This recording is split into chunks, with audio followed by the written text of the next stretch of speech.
This is Surrey County Cricket Club. Born in a tavern in 1845.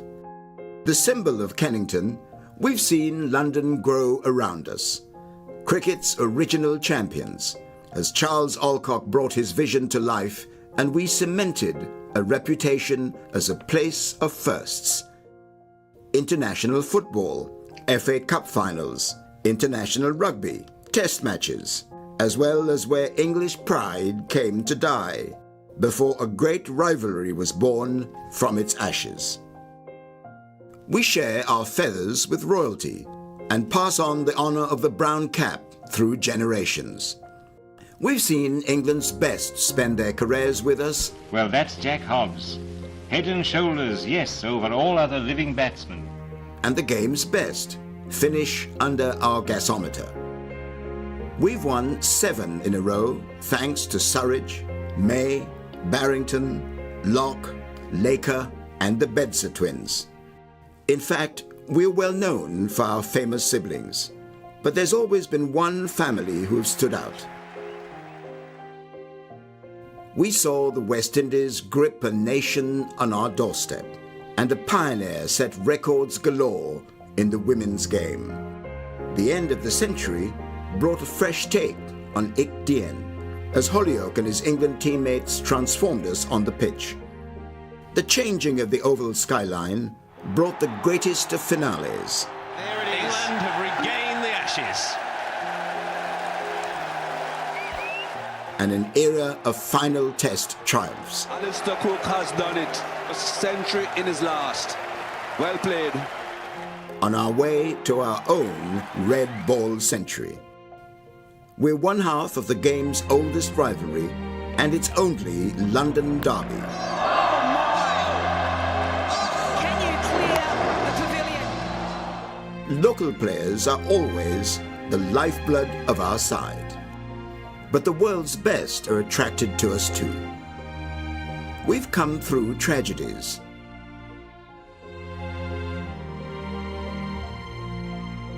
Now we're home to world champions and cricketers of the year. 175 years have passed. There's much more to come. This is Surrey County Cricket Club, heart of London, pride of the county, the grandest stage in world cricket.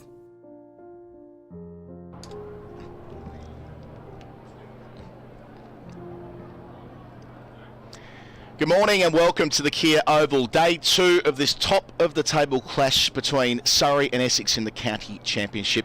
The visitors won the toss under leaden skies yesterday, elected to field first. It's a green track, there was rain in the air. They missed all of the first session with the exception of a couple of overs, but boy, did both teams make up for it after. Here are the highlights of a day which ended at 248 for 8.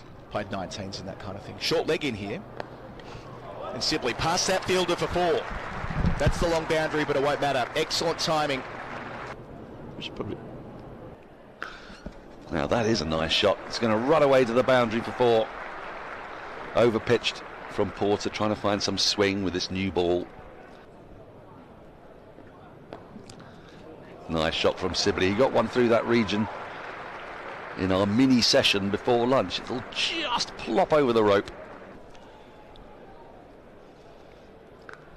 Flashed away, bit of width, and Burns wasn't going to give up on that gift. Takes him to double figures. 2 full this time and punched by Dominic Sibley through the covers. Shot of the day so far. Again, 4 more this time, just a wee bit too full on the pads, and Dominic Sibley. And there we go, legit edge, but down, didn't carry, and through the gap, 4 more. And there it is. There was the sense that Dominic Sibley's tendency to get going outside the off stump was going to be too much for him to resist, and driven, classical Daniel Lawrence waited for it. He'll be encouraged by that. He's not gone looking too hard. And he's taken him. Simon Harmer with those huge hands. Bang on cue. A number of tests between now and then. I say then with a capital T. Just erred in line there. Made 174. Shot. That's a gorgeous shot from Smith. It's shots like that that have seen him called up for England. Oh, has he got an edge on that? He has. Felt he had to play at it. Ball coming back in towards him, and Burns dropped in the previous over.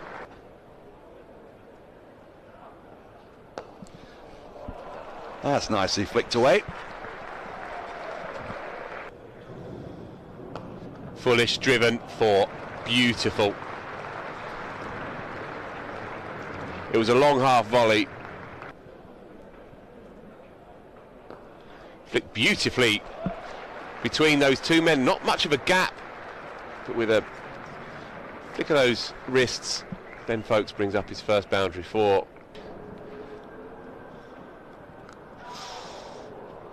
Hands on heads, and it's run away for 4 off the inside edge. He's got him. 3 for now. Late swing. And Ben Folkes could not resist nibbling outside off stump. Throws his head back. That's carved away for 4 behind square. No backward point, slightly airborne. Edge doesn't carry, soft hands from Smith, and through to the boundary it will run. So first runs of the session.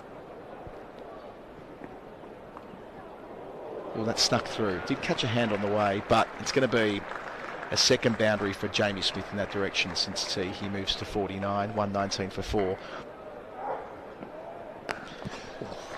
Chance to drive and put it away, and Smith obliges, and in doing so, another half century. He's the man who's been called up to the England team. And the way he's batted today is a reminder of why. 123 for 4. Oh, that's classy. Lavish. Back foot. Had a gap to work with, bisected it. It started at the 2017 World Cup. Shots. We saw the Lavish cut.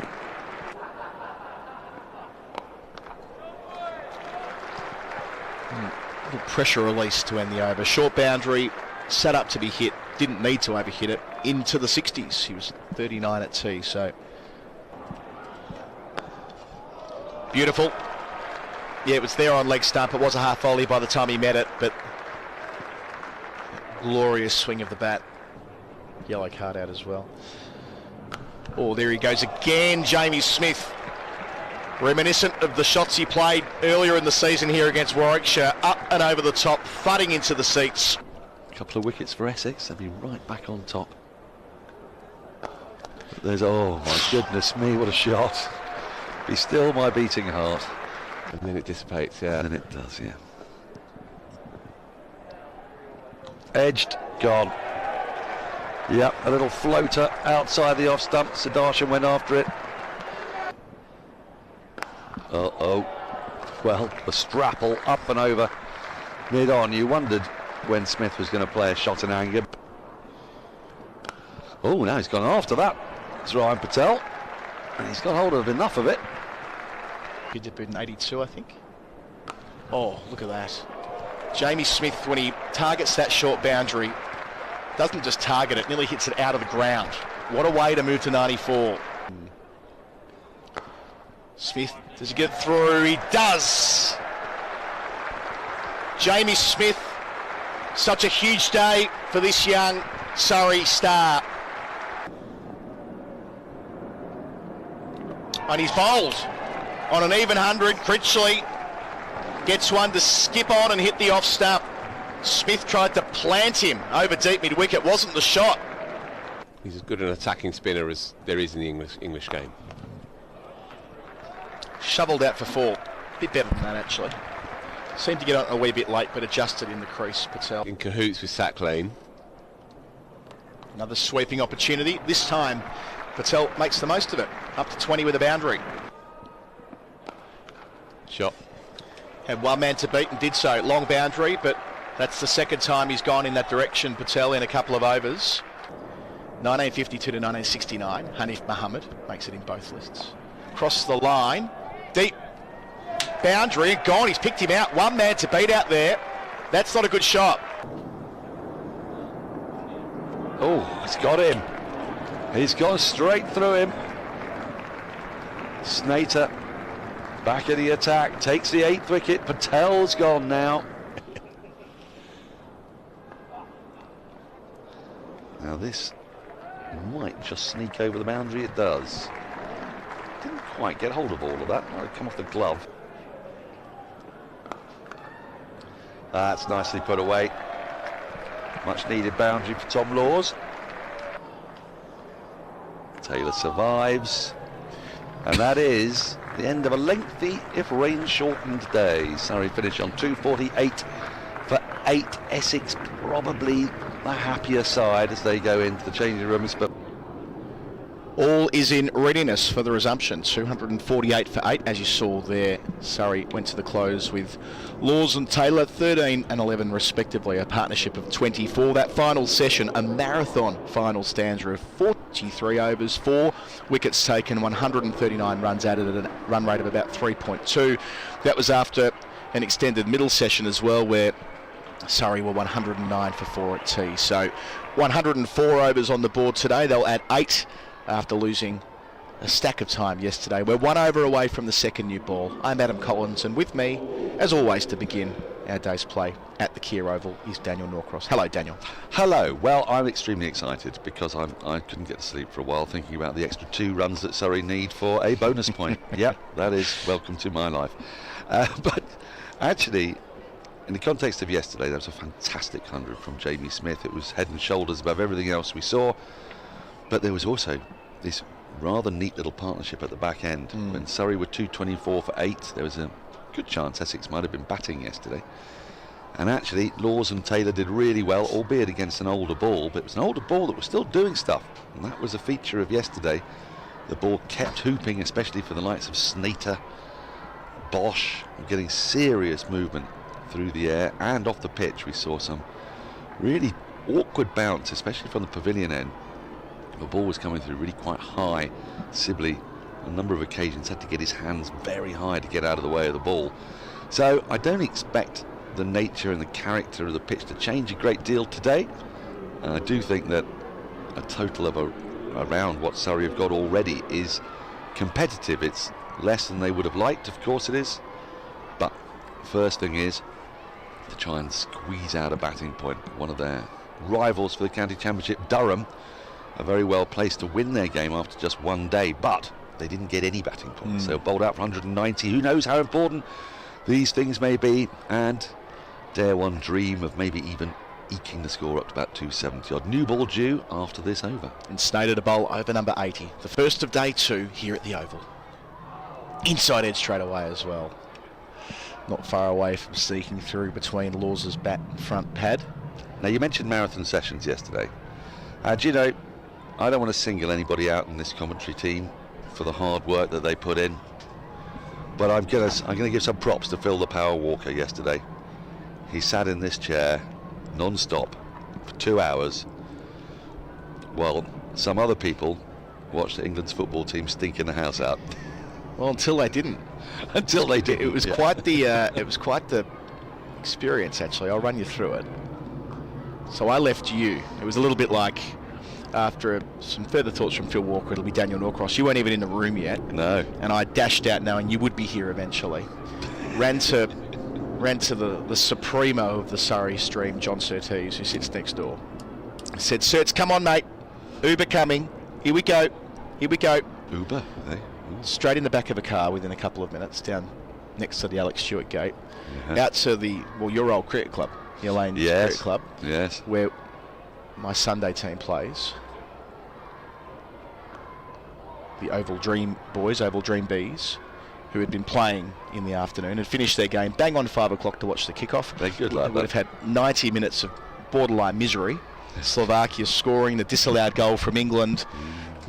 Not a single shot on goal with the exception of the one that was chalked off. And I ran up the stairs of that club and I said to Sertz in the back of the Uber, we're going to get there, we're going to see the equaliser. We're going to see it, it's going to be brilliant. Keep the faith, mate.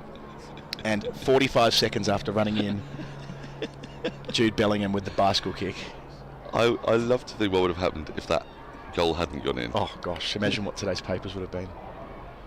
Well, to an extent they still are, I add. To an extent the coverage is what it would have been anyway, but the bicycle kick, the cricket club, and again, a place you know well, was heaving limbs, as they say in football. People, it must have been 80 odd people in there going absolutely wild. They played Hey Jude over the loudspeaker, everyone just teed off, and then of course moments into extra time, Harry Kane's bonce put them 2-1 up, and the rest is history. They're playing on Saturday night. You basically got the credit for it. Oh man, correlation or causation, I don't know.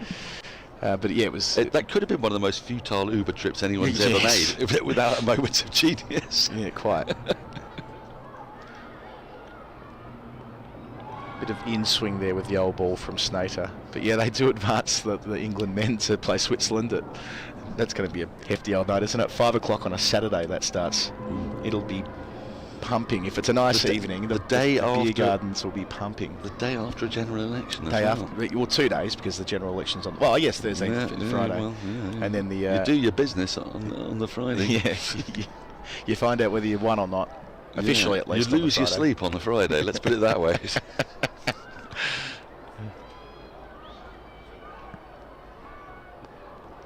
So it's the second new ball.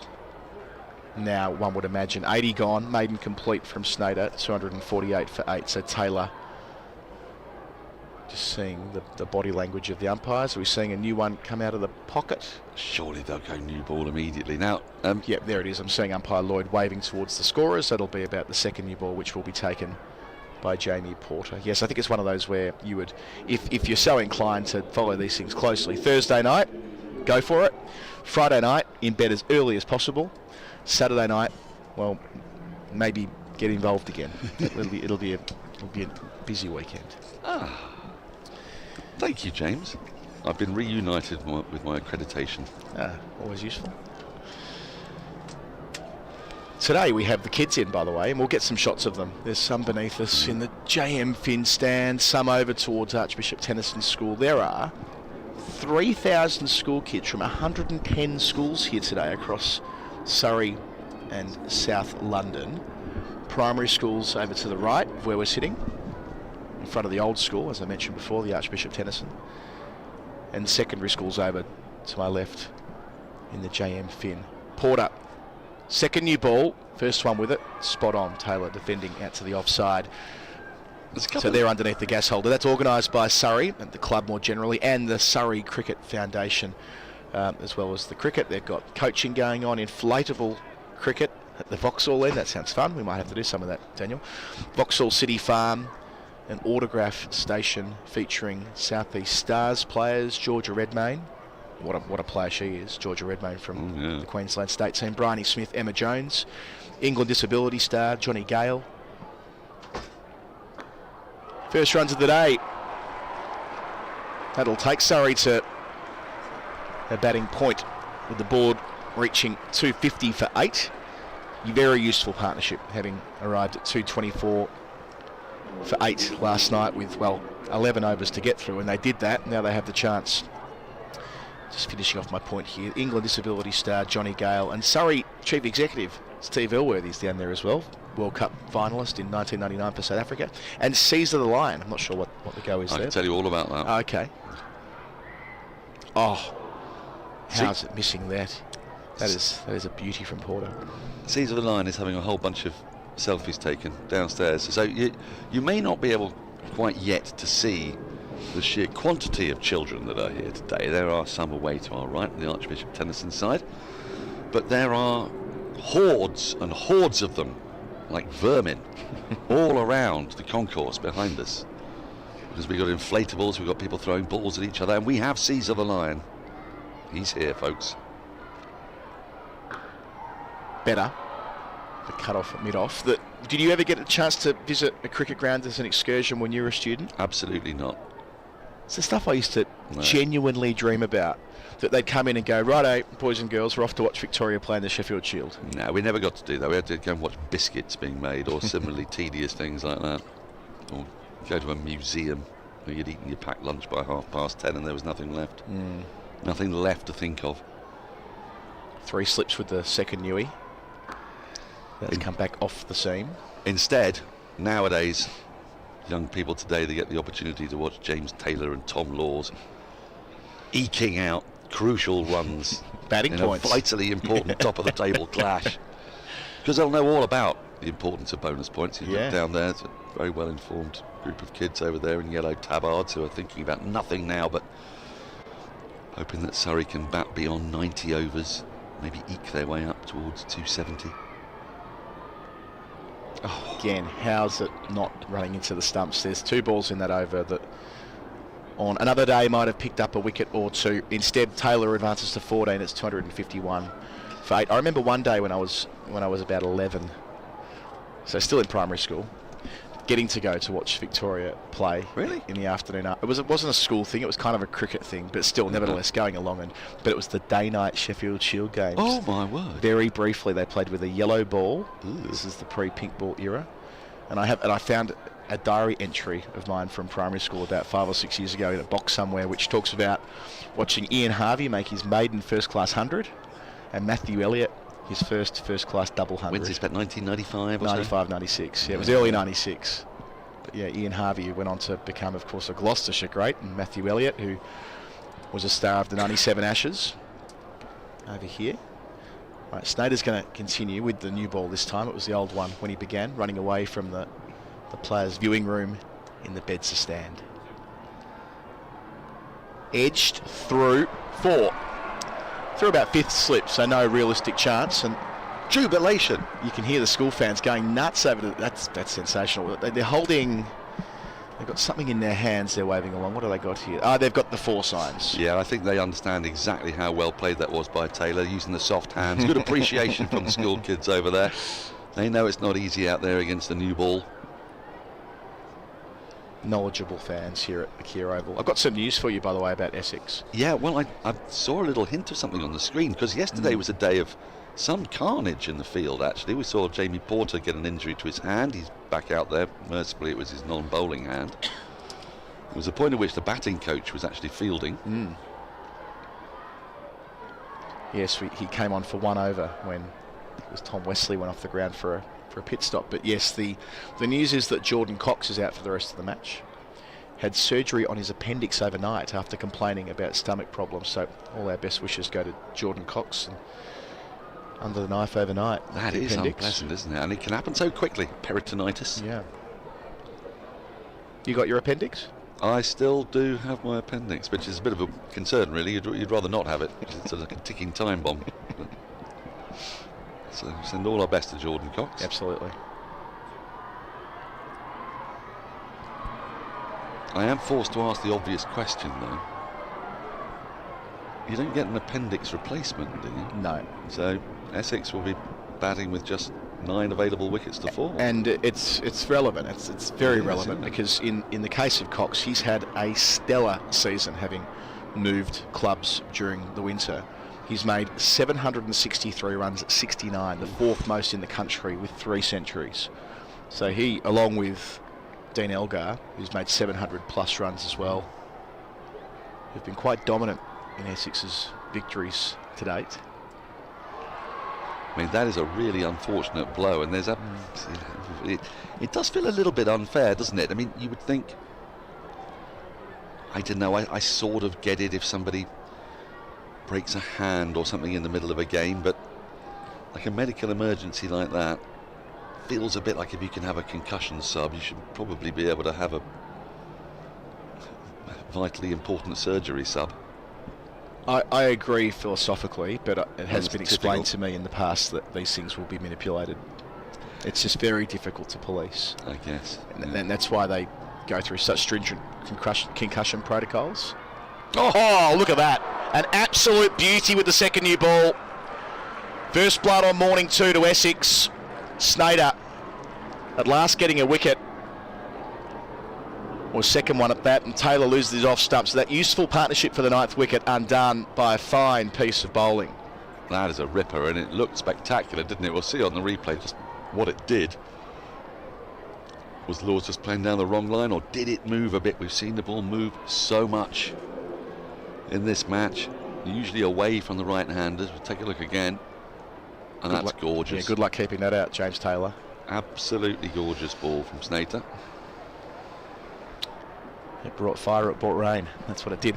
He's leaving the partnership. They came together at 224. So in context, yep, 33-run partnership. Yeah, 33 runs stand from where they were last night. When you make a very fair point that with 11 overs to go to stumps, you're thinking there's a decent chance that they're in batting. But the job for Essex, and look, we've spoken a lot, Daniel, on this coverage over the last couple of years. When teams come to the Oval and they get a look at a really good opportunity, and invariably the team that rocks up here can't seize that. They can't make the most of the opportunity. Worcester having Surrey 15 for 4 on the first morning. There were moments with Warwickshire as well.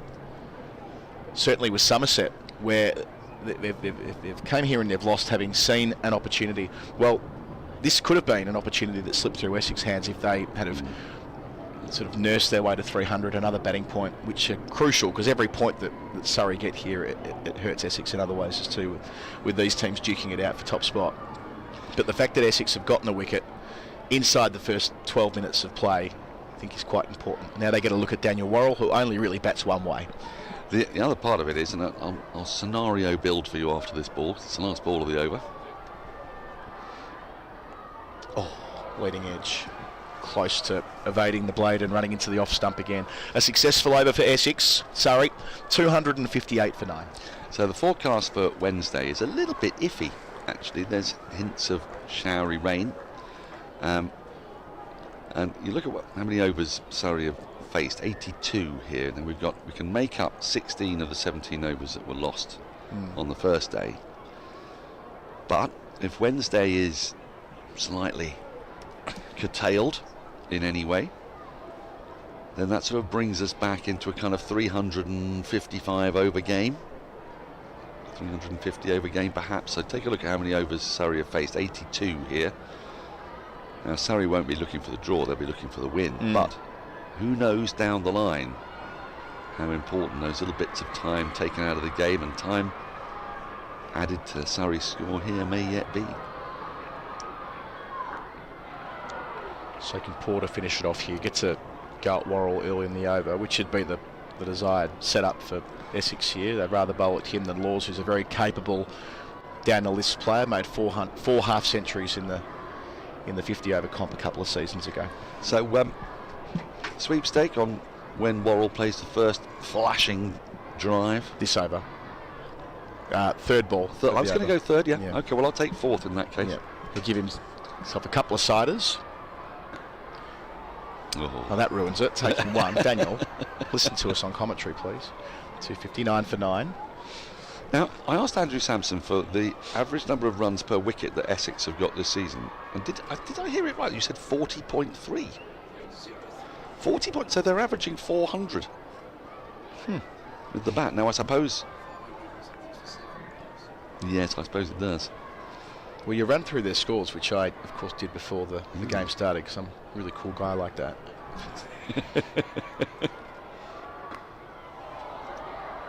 Gives a strike back to Worrell, maybe 2 here. Happy with the single, and yeah, it's been hefty scoring a lot of the time. So I lose my spot on my page, but I assure you, yeah, they in the second round made 530 for 7 against Kent, and then 257 for 4 in a draw. That was when we were still using the Kookaburra. 377 against Lancs in the first innings, 488 against Durham at Chester Street in the first innings in April. There's the short ball. I understand. Oh, it's so short that it's been called a no ball. Do you know they've also got the best bowling average, 27, and look at Surrey's score, 262 for 9. It's pretty much bang on that. Essex chased down 331 against Warwickshire for the loss of 6 wickets in May, which was a fine effort. Again, Cox was central to that with 112. Critchley 99 not out, robbed of 100. And they made 591 for 7 against Kent the second time around, and 399 against Durham last week, before adding 208 for 2 the second time around to make sure of the drawn result when they elected not to have a go at 460 odd. I think at one stage that the Durham fielders were giving the slow clap and carrying on about Essex not electing to have a little go on at the end of last week on day 4, but it was Essex prerogative to play it out. Well, you don't want to give it away to a title rival, do you? No.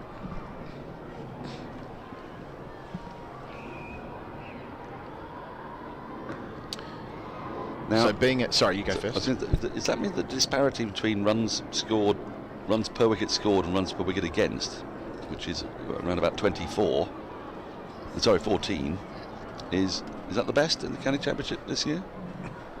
Gives you an idea of the quality of Surrey's opponents here. They have to finish this off. They need to have a good day.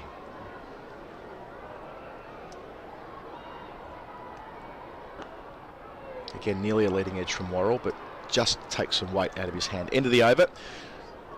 4 runs from it, 2 for the Sundry, 262 for 9. Now, so it's an extended day, 100 overs remaining, a lot of cricket could be played. That'll mean that lunch is taken at 1:10. All the sessions theoretically are extended by, well, the 2 meal breaks are extended 10 minutes on. 10 minutes, yes. And then we will have an evening session that is horrific in terms of the overs needing to be Does that mean that tea today is at a fixed time, not with 32 overs to go? It is. I believe, my experience doing, I mean, regulations change and all the rest of it, but tea's at 4 then. You end up with that's right, drinks at 6. Not drinks at 6. That's a little TV joke. It's a little. Anyway, it doesn't matter. Ooh, again Snader. Is that the 3rd time this morning where he's had balls that look for all money like they're going to take out all 3 stumps, only to go over the top? These do feel like quite favourable bowling conditions. Yeah, and I imagine that Surrey's tactic is going to be to go after the ball. Oh my word, that's jagged a mile, hasn't it? How's it missing? I don't think they're going to mind too much about bowling under this cloud cover. The light's perfectly fine, that won't be an issue, and the pitch is still clearly juicy. Has that Surrey green tinge to it, doesn't it? We've become conditioned to in 4-day cricket, Kia Oval.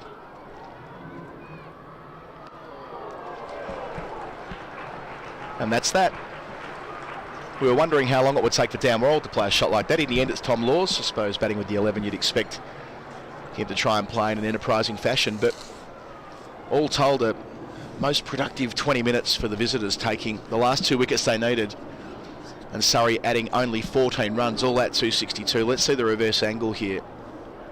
Straight to Simon Harmer at second slip. I must admit my eyes reverted down to deep third. I thought that had gone over the top of the cordon, but not to be. Laws played his role, making 15. Snader getting both wickets this morning, and rightly so. He bowled so well. Snader finishing with 3 for 58. The not-out man was Worrell, and the innings is complete inside 84 overs. Daniel Norcross. It's quite loopy in the end, wasn't it? Good catch by Harmer, but again, it's reward for Snader's line and length and just that little bit of movement with the newer ball. And quite remarkably, Andrew Samson shows me that Essex are averaging currently 26.2 per wicket, and would you believe it, Surrey were bowled out for 262. Ah, these things. How beautiful. He knew it was coming.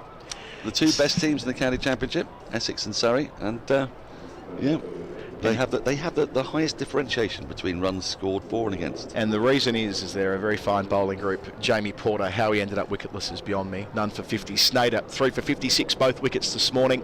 Bosch yesterday, 3 wickets between lunch and tea, 3 for 52. Paul Walter, 2 important wickets, 1 in his first spell, 1 in his second spell, 2 for 43. Harmer, 1 for 32, a wicket in the final session, and Critchley got the danger man Smith, who was dismissed for an even 100, 2 balls after reaching 3 figures. Partnerships there, Daniel. The stand between Sudharsan and Smith was dominated by the right-hander, reaching 70, but the only partnership that breached 50. Yeah, and how important was that Laws and Taylor partnership? You can see there, it's the 3rd highest partnership of the innings, joint 3rd highest. The standout batter was obviously Jamie Smith. That 100 off 133 balls was absolutely splendid. Nobody else getting above 26 in difficult conditions. The ball moving around a little bit, not going to say uneven bounce, but some quite juicy bounce. And a ball that just kept on swinging, kept on moving, kept on jagging off the pitch. So 262 for Surrey feels about par to me. Feels about right. It's going to be really testing conditions for Essex. Surrey will have ball in hand in around about 8 minutes, and they'll have still a lengthy session here with their 4-pronged pace attack. I might see a little bit of Dan Lawrence later today, as we did Simon Harmer yesterday, who bowled splendidly, briefly in tandem with Critchley. Right, before we just take a moment here, I'll tell you, Daniel, that we're also going to be joined this morning, this is great news, by West Indian legend Stefani Taylor. She's going to rock up and have a chat to us on the Surrey stream, so keep your browser open. And New Zealand Maori captain Carrie Tomlinson, who we saw play last year at the Fairbreak Invitational. Indeed, both of those players were with us in Hong Kong last year. Carrie Tomlinson, New Zealand and I believe Dutch international. I think she played for both. Anyway, she'll be with us later today, and Stefani Taylor as well. The news from the Kia Oval is that having resumed at 248 for 8, Surrey were bowled out inside 5 overs of the resumption. Taylor was bowled by Snater for 19. Laws was caught at second slip by Harmer, also from the bowling of Snater for 15. The not-out man was Worrell, who made 2. The top scorer was Smith with an even 100. Surrey all out for 262, and we're not far away from seeing Surrey get a crack in favourable conditions. We'll be back for the resumption of play in about 5 minutes.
So the umpires are on their way, and Essex will shortly reply to Surrey's 262 all out. Surrey 1 point, Essex 3 bonus points, so that means that Essex have closed the gap at the top of the table to 10 points.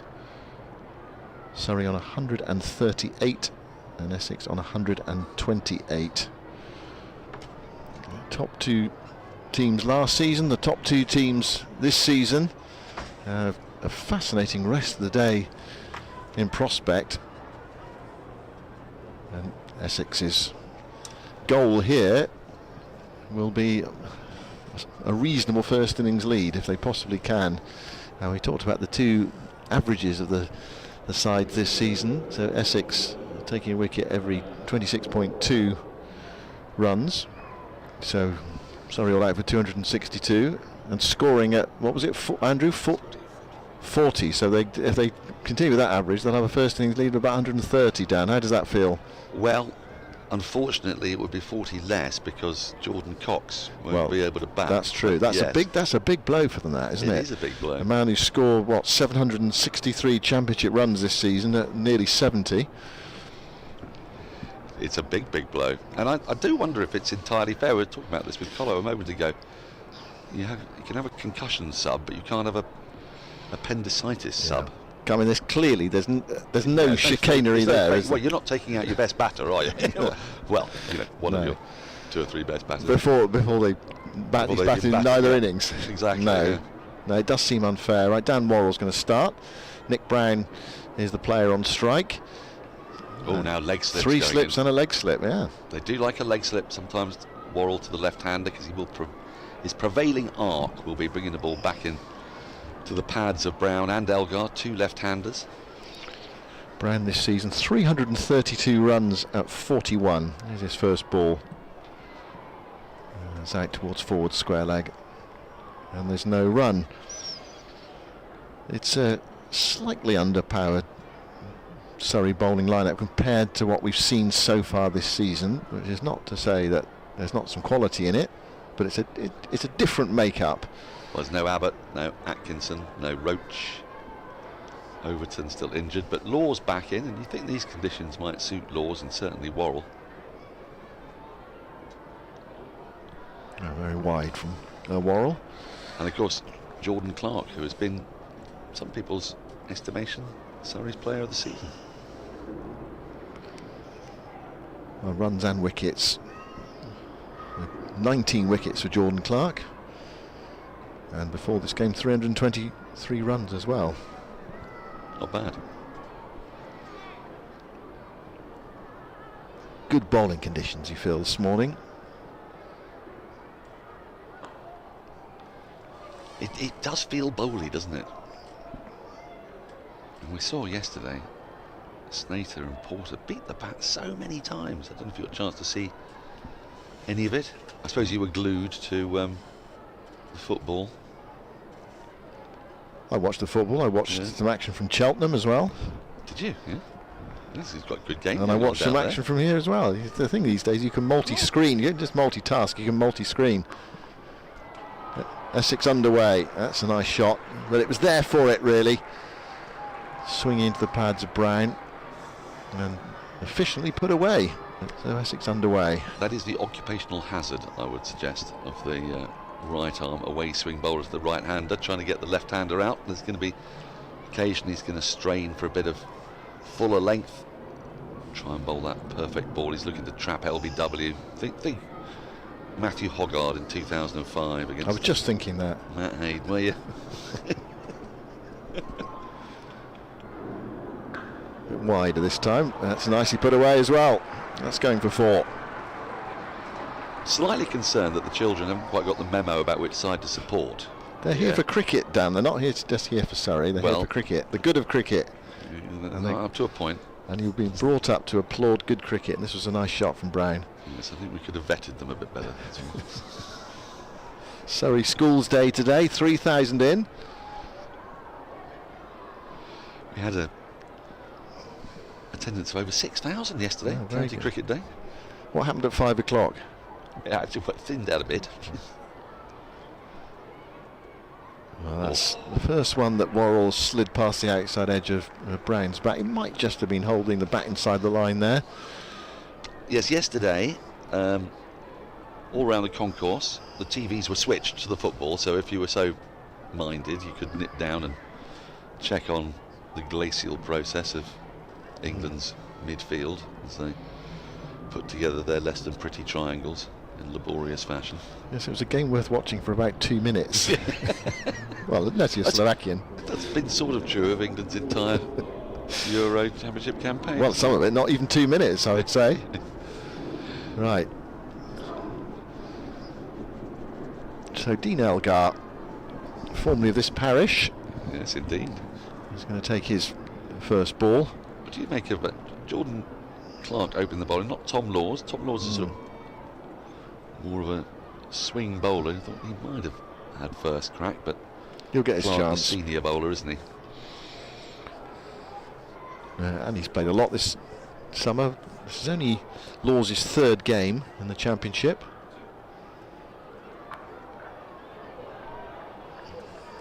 Elgar, another who's been in very good form this season. We talked about Jordan Cox. Elgar 707 runs at 58 with a couple of hundreds. I do fear South African openers at the Oval. Well, you just generally fear them. Well, Alviro Peterson appeared to have a rather good average against Surrey from memory. Maybe Andrew Samson can check in on Alviro Peterson's average at the Oval. Oh, that was a good delivery. Squared him up along the ground to slip, importantly, rather than in the air. And of course, you'll remember, I dare say you were commentating on Hashim Amla's triple 100 here in 2012. Yeah. It's a very hot day in a very wet summer, as I recall. Very, very wet summer. I think Yorkshire missed an inordinate amount of cricket that year. And then the sun came out for the Olympics and for Hashim Amla.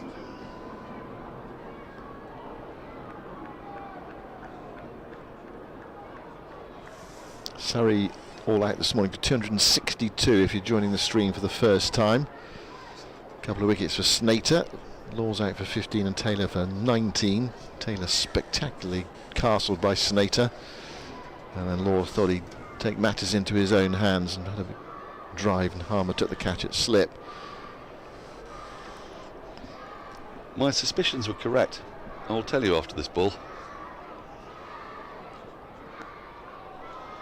Alviro Peterson's average in the county championship at the Oval: 4 matches, 6 innings, 587 runs at an average of 97.83, 200s, 250s, a top score of 210. I knew there was something there. I felt this deep scar. But it doesn't necessarily follow that just because Dean Elgar was born in South Africa that he's going to pile on the runs today. It doesn't. Still looking for his first run. Trauma comes in many shapes and sizes. He played 1 test match here and got a duck. That was in the 2012 game when Amla got 311. How many did South Africa get in that? 637 for 2. Yeah, that was fun, wasn't it? I think England dropped him as well at one point, quite early on, or relatively early on. Oh, sort of classic Kieran Moray and Graham Gooch situation. Don't quite know how England contrived to lose that game as well. Maiden over from Clark, right on the spot against Elgar, watchful in that first over. So 8 for no wicket. It was a very good pitch. Yes, and England threw it away on the last day, didn't they? Matt Pryor getting out. I seem to recall being a rather crucial moment. What were the scores in that game, Andrew? You've given us the... England lost by an innings and only took 2 wickets. It must be one of the most comprehensive shellackings of all time. Yeah. And that was against a very good England team that had got to number 1 in the world the summer before.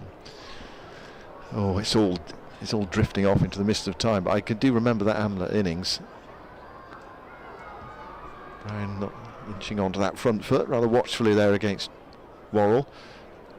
there must have been a test match, I think, at Chester Street in the year that England won the Ashes in 2005, where they didn't lose many wickets and took Bangladesh down by an innings. Possibly lost 4. I think Iqbal got 100. But you're right, to lose 2 wickets, 2's the record. Andrew's just going to check that out. It's happened in a couple of games. Here is the horrendous scorecard.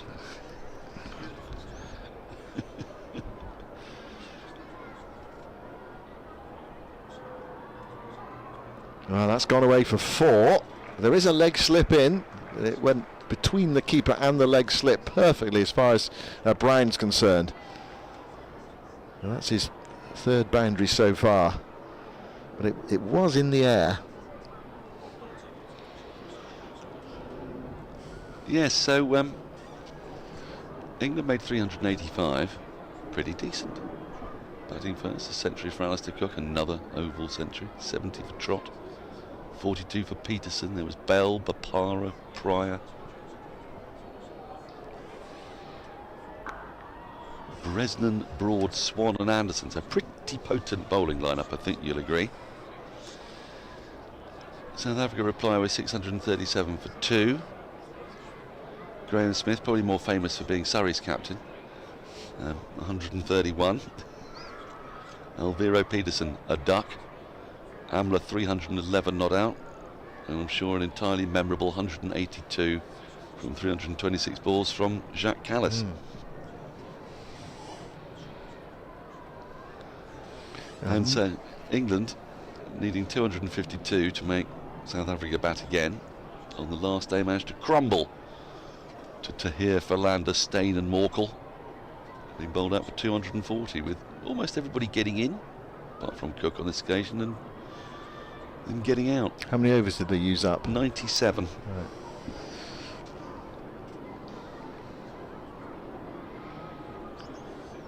So 411 overs in the game, I think.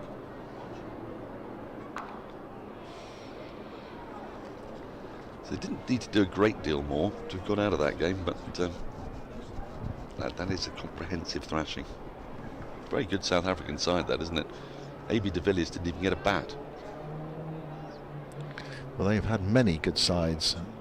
Finally, one of them turned up in an ICC final at the weekend. Yes, it was sad, wasn't it? Extraordinary end. Well, extraordinary game, actually. Brown watchful on that front foot, thinking about easing it through the offside, but resisting the temptation. And Morrell conceding that one boundary off the over that was in the air between wicketkeeper and leg slip, but in a way perfectly played. Whether he was meant to do that or whether it was involuntary, but anyway, 3 fours to him, and it's 12 for no wicket, 250 behind. Is Heinrich Klassen's edge off Hardik Pandya is destined to become like Gazza's boot, not quite getting onto the ball against Germany, isn't it? That moment that might have been. Well, also the Miller catch that out to Surya Kumar Yadav. Because if that had gone for 6, then they might well have won the game. He's a dangerous hitter, David Miller.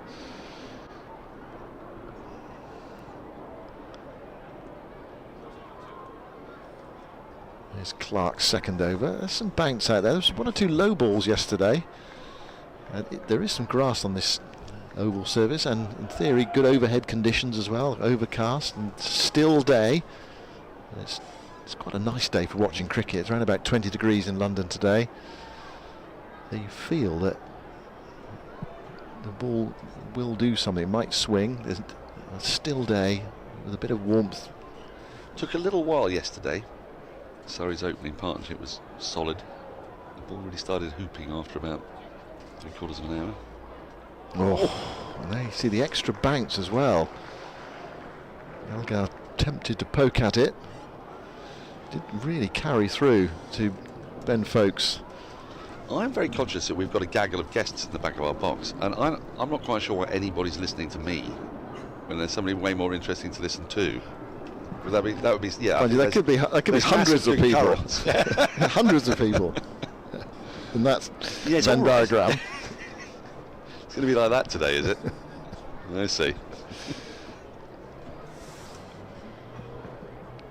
I'll stay with you to the end of the over. Okay. Wow. Ouch. Yeah, taking on the glove there, Elgar. Well, they can ill afford this. They've already had Porter getting hurt. Jordan Cox is out. He looks in a little bit of distress here. And it's the bounce again, and it's from the pavilion end more noticeably. That was the end that was troubling Dominic Sibley quite a bit yesterday. Fair bit of steep bounce. Dean Algar saying the pitches weren't like that when I used to play here for Surrey. Let's have another look at it. Where did it strike him? Ow. Oh, bottom hand. Jagged against the handle. Nasty. Seems like a good idea for me to get out now, doesn't it? Since we got an injury. And I think the coffee machine might be working again. Okay, well, that's all good news for you. Yeah, it's great news for me. Yeah. See you later. I'm going to leave you to do the hard work at the coalface of cricket commentary, Simon. Well, Essex in the wars. They're in a decent position in the game, although it's early days in their reply to Surrey's 262. There is something in this pitch, there's no doubt about that. We've just seen that with Elgar struck on the backhand. And Jordan Cox out of the game. Not an injury, but an operation overnight to remove an appendix. Or his appendix, not, you don't have many of them, just have one of them.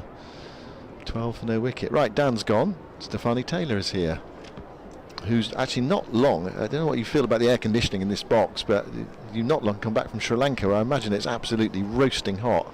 Yeah, it was really hot.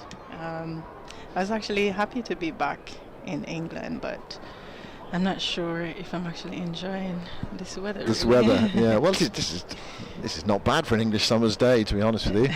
20 degrees. It's actually still cool for me. Yeah. So, playing for the West Indies in Sri Lanka, how did that go?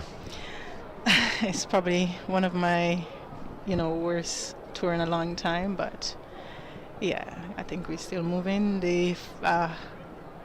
We lost the 50 over series, but yeah, we came through in the T20, so it's nice to come off the series with a series win.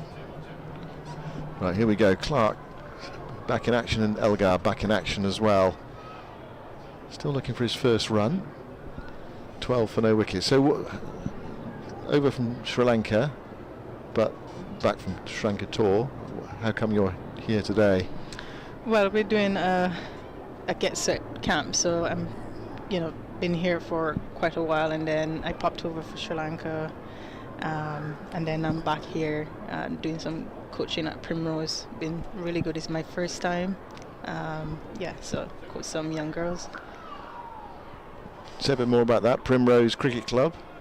Yeah, so we so now it's get set. We do like some get set camps for mostly targeting young girls, like elite girls, and I think the first one we're doing here in London from the 16th to the 18th at Regent's Park. So we're doing like a few around, but yeah, that's the first one.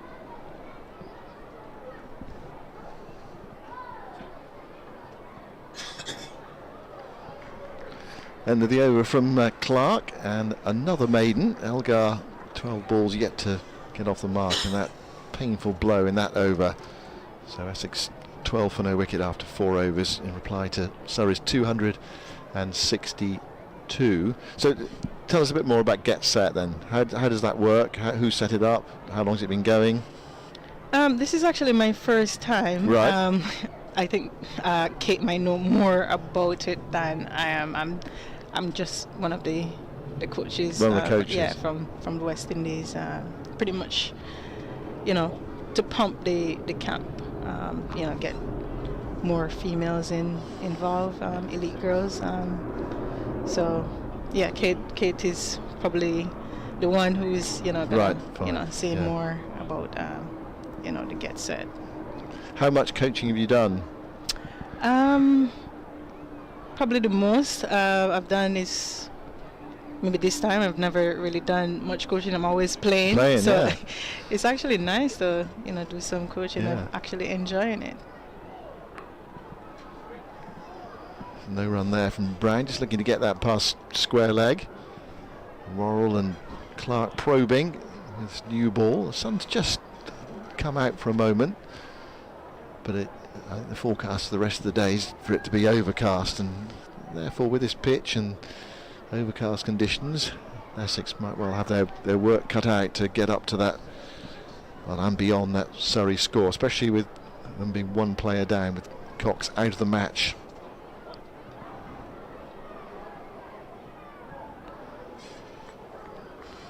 So 281 games for West Indies. That's an awful lot of cricket, isn't it? I see there's a stats guy. He's probably know more about my stats than I do. But yeah, I think it was just Friday they put it up that I scored 9,000 runs, and I was like, wow, that's a lot actually.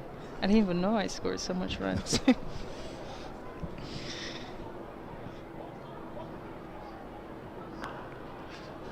So you're talking about the coaching of young girls, elite young girls. How did you get into cricket?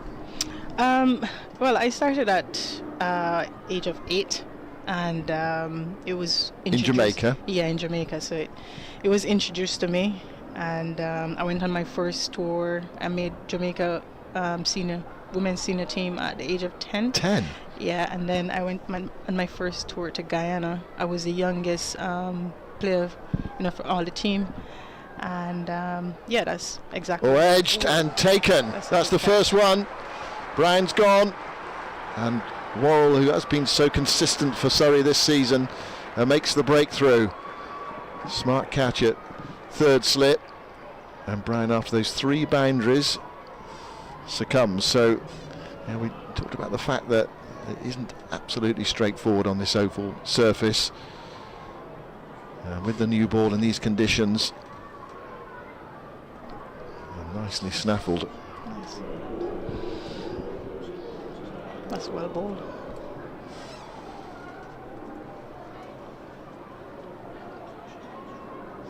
Dan Worrell, who's been the leading wicket taker for Surrey this season, takes his 30th, and it's 12 for 1.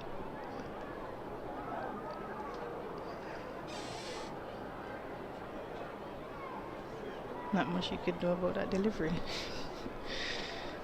Yeah, sometimes as a batter, you say well bowled, and obviously you go back and have a look at your dismissal. Presumably, do you go back and look at all your dismissals on the computer, or do you try and put that out of your mind, see what you could have done better or whatever?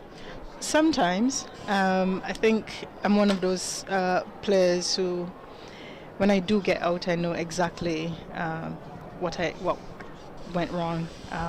So I try not to pressure myself, by looking at footage and trying to, fix things, looking at, the footage and be like, just know that, okay, then this is what happened, and if I have training next day, okay, then how can I get this better, and, try to improve that.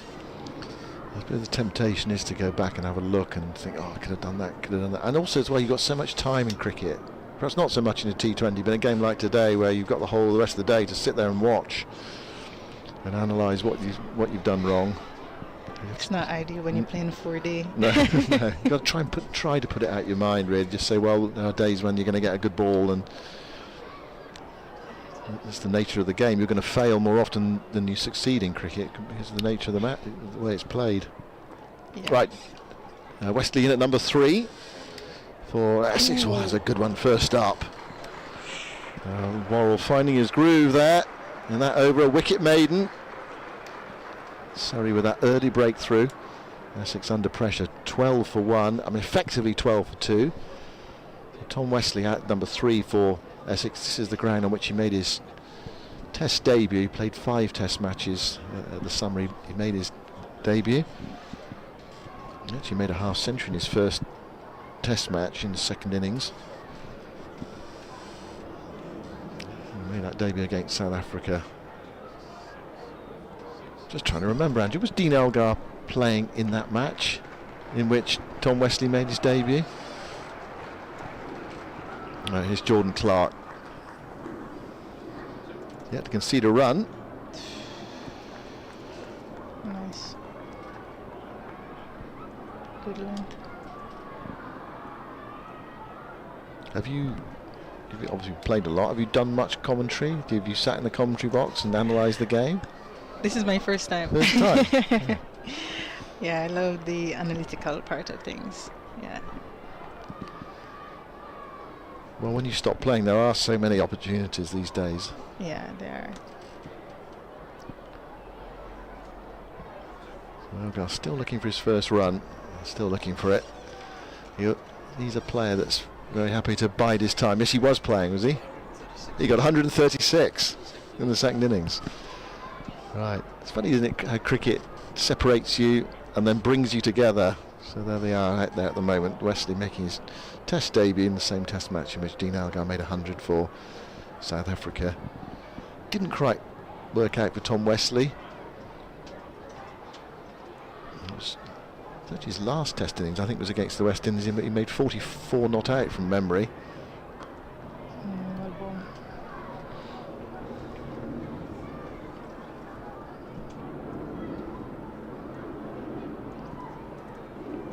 But it's going to be probably hard work for these two in these conditions. You think of the Oval, and you often think of flat pitches and nice batting decks, but Championship, there's often a bit of grass there, and it can just burn off and it flatten out as the game goes on.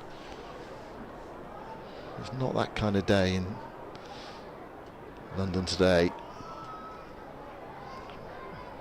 Jordan Clark's been excellent. He's right in that corridor. I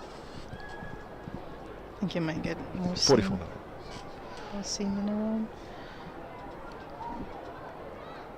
So what's the future for you? You played for West Indies for a long time. Yeah, too long.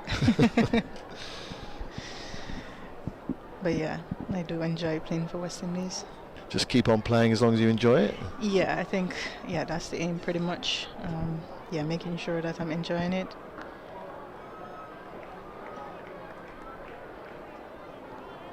But yeah, I would love to probably finish my career playing a test match. That's a dream of mine. Yeah, so I'm not sure how far away we are from that, but yeah, I would love to play a test match. Yeah, I mentioned those 281 games that you played. It's all been T20s or one-day internationals. Yeah. Never played a test. I've been begging for the longest time for us to start playing. Well, it's another maiden over from Jordan Clark. So 3 overs, 3 maidens. We had a couple of boundaries in the first over from Nick Brown against Dan Worrell, but since then, apart from one glance for 4 that was in the air between wicketkeeper and leg slip, Surrey have kept it very tight, right on the money here, pressurising this Essex top order. Now, when you say you'd like to play a test match, who have you gone to try to persuade them to make it happen? Well, when I was captain, I think it was Clive Lloyd, who was the lead selector at the time. We had a conversation. I think he actually mentioned it to me. They were actually trying to get us, start playing test match. And I said, yeah, I think it would be a really good idea. But I guess to start playing that, you got to implement it at some stage where, it's domestic, or even when we get into camps, we started playing probably like 2 days just to get our body used to it. Solidly on the front foot there, Wesley. Yeah, because you can't. It's a completely different form of the game, isn't it? You're bowling a lot more overs for a start as bowlers, so you need that strength and conditioning involved, presumably. Yes. So I think that was probably one of our, the big factor for us, that we probably weren't fit enough at that time. So I guess from there on, they tried their very best to implement, more fitness, and yeah, we're a lot better in terms of our fitness for sure. But in terms of start playing it, I'm not sure where we're at and how do we get to that stage. I'm not sure if it's from ICC or just the board, contacting, a board and be like, hey, we want to actually start, or try a test match when we do have our championship. Just like India and South Africa. Yeah, they've been playing one recently, haven't they? Yeah. So India scored 600. 600. And declared. There we go. Wesley is away, out to the short side. He's strong through the leg side, Tom Wesley. And there's his first boundary to him. In fact, all the runs scored by Essex so far have come in boundaries. And they've all come off Dan Worrell as well. That was a bit of a free hit, really, on the hip. Not much protection on the leg side.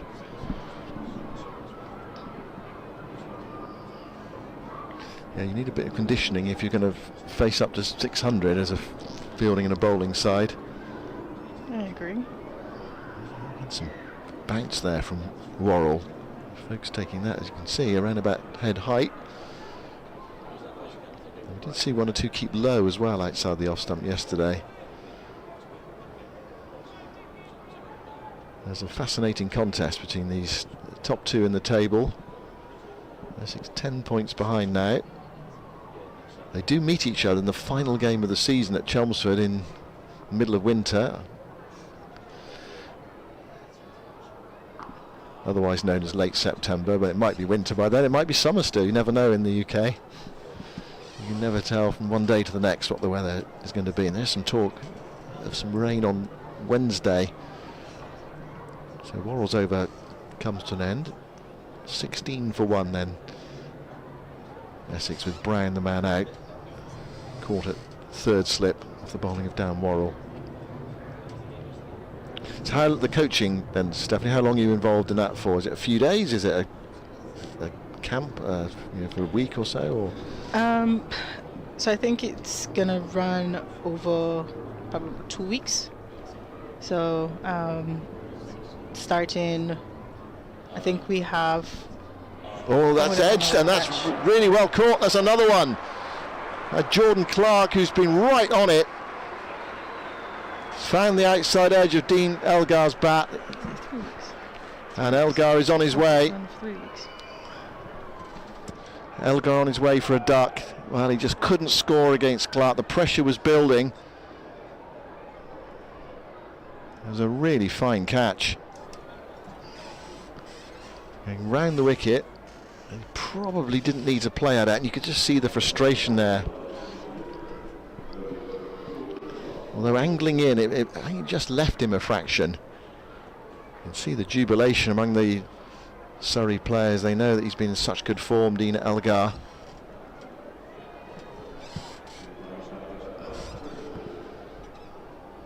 And Surrey right on it at the start of this Essex innings. Yeah, I think watching Dean Elgar over the years, I think that's an area he probably struggling. Yeah, sometimes he just, pushed at it, but yeah, I think that one he could have pretty much left. It's early on, so he didn't need to push at that.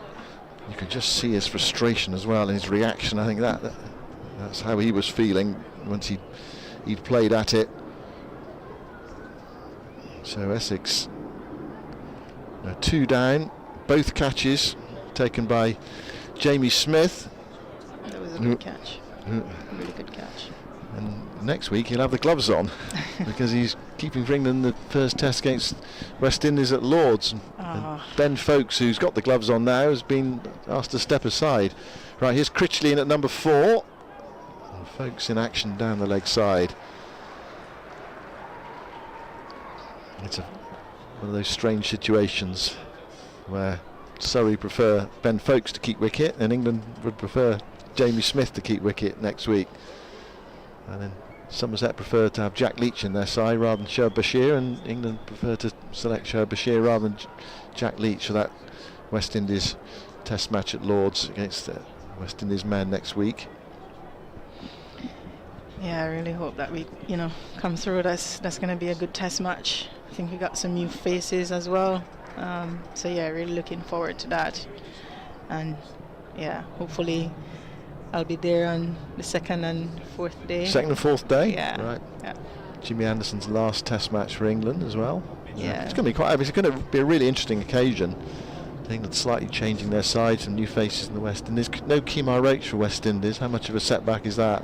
I think that's a big blow. He's usually the spearhead in terms of our pace attack, so that's a really big blow for us.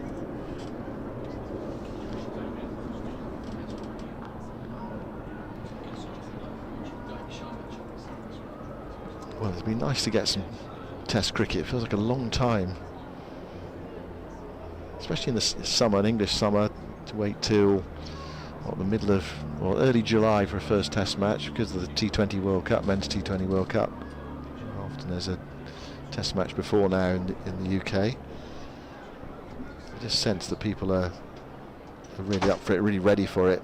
See a bit of it's always 5-day action.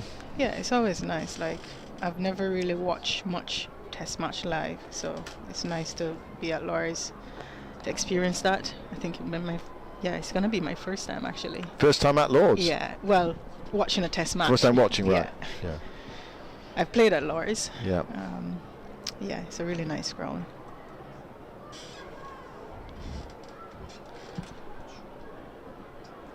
Just some actually breaking news from the England camp on Jimmy Anderson after this ball. Critchley yet to score. He's been in good form this season as well, but this is a test. Oh, that could so easily have been the third wicket. Big drive. I can understand Clark's frustration. It's another maiden, but this time it's a wicket maiden. And Essex 16 for 2, effectively 16 for 3 with no Jordan Cox. It was quite an extravagant stroke from Critchley, playing away from his body. He does like to put bat to ball. And just that quickly before I hand over to Adam Collins, that James Anderson will join the England coaching setup as a fast bowling mentor when he retires from Test cricket next week.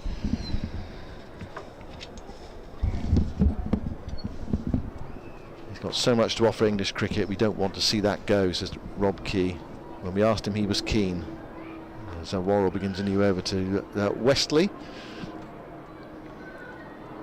So there we go, fast bowling mentor. I don't quite know how that differs from fast bowling coach, but there we go. Right, we're going to have a double change in the box, and Adam Collins is going to come in.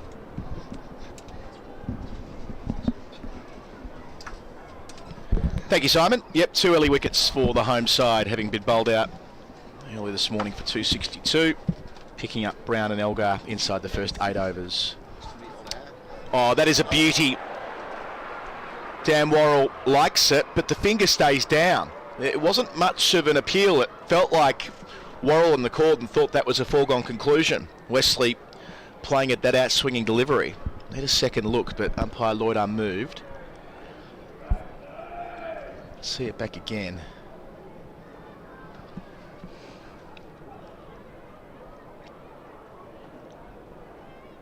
Whether it kissed the edge or not, impossible to tell without the technology.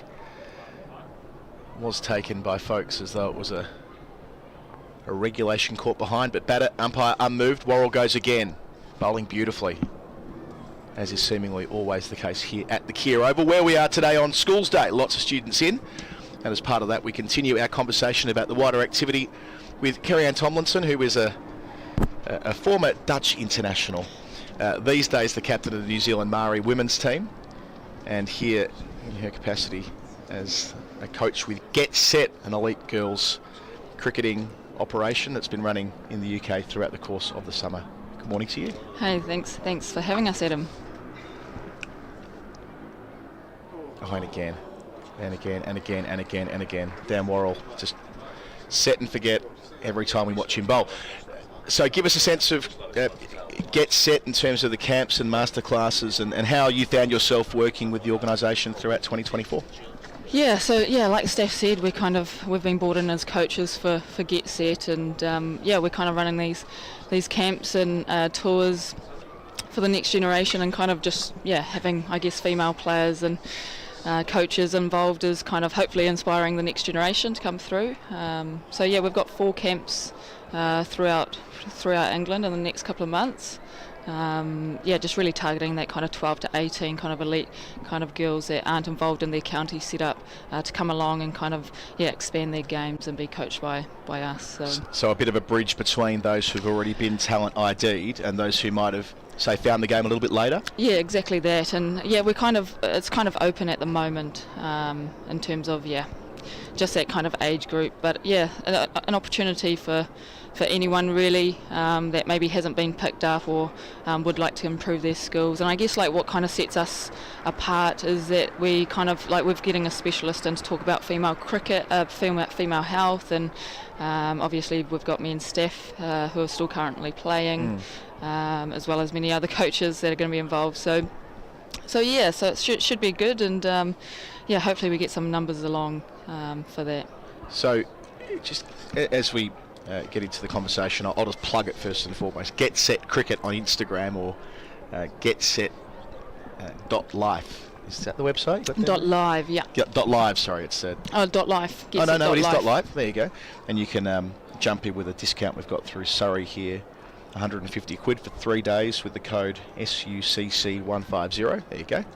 Added bonus. It's Clark's new over. Single taken, just worked there by Matt Critchley, the number 4, in early, off the mark from his 6th delivery. They still trail by 245, Essex. Having started the day well with 2 wickets, but then losing 2 of their own in quick time. Brown and Elgar both caught at third slip from the bowling of Smith, Worrell and Clark respectively in the book, taking the new ball for Surrey today. To give us a sense of where the market gap, if you like, is here. So the talent ID system in England, I can only imagine, has increased dramatically since the invention of the regional hubs in 2020. So the 8 hubs around the country where there has been professional cricket and the tentacles, if you like, out of that. Is this part of that, or is this where players haven't necessarily got into that slipstream? Yeah, no, we're kind of a little bit separate from that. We kind of heard this morning that the counties are kind of taking over next year, as of next year. Yep. Where players are going back to their counties. But no, we're a little bit separate, but we're kind of open to, we've got 4 camps around. We've got one in Oxfordshire, we've got one here in London.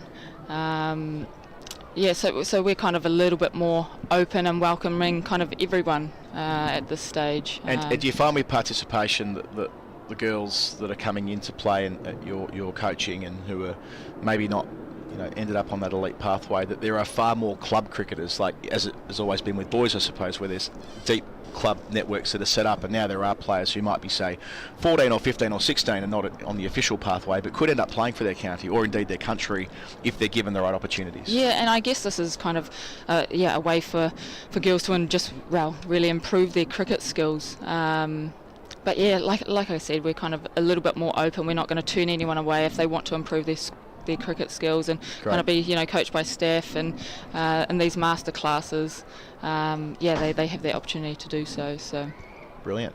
Stefani Taylor, hard to think of a player who's given more to West Indian cricket, women's cricket, over the long and distinguished career that she's enjoyed. Yeah, she didn't even know she scored 9,000 runs. As for you, I mean, your career is a fascinating one, having represented the Dutch national team over a decade ago. Yeah, it's been I've kind of been here, there and everywhere, and I guess that's the beauty of cricket and networking. But yeah, I kind of found myself falling in love with the Dutch way of life. Played there many years ago and was fortunate enough to play for their national teams, and that's actually how I met Steph. She was at the World Cup qualifiers in Bangladesh in 2011, so many years ago. But yeah, managed to play a few games for the women in orange, and funnily enough, I'm taking a tour there next week. Some of our Primrose under 15 girls, we're heading over there, so that should be good, should be fun. So this is the new mega club I'm hearing about, Primrose Hill. Yeah, Primrose Hill. Yeah, it's a club that kind of was founded by Maya Boucher, who scored 100 yesterday. So what a way to make your first international 100. Yeah, 100 not out in a chase out of about 140 or something. Could have been against a different opposition though, but but yeah, no, she batted really well, and so fair play to her. But yeah, the Kiwis, hopefully we can get up. Probably more so in the T20s. We've got 5 T20s coming up, so hopefully the girls can get up for that. So Primrose Hill, 19 for 2 after 10 overs, I should add, have recruited wonderfully well with yourself and Stefani and others who are professionals who are coming to play club cricket, but you're starting at the bottom of the pyramid? Yeah, so we've kind of come in predominantly as coaches, but there's, hopefully we're going to play some games. We've kind of combined North Middlesex with Primrose Hill, so we're called North Hill. And we've got a few friendly matches in the next couple of weeks, so I'm playing against like Spencer and some other local club teams. Just to kind of, we're kind of just really essentially starting our own kind of club. Well, cool. The combination between us two, so which is pretty exciting. We've got Gaia, who will lead our side, who's been playing for one of the teams, for one of the first class teams here. Okay. So yeah, we're really fortunate to kind of be over here, and me and Steph are definitely enjoying the London sun. Well, it's still probably cold for Steph, but yeah, there are a few better places to be than London in the middle of summer this time of year. Helped away, short rope, 4 runs. Well played by Matt Critchley. That's his first boundary. He's in terrific nick this season, averaging in the mid-40s. 23 for 2 now, but has that ability to counter-attack and bat at a very high tempo. Dan Worrell doesn't give you many opportunities to score, and he turned that into almost a leg stump half volley. So this opportunity and the new club that you found yourself at will, I guess, incentivise you to keep following the sun personally from New Zealand in the southern summer and up here in the northern summer, that kind of thing. Yeah, summer to summer, it's a life hack, isn't it? You're just playing cricket all year round. So I didn't think it would be this good actually when I came out to London. I thought it would be a few more rainy days, but we've been pretty lucky. So everyone keeps asking where I've got my tan from, but I haven't left London in the last 2 months. So yeah, no, it's been brilliant so far. And I mentioned the other part of your story, now captain of the New Zealand Women's Māori team. How did it come to pass? Had you played with that team for a time and became captain, or what was the backstory there? Yeah, so Māori cricket in New Zealand is, we kind of made history. It was the first ever Māori New Zealand women's cricket team. We played in a Pacific Cup, which New Zealand hosted back in January.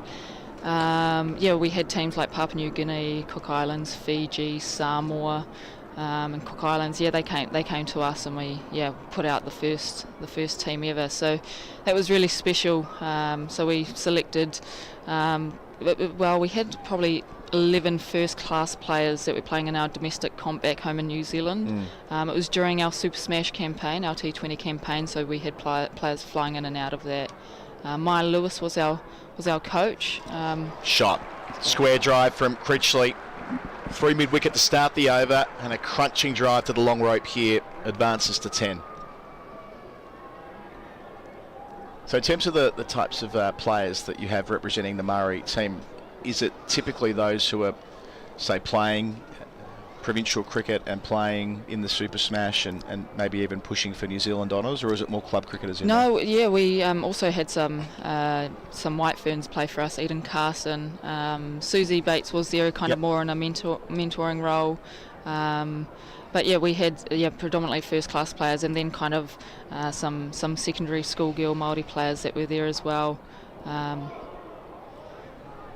So we had a kind of a squad of 20 at that stage, kind of with our players flying in and out. But it was a fantastic week, and it was just a real honour to kind of be the first and put us on the map. And hopefully we can get a team to come over here and potentially play someone like the MCC team. And we would kind of love to go on tour, even though we love hosting, and we've got the Pacific Cup for the next 2 years, which will probably be in Auckland again. We'd love to, come out and play different teams around the world. And you see kind of like Australia have the Aboriginal girls, they've got a team, and if we go a full strength side, we probably could get Leah Tahuhu in and Susie Bates to play, and you've got Eden Carson there as well, and we could probably play the likes of Ash Gardner, and those sort of girls in that Aboriginal team would be fantastic. So yeah, that really would be something. Ash Gardner led an Australian Indigenous women's team out here in 2018. I think they played at the Oval, actually. Yeah. Commemorating the 150th anniversary of the first Australian team to visit England in 1868. And yeah, the women's part of that was a huge deal, and Ash Gardner going on to represent Australia with such great distinction across the formats. Yeah. And the uniforms are brilliant. She's kind of into designing, and they're fantastic what she's been doing. So yeah, we'd love to play those sort of teams. That would be fantastic. And what's your impression as a Maori woman, how the wider New Zealand game has recruited from the Maori community into the official structures? There's often debate in Australia around how effective the pathways have been to identify and get elite talent playing at the highest levels, and there has been criticism of that, and there's been the Reconciliation Action Plan that Cricket Australia have released a couple of editions of. As a Maori player, how do you interpret the way that New Zealand cricket have gone in this wider mission? They're definitely getting better with it. You kind of see te reo Māori, the Māori language being used and on TV, and when there's a wicket, there's kind of we're using the language a lot more, which is really pleasing. You see the White Ferns learn a waiata, a Māori song. I would hope they'd love to learn a haka and perform that, but I don't think we're quite there yet. But yeah, just those small things that kind of make Māori really proud to see that that we're in the conversation and we're there and we're present, and so that's really cool. Fantastic. And I think domestically kind of. We have our major associations putting the effort in as well, and kind of now that there's a national team to kind of strive for, I think it'll only build pulled away. Yeah, good again from Critchley. Economy of movement. Second time he's taken it out to the long side of the ground. A terrific stop. No, not quite signalled for. Nearly dragged in at the last, wasn't quite to be. So Critchley, 3 boundaries, 14 for him, 32 for 2. Essex trailing by 230. And having that standard bearer of Susie Bates, who's been such a sensational contributor to New Zealand sport. Of course, an Olympian back in 2008 in basketball, but the greatest New Zealand cricketer ever on the women's side of the ledger, and still going around. Was playing yesterday, opening the batting. Yeah, she's a legend, Batesy, and she does so much for the sport, and she's just a good human. So we're pretty lucky to have her kind of as a Māori player in that White Ferns setup. So I know a number of years ago Susie said that part of the reason she was still, I don't want to say hanging on, because that implies that she's not still front and centre of the team. She very much is, but the idea of playing a test match was big for her, having never taken the field in the whites for the White Ferns, and New Zealand cricket have been resistant to that. I mean, is your impression that there's any movement on this front, given there was another women's test play this week between India and South Africa? There's been so much more test cricket in Taylor's first over. 6 taken from it, 34 for 2. Across Australia, India, England, now South Africa have played a couple in the last 6 months. India are very keen. Whether New Zealand might join the party here? Yeah, that would be awesome, and I just said to Steph if she had ever played one, but she isn't either, so yeah, it'd be fantastic. And I think the women's game, it's women's sport in general is growing, so hopefully there's more opportunities for the girls to play the longer format. That'd be fantastic, and I think we'd be all about that. So is there that view across the playing ranks as well, do you think, with younger players coming through, that they aspire to play red ball, multi-day cricket, for New Zealand, but also maybe domestically in the structure you've got sitting beneath the national team? Yeah, I think back home, kind of, the T20 is more appealing. It's we play on TV. Our domestic 50 over campaign isn't televised, and kind of we have a saying: if you can see her, you can be her. And we're not on TV for the one-day stuff. So hopefully we better it gets, we kind of can put ourselves out there a bit more and be seen on TV, and whether that's in the one-day campaign and then that could potentially lead into the longer format, I'm not sure, but we're definitely getting there in terms of our T20 stuff. We're playing a lot more, and we kind of piggyback off the men, and women's sport is kind of progressing in the right direction. It's taken a while, but we're definitely getting there nowadays. So I noticed that in New Zealand earlier this year for a couple of test matches that all the branding around the Basin Reserve was just as much about the women's team. I think that was to do with the Super Smash and exactly at the back of that. But double headers, kind of like what we saw in the early days of the Women's Big Bash League, and obviously in that Women's 100 over here as well. Yeah. working in collaboration with the men? Yeah, 100%. And yeah, the T20 stuff is like for like now with the women, which is fantastic. And I think, you know, the major associations are on board with that now. And yeah, even just kind of having conversations around here with women's sport. That Upish, it'll clear backward point. Wesley not in control of the shot, might get 4 for it. Work to do, not quite dragged in this time by Sudharsan. So a little counter-attacking effort, this pair coming together when the score was 16 and taking it to 38 for 2. Partnership worth 22 in the space of about 4 overs they've been together. Is the impression of the Super Smash from within the playing ranks that it is the kind of competition that can compete with those bigger tournaments at the moment, where there is more money washing through, almost putting to one side the Women's Premier League in India, where there's extraordinary money to be made, but the next tier down that NZC is putting in enough money and enough resources that it can compete for talent outside of the domestic players alone? Yeah, we still kind of, I think we're still a little bit behind in terms of the level that we're producing. When you compare us to, say, the likes of Australia, you know, they've kind of really led the way, and they're getting the benefits of, I guess, investing so early with the Women's Big Bash. So we're getting there. I don't think we're quite at that level yet. But yeah, you know, you've kind of got our top players from New Zealand that get those opportunities, and it's really fantastic for them to see going playing all around the world in those franchises. But yeah, we're getting there with our Super Smash campaign. It's just, every year the players kind of feel like it gets better every year in terms of resources and what's available to us as players. So Tom Laws, he played a couple of games this year, back in April. Completes his first over, quickish shingle, Wesley into double figures. The captain moves to 10, 39 for 2. The criticism has been that, well, there was a big 3 in women's cricket. There was Australia, there was England, there was New Zealand. And to be blunt, if you were drawing that up there right now, New Zealand wouldn't be the number 3 seed. Indeed, they may not even be the number 5 seed. To be crude about where the side's been at global tournaments, not making a semi-final for the better part of a decade now. Is there a sense, again, within the playing ranks and people like yourself who are involved in leadership positions, that there is a bit of a disconnect between what's possible for New Zealand women and what they're achieving at the moment? Yeah, good question. Yeah, it's you kind of got our superstars now, and they're getting on, and it's I hope we're kind of looking to kind of invest a little bit more, and so we can compete at that level again. But yeah, Australia kind of so far ahead now, and England they're kind of dominating, and you know that's kind of starting to show in the one-day series that we have here. And it's a tough conversation there. I just kind of hope that I guess the more professional the women's game becomes, and back home in our domestic stuff, we're not full time yet. We're still part time at the domestic level.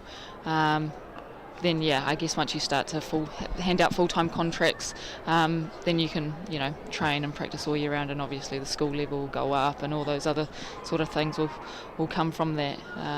But yeah, we're just not there yet. Does feel that way sometimes, doesn't it? We're investing in professional contracts for domestic cricket isn't everything, but it sometimes feels like it's almost everything. Yes. As we've seen around the world, India have done it, Pakistan have done it, South Africa in the margins, not quite to the same extent. Yeah, and I guess it's kind of you can't expect this, but then give this. You know, you kind of got to. Absolutely. It's got to be equal there, and. It's a beauty from Taylor in his second over here. Got a chance last week in that victory at New Road. Kept his spot. Looked good so far. So when players do come through, like Izzy Gay is a good example of this, right? Izzy Gay's come through last year. Feels like, there's one that could go to the next level, but it's going to require support from the whole system to make sure that she can maximise her vast potential. And I guess it's just about nurturing those players now. And what's been cool is some players have been rewarded for some good seasons. You've got Michaela Gregg, who's come in, been called into the White Ferns for this tour, which is she's playing for the Central Hinds, a teammate of mine, so that's really awesome, and she's had a stellar season, and very well deserved to kind of get that call up. So hopefully she'll get an opportunity in the series to kind of showcase her talents, and yeah, so I think I'm hoping we'll be a bit more competitive in the T20 stuff. Yep. We've got 5 T20s over here.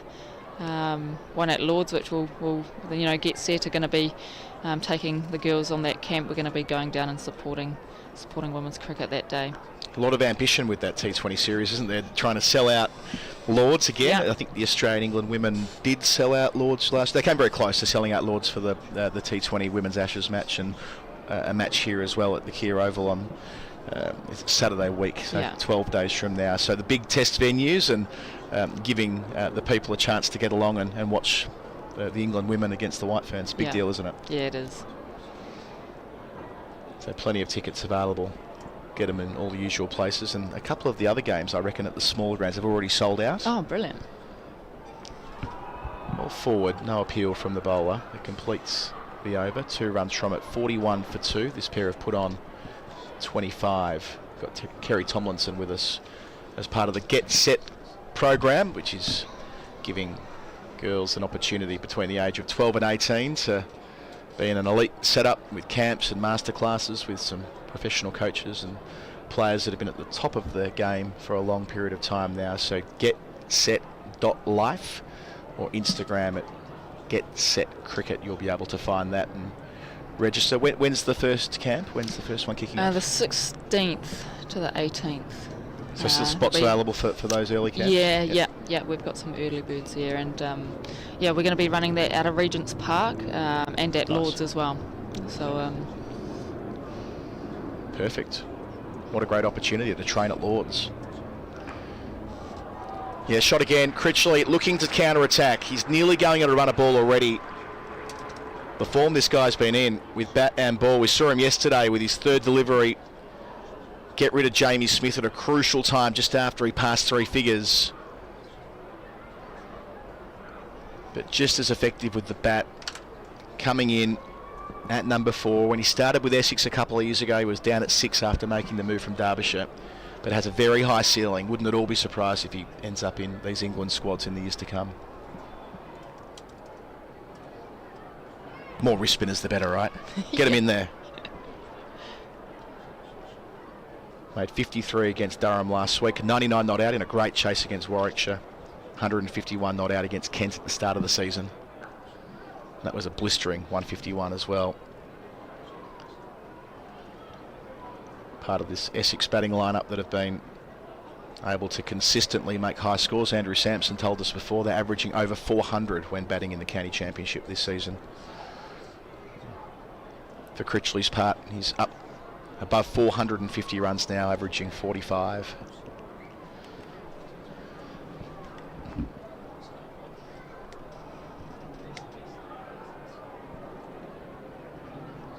So when's your next game personally? When do you get to take the field again? I injured myself in the Super Smash actually, and back in January I was diving for a ball. Melia Kerr kind of snuck one past me at backward point there, and I'm kind of a little bit nervous, if I'm being honest, about coming back to play my first game. But we've got one coming up in 3 weeks, so hopefully I remember how to bat. Again, looking to drive, but picking out Patel at cover. So is that at Primrose Hill, one of the friendlies you're referring to? Yeah, one of the friendlies. Nice one. Yeah, we've got one coming up. So I've been back in the nets, getting one of our coaches to kind of sling at me to get the feel again and see how the shoulder goes. But so far so good. Brilliant. And we were both out at Fairbreak Invitational in Hong Kong last year, which 37 countries are represented, and it was a terrific event to be at. So there are all sorts of different pathways popping up around women's cricket now. Yeah, and Fairbreak it was absolutely fantastic, and Hong Kong was a good time, and we loved it. Kowloon Cricket Club. Yeah, it was a terrific place to watch cricket for a fortnight. Those tiny boundaries on one side of the ground. Yeah. I can understand why they used to play the Sixers tournaments there. Yeah. Hopefully there'll be another one of those Fairbreak Invitationals in the years to come. Players from all over the world who just wouldn't get the chance to be professional cricketers, but for a fortnight there you all were, front and centre on television and all the rest. Yeah.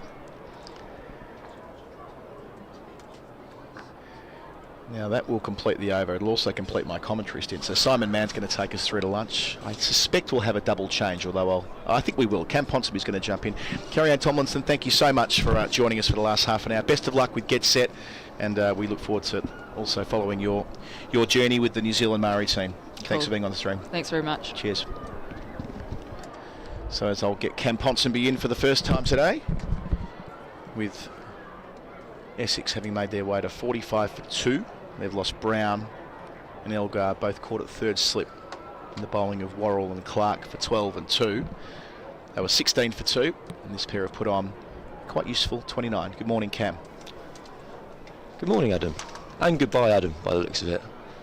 I think I'll be greeting Simon Mann into the main chair, as James Taylor is going to continue from the pavilion end.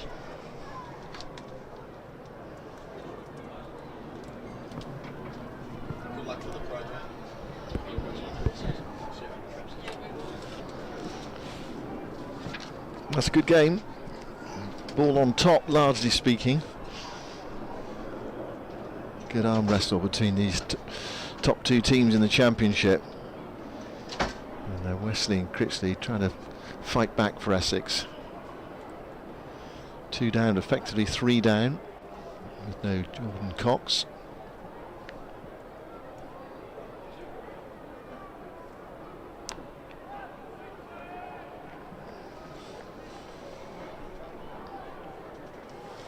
And Essex will be keeping their fingers crossed on Paul Walter as well. He's got an injured toe. He didn't field this morning, but I imagine he'd still be intending to bat. We haven't heard anything otherwise so far. For those joining late, Jordan Cox was in hospital overnight, getting his appendix out by the sounds of it, so he is not fit to play. Oh! Well, that's another one. And Surrey have made good use of this new ball. A wicket for Taylor joining in. We saw one spectacular dismissal this morning when Taylor was cleaned up by Snater, and he's returned the compliment. Wesley on his way for 11, and Essex 45 for 3, effectively 45 for 4 in reply to 262. Taylor really seizing his opportunity in this Surrey team over these past 2 weeks. He bowled very well in the first innings here, and this wasn't the first time he's got a lot of movement off the pitch. He's really beaten Wesley there. It's a very dramatic dismissal, and Surrey are really finding themselves on top in this fixture.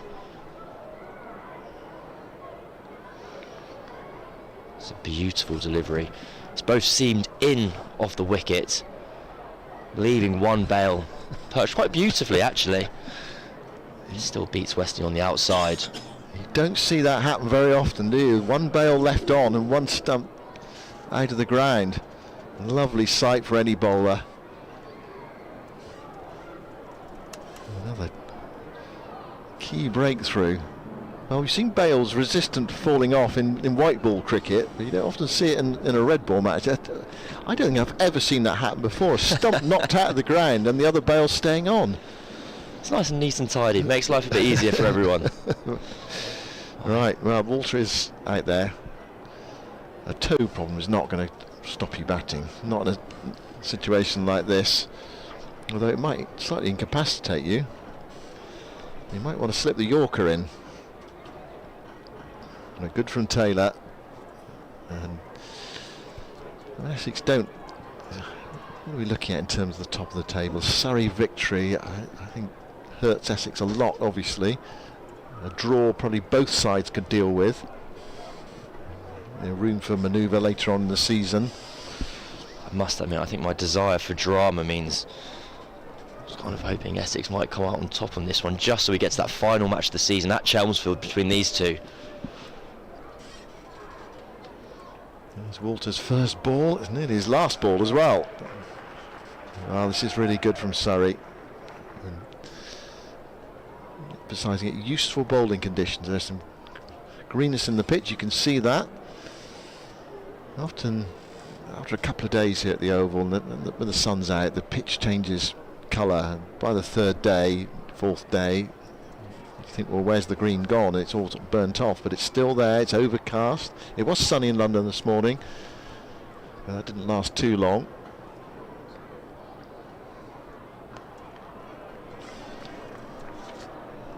Now, we have seen that kind of pattern of matches here at the Oval this season, is that kind of first morning and first day is almost when it's at its most difficult to bat. Hence why so many teams, for the last 13 matches at this ground, the team winning the toss have elected to bowl. But this is just a bit more of a greener wicket. It's been favouring the bowlers throughout this fixture a touch more than we've seen in other fixtures this season. Slight hold up. Someone decided they were going to walk behind the sight screen at the far end, or the wall and the sight screen.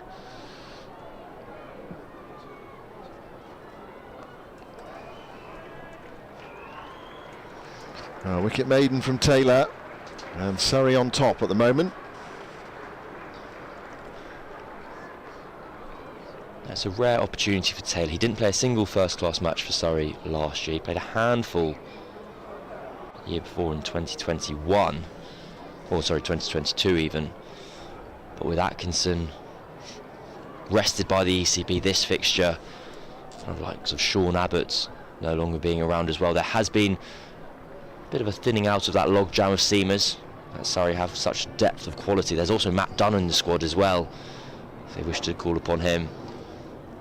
Taylor will be delighted with his own performance this fixture. And now Laws looking to join in. Only one wicketless so far. Well, he's been injured. Tom Laws, he went on the England Lions trip to India. Promising young bowler. He's supposed to have struck up quite a nice relationship with Andrew Flintoff. The two got on very well, and Flintoff then drafted him for Northern Superchargers in the 100 this year.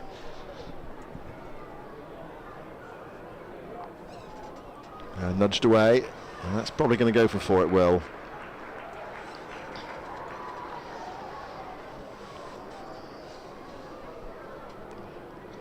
Bit of width then, fraction short. Nicely played by Critchley.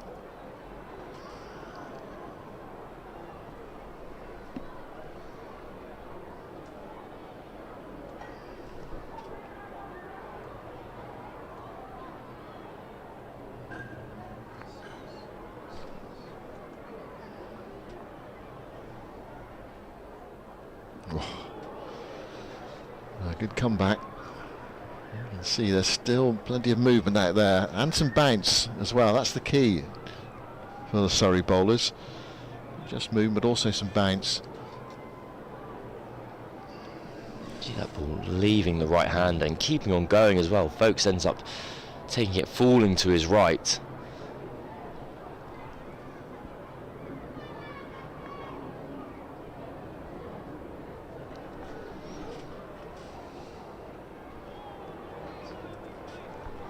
It's also worth pointing out that Surrey, they have 3 slips, kind of point cover, and they do have a sweeper on the offside boundary, which is something you do see kind of often more regularly in kind of lower scoring affairs where runs are that bit more precious, and there is the desire and need to kind of protect those boundaries and making sure that Essex can't get a kind of flurry of runs going. Surrey well on top at the moment.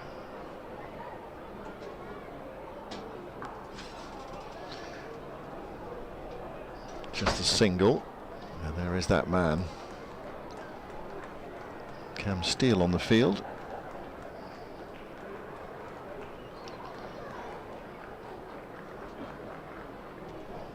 I'm always reminded of Edgbaston 2005, when kind of people often think when there are so few runs at play you have to have everyone in, and Harmson bowls a big full toss to Brett Lee. It's kind of driven out to the boundary, kind of 4 to win, 3 to win, or whatever it was, and there is a fielder out there on the boundary preventing, to make sure that if a drive does get away, it's just a case of bowling as many balls at the opposition as you possibly can to give yourself a chance of a wicket, which on that day at least worked. Famously. Seen much short pitch bowling. Now where's this going? Well, it lands between 3 Surrey fielders. Folkes was after it from behind the stumps as well. And he gets away with that, Walter. We haven't seen a lot of short pitch bowling yet, and why would you on this surface where there is extravagant movement and some bounce as well? That corridor's the best place to bowl. But Walter taking it on and getting away with it at the end of that Law's over. That wasn't far away from being a 4th Essex wicket. The 5th is up. I think Ryan Patel at fine leg was just a bit slow to pick that up. I think understandably so as well. Surprise short ball, it's popped up. It's a bit murky here at the Oval today. Patel's such a good fielder. He often fields in the slips. I think just as going back in for this fixture, they've kept their normal cordon, Surrey. There's Taylor again. He did go for that Yorker length delivery, trying to home in on the toe of Walter. Yeah, the real feature of that 2005 series was the sweeper out, just to try to prevent the boundaries. Australia free scoring side, but it's such a frustrating tactic for a bat. If you like to play your shots and you're playing them really well, hitting the ball but only getting a single out to deep cover, or sometimes deep forward square leg as well, or deep mid wicket. Not for Walter, a more conventional field with 3 slips, 3 saving, 1 on the off, 2 on the on, and a fine leg.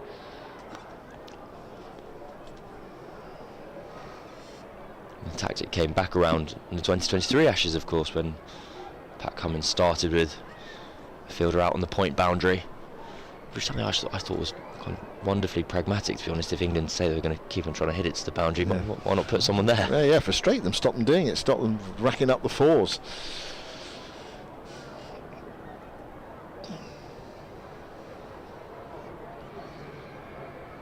Well, it feels as if we've reached a really crucial point in this game. 15 minutes to go until lunch.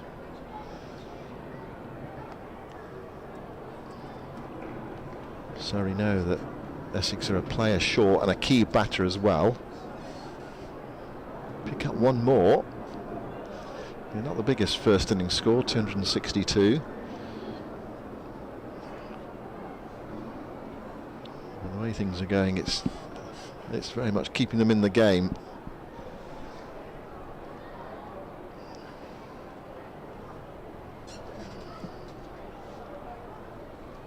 I'll just say, actually, lunch is later today because we lost time yesterday, so not 1 o'clock lunch today.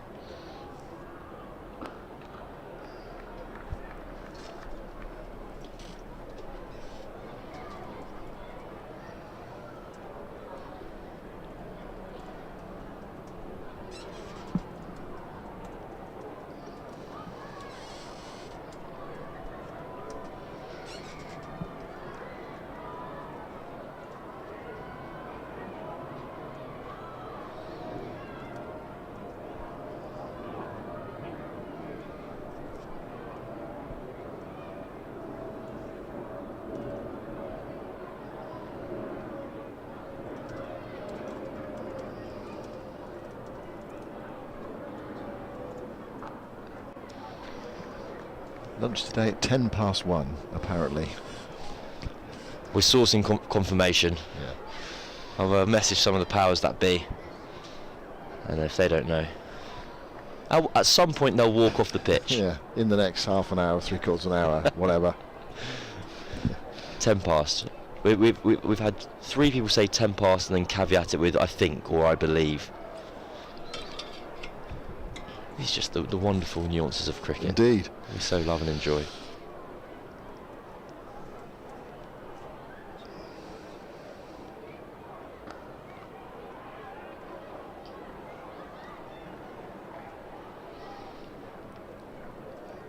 Well, it's another maiden over. A tactic that's worked so well for Surrey in their successful period in the last couple of years. The employment of 4, sometimes 5 seamers, so there's a relentlessness about the bowling. And Essex feeling the pressure of that. It's not perhaps the more vaunted bowlers that we've seen in action today, but it's been effective.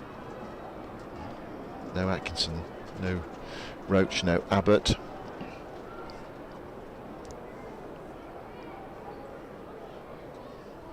That's the way of it in the modern game, though. You need a pool of quick bowlers. It'll be interesting if they do turn to a fifth bowler, whether they go to the spin of Dan Lawrence or Ryan Patel is that fifth seamer in the side today who's more than capable of sending down a few overs. You'd think the more likely candidate is Patel on this surface at the moment, but then of course we are approaching the interval, so captains often go for the 1 or 2 overs before lunch from the spinner. And Lawrence has bowled several kind of very interesting spells this season. He's opened the bowling on occasion, on more than one occasion, which has worked. He's almost placing himself as this kind of wild card selection for England if they wanted to go for kind of 4 seamers and an extra batter. Short, helped away, and that might have gone all the way as well. It has, down towards the groundsman's hut. Well, Critchley does like to take it on. He is a free scoring player.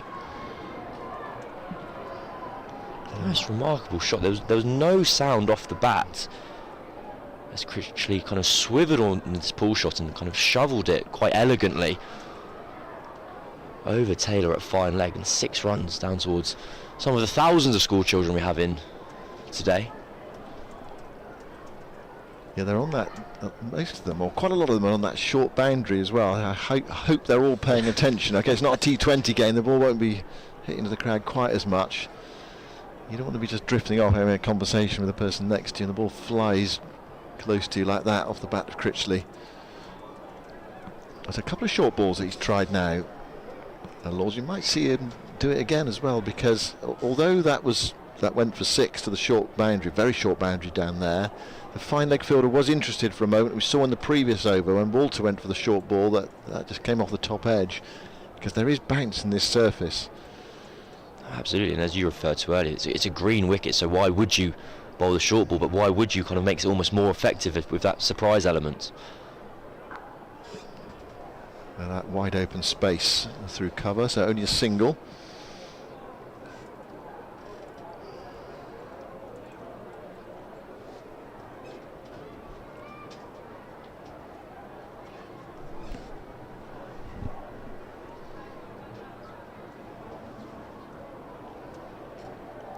Had you noticed I think it's Vauxhall City Farm is on the premises today. Have you seen the llamas? I have seen the llamas. I presume that's what they are. They look like llamas. I know. To me. I was going to get. So they're alpacas. They're alpacas. They're not llamas. Okay. Right, an alpaca. A couple of them down behind the fin stand, GM fin stand. There is no way I could tell you the difference between a llama and an alpaca. Well, there's another short ball. Helped on its way. That's 4. They put 2 men back and said, go on, take it on, but it didn't quite get up enough there, so he was able to control the pull shot. Interesting passage of cricket here just before lunch. It's tapped on its head by Walter for 4. That is kind of a very marked change in strategy from Surrey here, as they've decided to potentially try and, with Jordan Clocks not being available, whether you can at this point almost buy yourself a wicket and say we're willing to risk going for a few runs at this point of the game, given that we're so far ahead, because we know how crucial just one more wicket at this stage of the game would be. But nevertheless, I was surprised to see alpacas upon arriving in the ground. Yeah. It wasn't something I do every day. You don't see it every day when you go to the cricket, do you? Even though I thought they were llamas. They're other animals as well.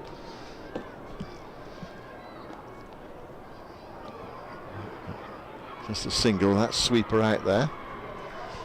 Yeah, so Critchley, would have expected to get 4 from that stroke. He might well have beaten an orthodox cover to his right, but he only gets the single.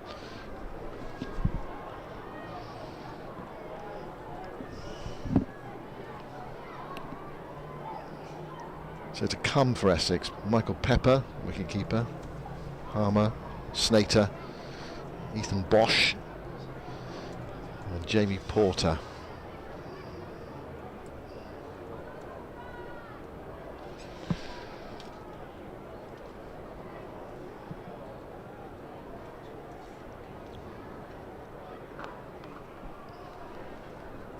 There isn't the man back at deep square for Taylor to Walter.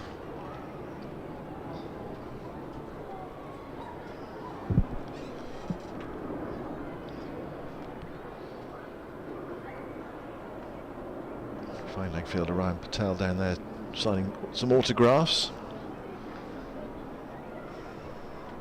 And I think he's going to be busy as well, because once you sign one, absolutely, there are 3,000 school kids in the ground, you end up signing quite a few more. Oh, that's nicely played shot, well stopped in his follow through. Really well struck by Walter.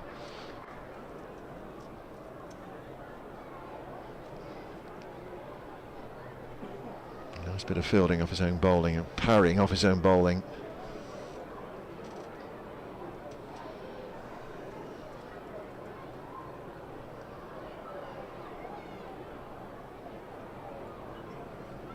Change of angle.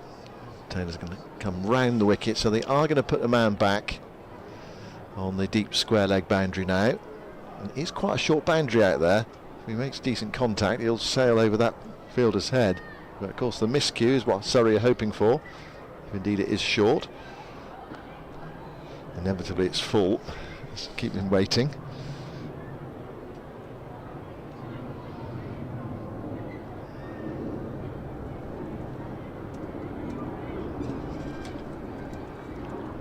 It's another very economical spell from Taylor.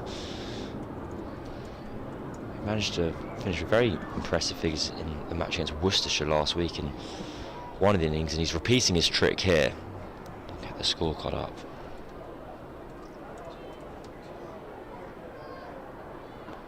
Nicely played, beautifully struck.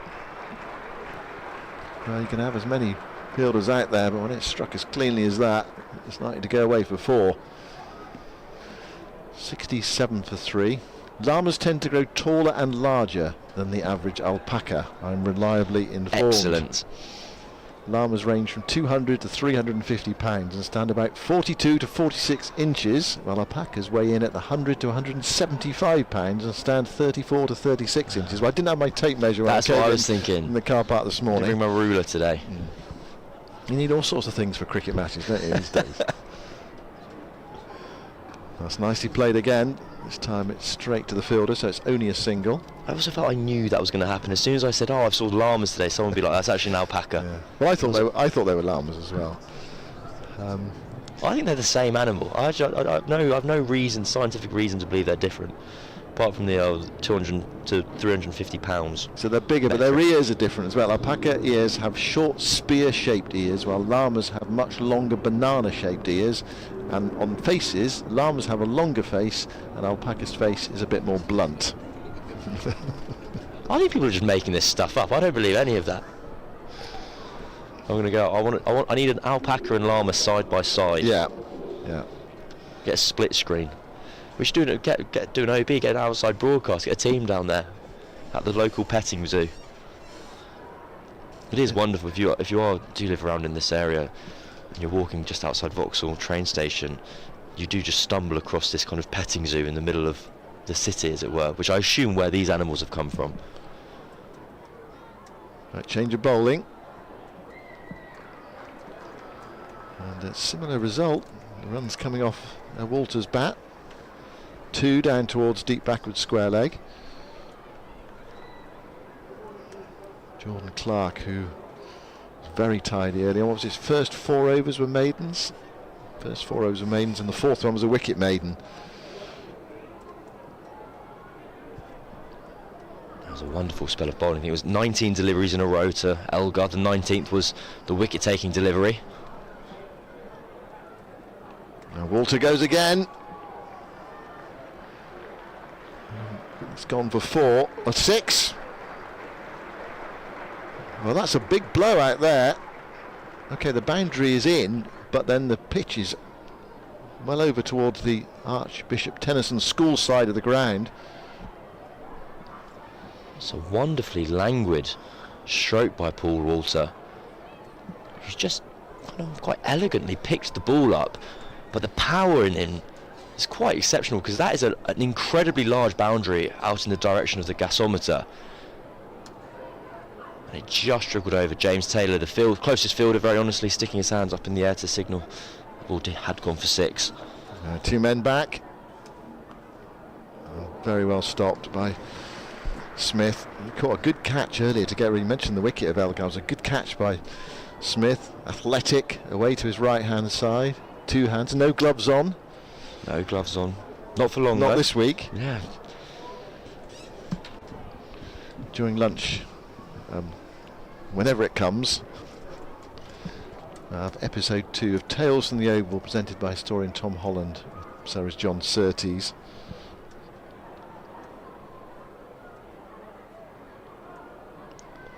In this episode, the team investigate how the Oval developed from a market garden into a cricket ground. So part 1 at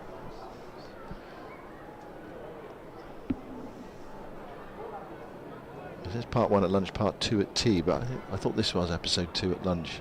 Anyway, we're going to look. Part 1 of episode 2, part 2 of episode 2. I see. Right, episode 2 is in 2 parts. Right, thank you. That's my suspicion anyway. Yeah, no, I think you're correct. A bit high there. A bit of interest, but no real conviction.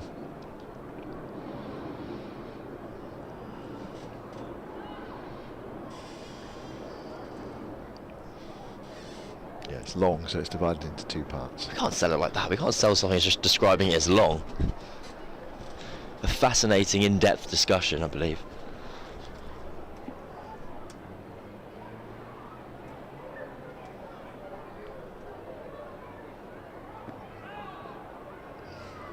Heading down the leg side.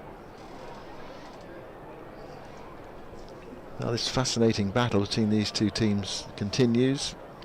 Punch and counter punch. Partnership building between these 2, Walter and Critchley.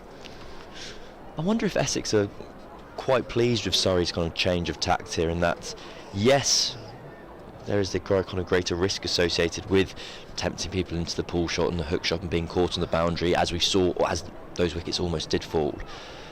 But on the flip side, Critchley's on 34 of 39, Walter's almost at a runner ball as well, and just when Essex were threatening to be in a bit of a hole, they've had a bit of a flurry of runs, potentially going to take some momentum, for however much that is worth, into the lunch break, or more to the point, more relevantly, they're going to take the tangible quantity of runs that had not otherwise been on offer. So I wouldn't be surprised to see Essex continuing to play their shots up into the lunch break and kind of using this opportunity in time to make a dent into that kind of middling-ish total of 260.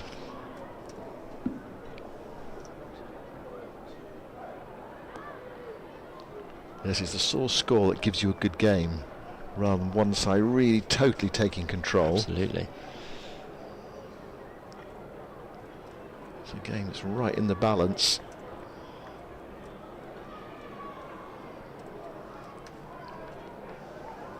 Bowling conditions today, or the conditions today, you'd think in favour of the bowlers. And there's some talk about some rain on Wednesday.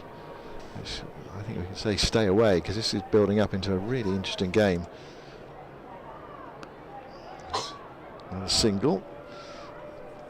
So 60% chance of rain on Wednesday, but I'm not sure at what particular time in the day. I mean, that's the crucial thing, isn't it? We could have a 60% chance across the day, but 100% chance between 11 o'clock and 6 o'clock. That would be unfortunate. Yeah. My very unscientific method is that if it's below 80%, you're fine. That's just.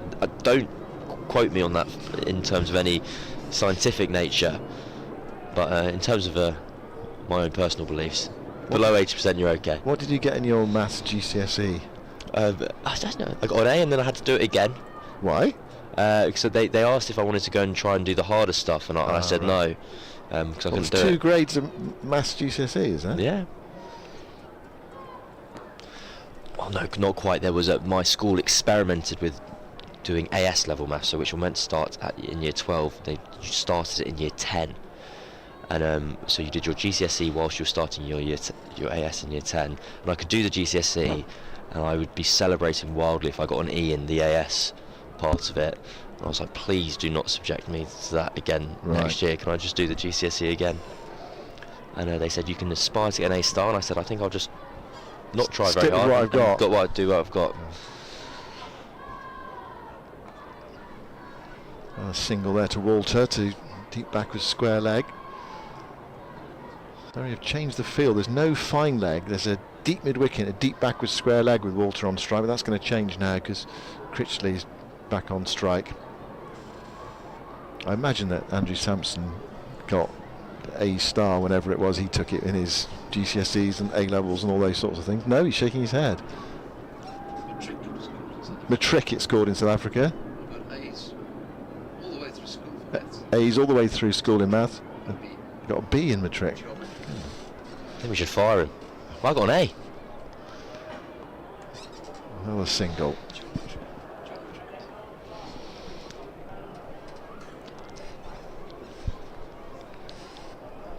Andrew just told me that it was geometry, which is the one that got him, which I think is fine. I think in terms of a statistician, I'm okay with the shapes not being okay. Yeah. Numbers are okay. Is it the shapes? Is that what it is? Is it? Geometry? Is that what geometry is? Something like that. Geometry and Pythagoras. Best of mates. There'll be a lot of 16-year-olds who be at the moment be thinking, I never have to do whatever subject again in my life. Really beautifully struck there by Walter. He's crunched that. It goes so quickly off his bat. He's got those long levers to play with, but he uses them to very good effect. Pummeled away into the onside for 4. It's absolutely a remarkable cricket shot. He's kind of played an on drive, but wide of mid on rather than straight of him, which is not an angle you'll see very often at all. And you'll see the pace at which that flew into the crowd, skipping off the boundary rope. And Taylor's just kind of thrown his cap down by his side in kind of annoyance, but I don't think there was much he could have done about that. It was a fantastic cricket shot by Walter. Well, this is good cricket. It really is, between these two.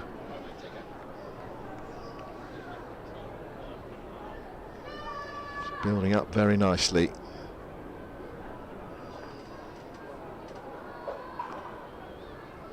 A single.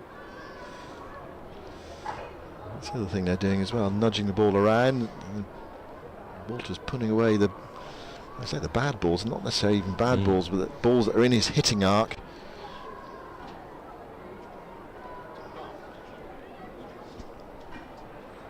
We've seen 40 runs come in the last 7 overs. Which, for those of you, since we are on the topic of maths, it's kind of about to run a ball, and it looks like Rory Burns wishes to change the ball. Had enough of that ball. And umpires are taking this seriously. Is it going to go through the hoop?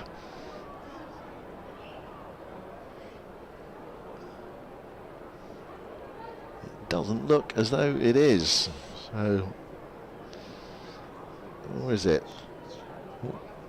Initially I thought it wasn't going to go through, but they managed to manipulate it through. But no. Ball change time. And the Essex batters will be going, we quite like that old ball. What, you mean you could bring one out that's going to swing around a corner now? I do really enjoy just how direct the correlation of when a ball change occurs, which is just some runs have been scored and the bowling team goes, well, you couldn't possibly keep using this one. It's a terrible ball. I wonder if it was that powerful shot from Walter which ultimately did the damage. It skipped up off the boundary rope and slammed into the wall where that kind of the dugout is used for T20 cricket. Just led to its misshapen slightly. Sorry, camera umpires this match of Peter Hartley and Graham Lloyd. One a bowler, one a batter. Perfect. Time. I wonder if you see how neutral umpires are introduced in terms of from a nationality standpoint. Maybe you should always have to have one batter and one bowler to keep decisions equal across the course of a match. Well, they've played enough county cricket, these two, Graham Lloyd and Peter Hartley, to know what teams are up to. But I mean, in that case, they decided the ball had gone out of shape. Now, what's it going to do, this new one? So he's still attacking with 3 slips. Single out to deep backward square leg. He's a big boundary out there, so if Walter does miss Q1, possibility of a catch in the deep. I think I'd like Andrew to do a deep dive into average scores of matches officiated by two former batters versus two former bowlers, and see if there is a difference. Yeah. You said you'd do. Andrew said you'd do it. I didn't know that would be possible. Is that possible? I think it's fair to, having worked with Andrew quite a lot over the years, I think it's fair to say most things are possible for him. Goodness me, I'm excited. Yeah, he does like a challenge as well. Exactly. Yeah. But it's a really good question, actually. I mean, we talked about it with the change of the ball, but actually in terms of, if you're a batter, how many do you give out LBW? If you're a bowler, how many do you give out? Umpire's call, but without the DRS, and you always go, well, I would have liked that to be out when I was playing. Wonderful.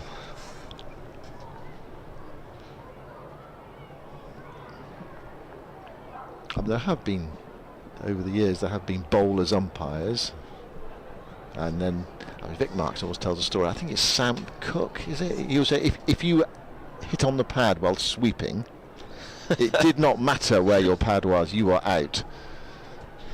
It's just not the rule. It's just not. No. I mean, I think that's a sort of, there's a bit of poetic license in that, but he basically said, if you were sweeping and you missed it, hit on the pad, on your way, son.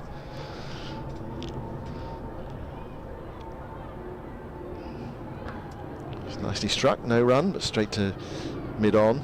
As he tells a story of this one game where he went to appeal and he pulled out the appeal. And the umpire was saying, why do you pull out the appeal? And he sort of realised it was Sam Cook. And I wouldn't appeal for that. Sam Cook. I'll go again. And up went the finger. Oh, goodness.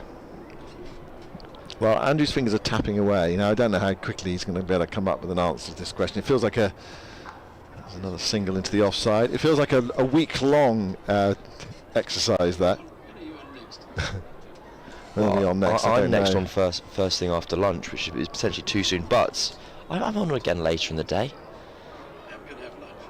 The first session after tea is I thought it would be like a dissertation type exercise where we'd find out in the kind of months to come, potentially like a year. next season or something. Next season. Yeah. A great build-up. Goodness me, we are going to see some spinners. Dan Lawrence comes into the attack. Kind of the trademark move of cricket teams all over the world. 1 over before an interval. Chuck the ball to the spinner. And that's another thing we could get Andrew onto as well, is how often does a spinner bowl 1 over before the interval, and how successful is that? But let's leave him with the other task to start with. And if we can get the average height of a llama versus an alpaca. Have we not got that? I thought we already had that. I think it was a range. I wanted more specificity. Right, here's Lawrence. And I reckon, in my notes here, I've written down 15 wickets in the Championship this season. Absolutely.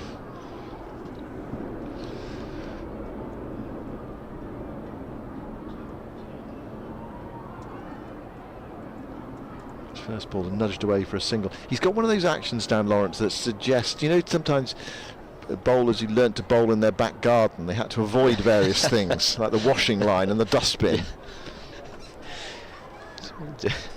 It's a very specific action. It's got a lot going on there. It's like he's kind of playing that BBC One reality show, like Through the Wall, as like various walls are moving towards him. I think that's what it's called. So that's quite a good reference. So off-break bowler to left-hander. This might give a bit more joy.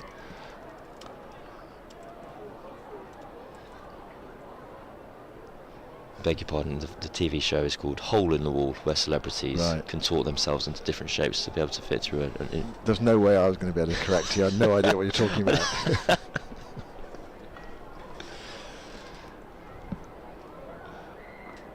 I just assume as a fine BBC man yourself, you're always kind of locked into their Saturday evening light entertainment coverage.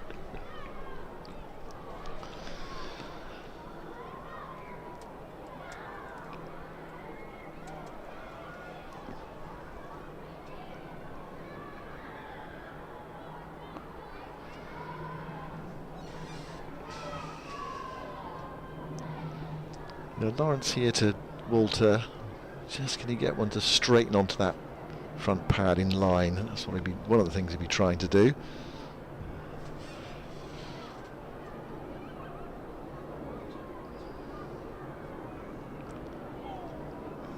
Bounce and turn there, fraction anyway.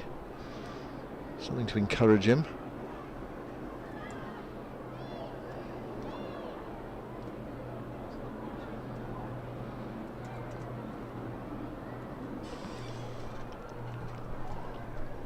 This may be the last ball before lunch. Quietly negotiated by Walter. Well, it's been a really interesting session. Runs and wickets.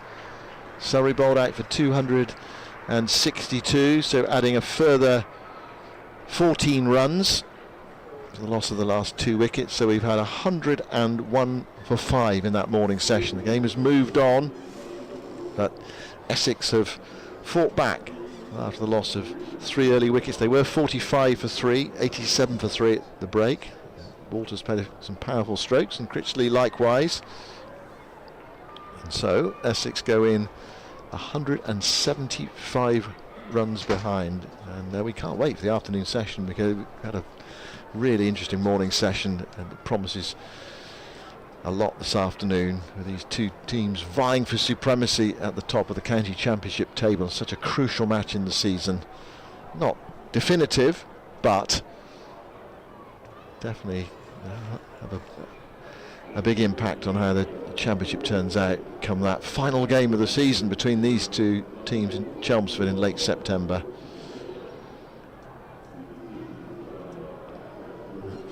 Lots of school children in today. I hope they've enjoyed their morning's cricket. They will if they get some autographs. Ben Folks there pausing, but once you stop you might not end up having any lunch. Absolutely. We've seen saw Matt Critchley had a particularly brief signature, which I thought was very wise for a professional athlete. Just make sure you can get as many done as quickly as possible. Right, so 87 for 3 at the break. Critchley 39, Walter 24. That's the bald figures in reply to 262. Taylor was bowled by Snater for 19. Laws was caught by Harmer at slip off Snater for 15, so 14 for 2 this morning. And then Essex, there we go, a couple of catches for Jamie Smith. The Elgar catch was an excellent one to his right hand side. The Brown one was nicely snaffled as well. Elgar just couldn't get the ball away. Clark bowled a really tight line to him. And then Wesley, spectacular fashion, had his off stump knocked out of the ground, but his leg bail stayed on the 2 remaining stumps. And no Jordan Cox, you see him down there at number 11. He will take no further part in the game because of an appendix operation overnight. And then the Surrey bowling figures. Clark, very steady, started with 4 maidens, was hit for 6, fractionally ruin his figures. Wicket for Taylor, 1 for Clark, 1 for Worrell. And Laws, who his 3rd game of the season, banged the ball in a couple of times. He nearly got a wicket, he nearly got Walter off the top edge, but didn't quite manage it. Patel coming in from fine leg. So this game really fascinatingly set up at lunch on the 2nd day at the Kia Oval. Surrey 87 for 3 in reply to Essex 87 for 3 in reply to 262. Who's on top? Cam, final thought? I think you'd absolutely rather be Surrey at this point of time. The absence of Jordan Cox is such a blow to Essex, and for the next 2 hours of cricket at least, Surrey are only ever kind of 2 balls away from really being in the ascendancy and kind of controlling this fixture, whereas for Essex they have to kind of keep on doing things well to make sure that they maintain in the contest even. I think in Critchley and Walter they've got 2 fine batters in fine form this season, who both have kind of natural attacking tendencies, and that deficit of 175, I believe it stands at the moment, could be very quick to disappear. Okay, so play will resume at 40 minutes after 10 past 1, so that's 10 to 2. 1:52, right, okay, there we go. 1:52. So don't go away though, because during the lunch interval we're going to hear episode 2 of Tales from the Oval, presented by historian Tom Holland, with Surrey's John Surtees. Hello and welcome back to Tales from the Oval, part 2 of our survey of the backstory of the greatest cricket ground, the greatest sports ground in the world. And with me again is John Surtees. John, hi, how are you doing? Hello, yeah, very well, thanks, very well. Excited to be getting back into it. Well, should we crack straight on? Don't want to, we'll take the covers off. I think put we the stumps should. up, get going. Let's take the covers off, yeah. And take ourselves back into the mist of cricketing time. Well, it really is that. I mean, we are talking the mists of cricket time because, of course, the Oval is the home of Surrey County Cricket Club, and Surrey boasts the oldest kind of authenticated reference to cricket, and that came in 1598. There was a legal case going on about a piece of land near Guildford. And there was a bloke called John Derrick, who was, I think he was 59 by this point.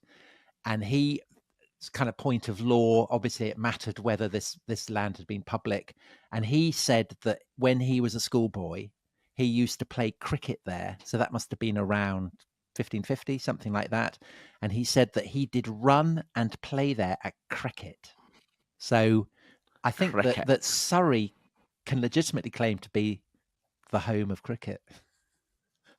There we go. You know, we're not looking at you, Lords, but I think Surrey is the home of cricket, and indeed the home of women's cricket. We're barely a minute in. Yeah, Job, the home of women's cricket. Women's as well. Cricket. Go on. So, a place near outside Guildford. So Guildford, the home of cricket, and it's on Gosden Common near Bramley. In 1745, right, the Bramley Maids did play the Maids of Hambledon, and the Bramley Maids had blue ribbons and the Hambledon Maids red ribbons on their heads. So both men and women, in the blues. The earliest cricket matches were in Surrey. But we should probably zoom in on the Oval itself and on Kennington Common, which we were talking about in the earlier episode, the previous episode. This great place for hanging highwaymen and people called Badger and Chartists and all kinds of things. And we said then those that of you who've listened to the first episode will never see Kennington the same way again as you leave the Oval. It really, opens your eyes to an incredible amount of activity that's gone on there over the previous 1,000 or so years. Just extraordinary stuff in the first episode. Yeah, we were talking in that episode about how cricket is a really important part of the activities. It's by far the most popular team sport in the 18th and then into the 19th century. And I think we mentioned how the earliest match that was played on Kennington Common that we know of was London against Dartford in June 1724. So it's presumably a home ground for London. People were coming out from the city to play on Kennington Common. And then 12 years later, so that's in 1736, you have the first county match to be played there. And that again is Surrey rather than London. And they're playing against Kent. And so this is the county of Surrey rather than Surrey County Cricket Club at this point. Exactly so. Yes, exactly. And one of the reasons why cricket is popular is it's a focus for gambling and for random acts of crowd violence. Because obviously, if you can't have a hanging, you can go to the cricket match. That's changed. And this particular match, when Kent are playing against Surrey, there's a guy who's a deserter from the army, and there are 3 redcoats turn up, and they try and grab this deserter. But the populace, it is said, this is a direct quotation from the time, hearing of the matter, joined and rescued him out of their hands, and after a severe discipline, let them about their business. So severe discipline, I mean, you wouldn't want to have that at the hands of an 18th century crowd. I was going to say a severe discipline at the hand of an 18th century crowd and 3 redcoats is that's probably. I think it's the 3 redcoats saving disciplined. a lot of. So poor guys. But then they shouldn't have tried to arrest arrest someone at a cricket match. You can't go around doing that. And then the next year, near the People's Ground. Exactly. Next year, 1737, there's a full-blown riot, and we're told that the crowd outrageously threw dirt, dung, etc. And I love that, etc. I mean, what do you think? That's doing a lot of work. Guts or pig heads, or I mean, who knows? And a spectator actually died after being hit by a brick. So I think that puts the rowdiness at a 2020 in perspective. However, yeah, it puts in a bit of context, doesn't it? John, we were talking in the previous episode how it's the people's ground, but it is also a royal ground. And I'm happy to say that royalty did feature in this story, because Surrey, the county, not yet Surrey County Cricket Club, was sponsored by Frederick, who is the son of George II, the eldest son, and therefore the Prince of Wales. And obviously, George II, House of Hanover, they're basically Germans. But Frederick, so he's third generation Hanoverian, he loves cricket. And I don't know whether it's proving, his Englishness or whatever, but he's a massive, massive fan. He sponsors it, and he actually he's patron for a lot of games. And in 1737, there's a match that Surrey play against Kent, and people are so excited to see the Prince of Wales there that they kind of all crowd round him, and a woman breaks her leg, and he very decently gives her 10 guineas by way of a compensation. But a very tragic end for poor Frederick, because the story is that he gets hit on the chest by a cricket ball and dies. I gather a bit like the Black Prince story. This isn't actually true, but it's a story that's always told, isn't it? That he's the first member of the royal family to die of a sports injury, certainly a cricket injury. Wow. And how far would 10 guineas have got you back in 1737? I think it'd be pretty good. I mean, it's better than being hanged for forgery, isn't it? I mean, you'd be happy. You'd feel that absolutely. I think you'd feel it was worth breaking your leg to get it. Anyway, so poor old Frederick. He's actually the last Prince of Wales not to go on to become king. But I mean, as I say, he has the consolation perhaps of dying of a cricket injury, so it's not all bad. So that's what's happening in the 18th century. But then into the 19th century, more and more of Kennington Common is getting enclosed.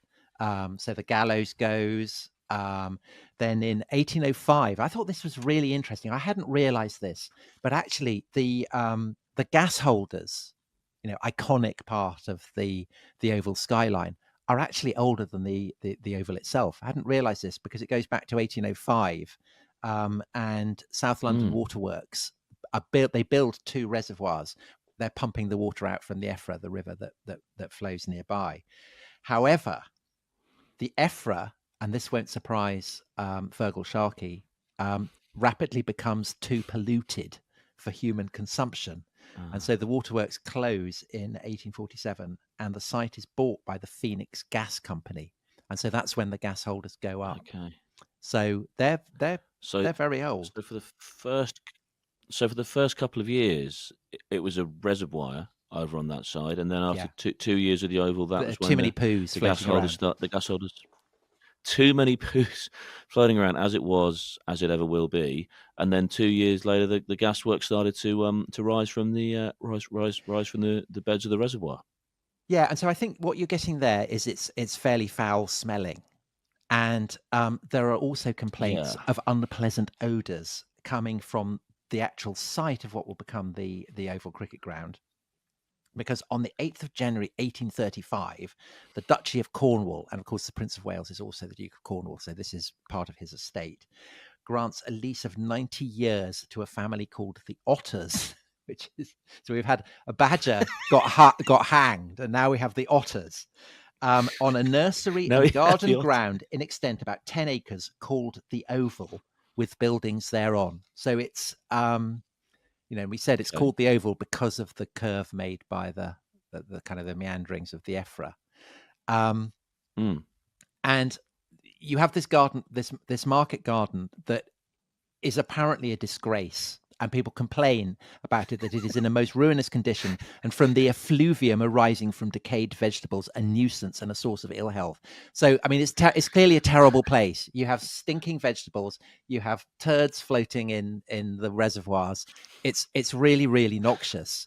And meanwhile, cricket lovers are saying, where are we going to play cricket? It's all being swallowed up. It's terrible. Where? And the one place that really isn't being built up, because it obviously stinks so much, is this market garden next to the reservoir. The reservoir gets drained, the gas holders go up, so it maybe doesn't smell as bad. And so people think, I mean, why don't we take over gas, the market garden? I think the gas is all right. I think you probably cope with that. And in March 1845, a lease is signed with the Otters. I love that. It's like Beatrix Potter or something. Absolutely wonderful. For 31 years. It's like the animals of Farthing Wood. And they decide that they're going to turn this foul-smelling market garden into a cricket ground. And they, it's obviously in a terrible condition. So they actually import the turf from Tooting Common. It costs them £300. They need 10,000 kind of squares of turf, and they bring it up to the site of the Oval. They lay it down. That's the first pitch, and the very first match, John, at the Oval is played a historic date on the 13th of May, 1845, and the team that wins is it's led by a guy called William Houghton, who is president of a club called the Montpellier Cricket Club, and they had originally been based in Woolworth, kind of based in a pub, which lots of cricket teams in London were. But the landlord there wants to sell the ground to developers, and so this is why they've been looking around. This is why they've bought the ground, the lease of the ground, which will become the Oval, and the guy who basically is responsible for this is William Houghton, whose 11 plays in the first match. And you, like me, live on Brixton Hill, and it will delight you to learn that William Houghton was a chemist on Brixton Hill. So, hooray for Brixton. Yeah. Hooray for Brixton. Yeah. It really does sound like a terrifically modern problem that William Houghton has as well, in that he's very happily got a very happy cricket ground, very happy cricket club, playing on a very happy cricket ground, which is sadly trying to be ripped from him by developers. This is, we're talking, this is the middle of the 19th century, and we're really talking something that remains a modern problem. Yeah, it is. And William Houghton is actually, I mean, on this occasion, he's on the side of the Angels, but as we will see, he's a bit of a shyster himself. So although in a sense he's the godfather of the Oval, he's not entirely a godfather to celebrate. But let's see what happens. So he has done this as in his role as president of the Montpellier Cricket Club, and of course the initials of the Montpellier Cricket Club, MCC. We could have had two cricket grounds being run by the MCC. However, the reason that doesn't happen is that you do still have the Montpellier Club at the Oval, of course, as well, just next to the away team dressing room, in the back of the Bedford stand. If anyone wonders what the seats are there that look a little bit like, let's say, sort of good airline seats or something, that is the Montpellier Club. It exists in tribute to our forefathers to this day. Yeah, kind of a monument to William Houghton and the Montpellier Cricket Club, that perhaps they don't deserve, because they are. Within even as they buy the Oval, they're already in real financial trouble, because basically they've spent too much for it, and so they come up with various wheezes to try and get around this problem. And my favourite solution, which we will be looking at in greater detail in a future episode, is that they allow the ground to be used for the exciting sport of pedestrianism. And pedestrianism basically consists of a bloke walking up and down the outfield. And in the late summer of 1851, a man from Sheffield has set himself the challenge of walking 1,000 miles in about 3 weeks. And it's hugely exciting. Does he make it? Well, we will see in a later episode. So, tune in later. 1,000 miles in 3 weeks. 3 weeks. That's impressive. I mean, that is heroic. But that's extraordinary. Well, tune in. Does he make it? Indeed. Well, I want to find out. But myself. What we will reveal at this point is, in the earlier episode, we said that the Oval was the home of sports lighting, and this is the occasion for when sports lighting is invented. So it's reported in the Morning Advertiser, which is obviously the go-to place for sports news. And it says that so many spectators have crowded into the Oval to see this exciting display of pedestrianism that Houghton is desperate to keep them there all through the night. And so what he does, a number of variegated lamps have been placed on the most conspicuous parts of the course, and one placed on each of the stakes that hold the ropes that form the ring in which the Sheffield man is doing his pedestrianising. So very, very exciting. Massive crowds build up, but we're not going to spoil it by saying whether he does it or not at this point. We'll do that in our later episode when we look at all the sports that have been played at the Oval that are not cricket. So that's one way he tries to make money. The other way in which he tries to make money, which as someone who works at what used to be the Foster's Oval won't come as a surprise to you, is that he opens a pub on the ground, which is the precursor of the Surrey Tavern. But John, very sadly, it has its license withdrawn very rapidly following complaints from local householders of rowdyism. Rowdyism. My word. So let's just to go back over the last 10 minutes. We've had effluvium, pedestrianism, and rowdyism. Yes, we have. Now, and if that isn't an episode title, I don't know what and bricks. I don't know what is. Well, so that's all very exciting. What I think is slightly less exciting is that they also open a poultry show on New Year's Day, and they set up 900 pens in which all these exciting chickens are going to be displayed. But then the Prince of Wales withdraws permission for them to. So I don't know why they're allowing pedestrianism and all this kind of stuff, but not allowing chickens. But I would have thought it's not very good for the wicket to have a load of chickens scratching around. Anyway. No, probably not. Also not very good for the chickens to be shown on New Year's Day when it's freezing. Well, they're not, though, because it's cancelled. And, of course, the pub has been shut down. And there's only so many stars of pedestrianism. So, basically, the corollary of all this is that Houghton's finances are continued to tank. And so, in 1854, as a kind of a financial wheeze, he hands the lease over to his brother. And this is reflective of the fact that the future of the Montpellier Cricket Club is in chaos, and therefore the future of the Oval is in serious doubt. So it could never have happened. However, a couple of saviours, John, 9 years are hoving into view.